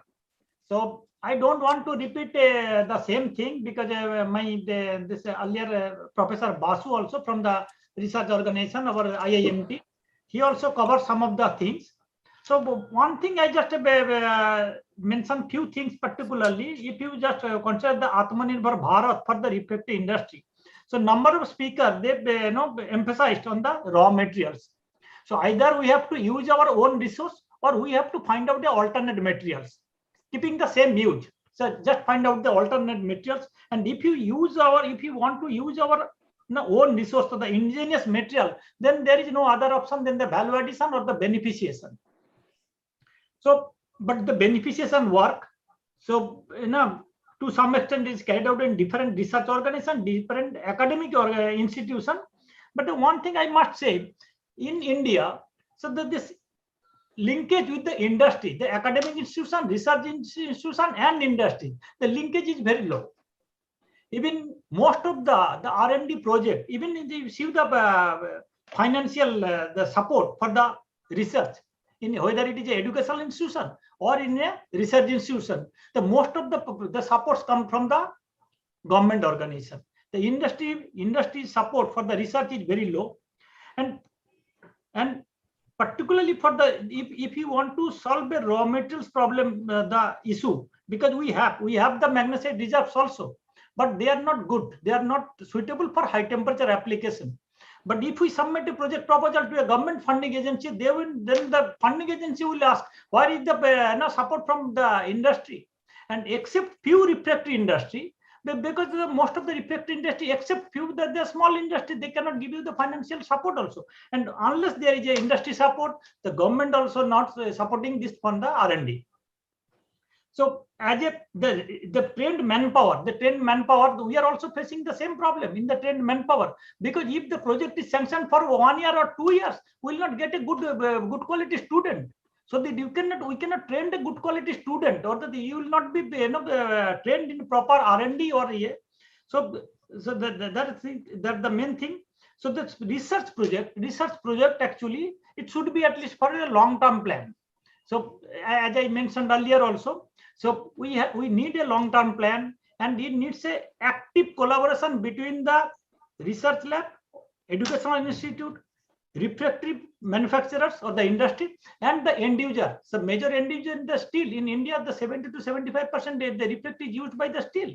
So whether it is a steel or cement, and then the refractory and the research organization, if we can jointly work together, and some of the funding should be come from the user in the industry, then we can solve the problem.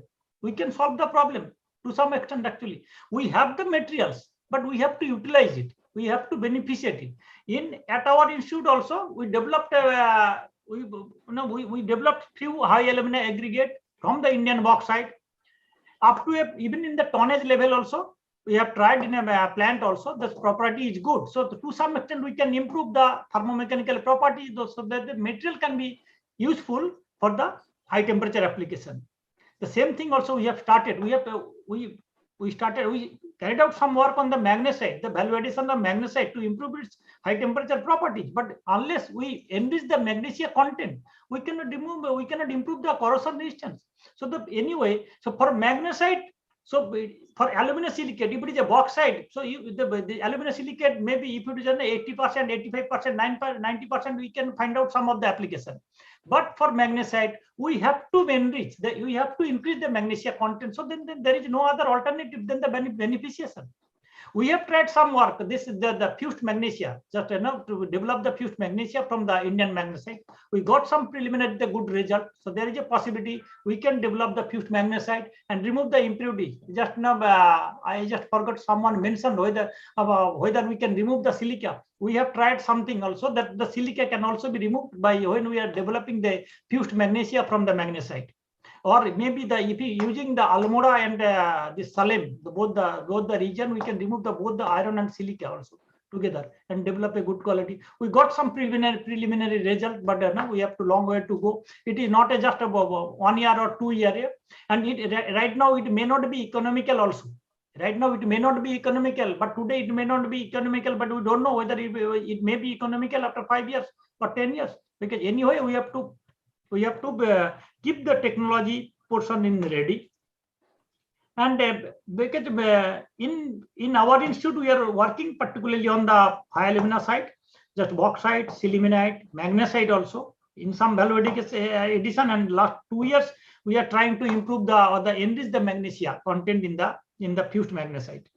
And we developed this basic ramming mass for induction furnace, because the iron is produced about 30% steel is produced through the induction furnace, 20 to 30% steel, and mostly they are melting. So we developed a basic ramming mass.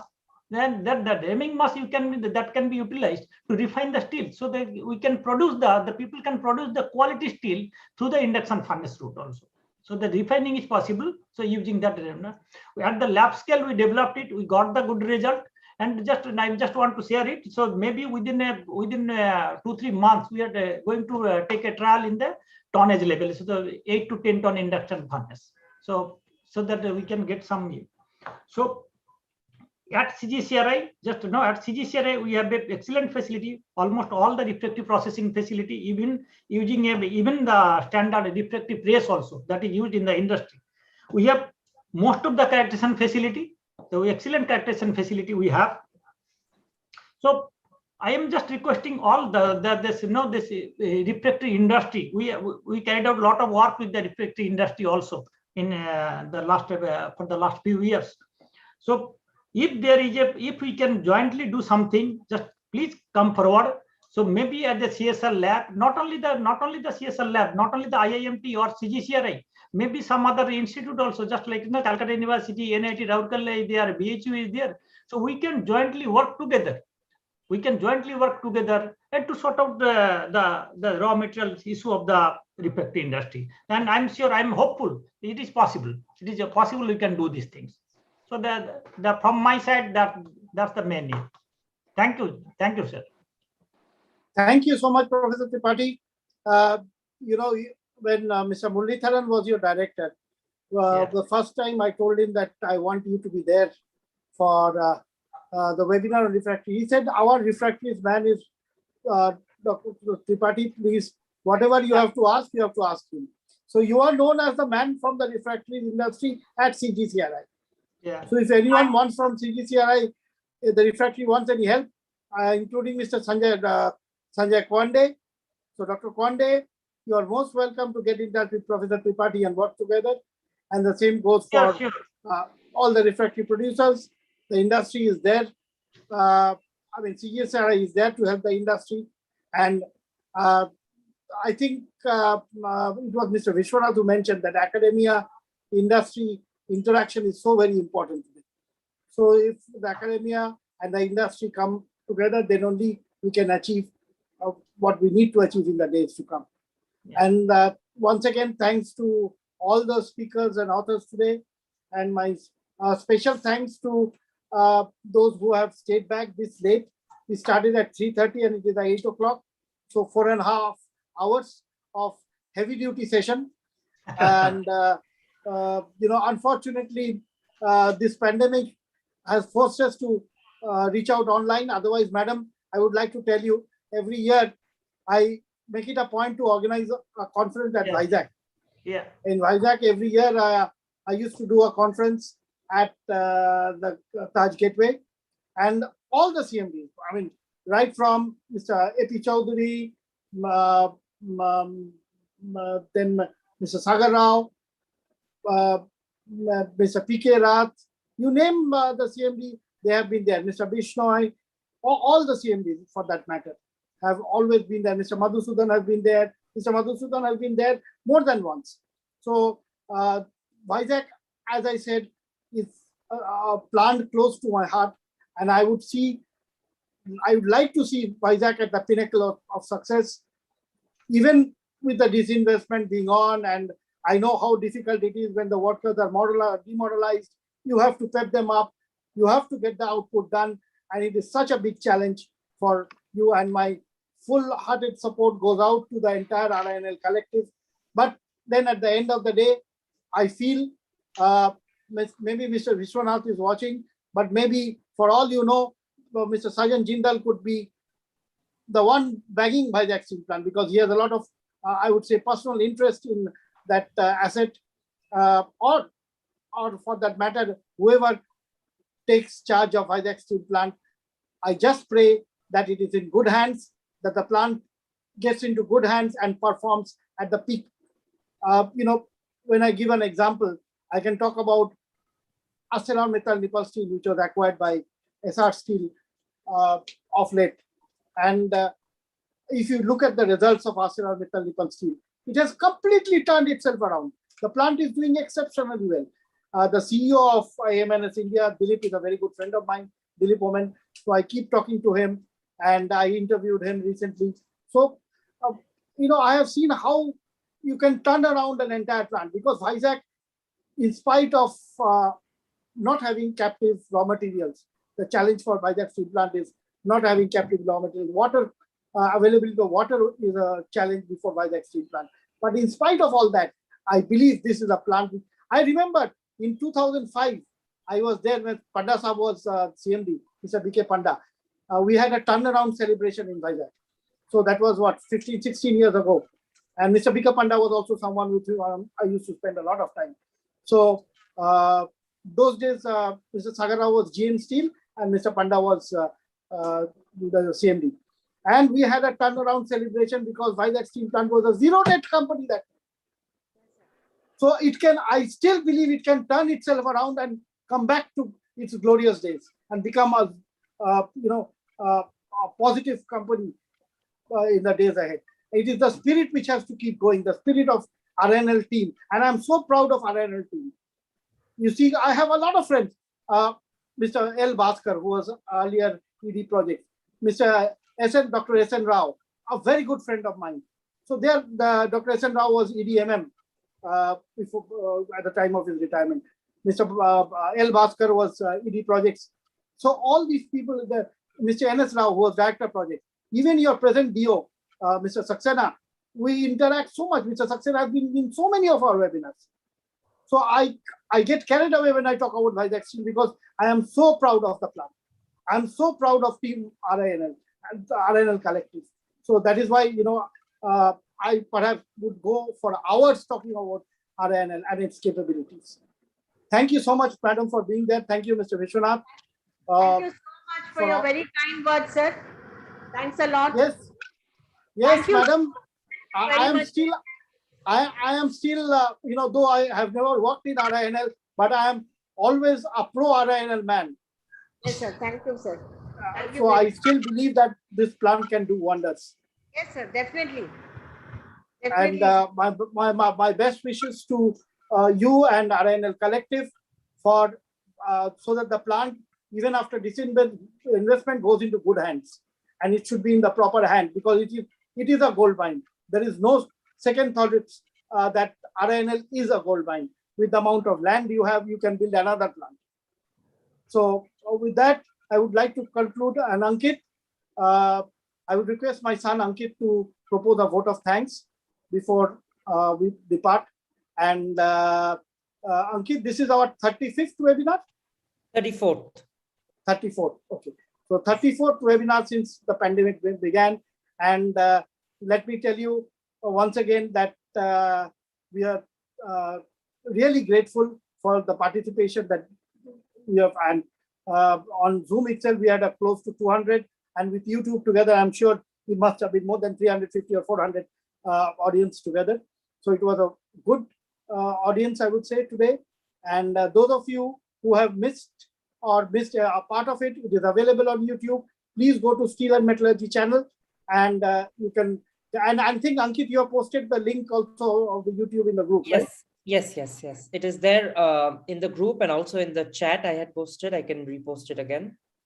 It's in the chat. You can post it again. So anyone who wants to have a look at the YouTube recording, you are most welcome to go to YouTube and watch the entire webinar for today. With that, once again, I would like to pay my my respects to our chairman of the organizing committee, Mr. Subrata Mitra, who passed away 2 days back on 28th due to a sudden cardiac arrest. And he was one man who worked for the entire modernization of Vizag Steel Plant. So he used to say that Vizag Steel Plant and Tata Steel are two plants close to my heart, because as Evandastu Joint Managing Director, he has worked for both these projects very closely. So this is a personal big loss for me and a loss for the nation to have lost someone from the steel industry with so much of knowledge. In fact, I remember Mr. Sagar Rao also told me that when he went, because with the expansion plan, Mr. Sagar Rao was very aggressive CMD of RINL, if you know. So he tried to be his best to put the expansion plan forward. So when he went to give his presentation to Scope in Delhi, Mr. Subrata Mitra, with a few hours notice, he flew early morning to Delhi to be there at the Scope Complex. So it's an emotional moment for me to have lost who is a father figure, and my prayers to the departed soul. May the soul rest in peace. And we are going to get back together with Industry 4.0 and digitalization on the 29th of this month, which is 7 days to go. And those of you who have an issue, please note my email ID, which is Nirmalya, Nirmalya, Nirmalya @steelmetallurgy.com. And please send me a mail if you would like to attend the Industry 4.0 webinar, where Vizag Steel will also be represented.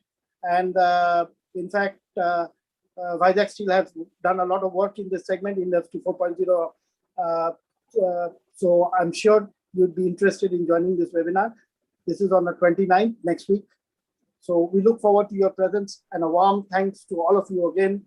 Thank you, Mr. Vishwanath. I will be there in, Dolvi, in Toranagallu at Vijayanagar very soon, maybe early November, because the problem is Dr. Nawal these days is in Bombay. So I have to look for a time when Dr. Nawal is visiting Vijayanagar, then only I can join him and come to Vijayanagar and visit you as well. And please convey my regards to the entire team at JSW Collective. And with that, I end this session. A very good night to you. Have a wonderful weekend, and Dasera greetings and greetings of the season. Bye-bye. Take care. Ciao. Raj, you have to propose a vote of thanks now before we. I'm sorry. Just propose. It's okay. No, So, please propose your vote of thanks before. Let us end it ceremonially. Most of it you have already covered. So just to close the session with a quick few closing remarks, that today we discussed a lot of important topics, a lot of challenges, opportunities, strengths, weaknesses were analyzed. And despite the challenging times, we found that there are ways to turn things around and look forward to a brighter future. So overall, it was again well summed up by Dr. Tripathi as well. Thank you all for joining us today. Thanks to all the panelists as well as the attendees for making the session such a vibrant one. My heartfelt gratitude goes out to our silver sponsors, Hindalco and CCRT Laboratories, our steel sponsors, Refractory, our technology partner, Calderies, our refractory partner, Dalmia OCL, and our innovation partner, RHI Magnesita. Thank you all for making this event possible. With that, I would like to conclude today's meeting. Thanks for joining us today, and we will see you again in our next webinar. Thank you. Namaskaram and goodbye. Goodbye. Bye.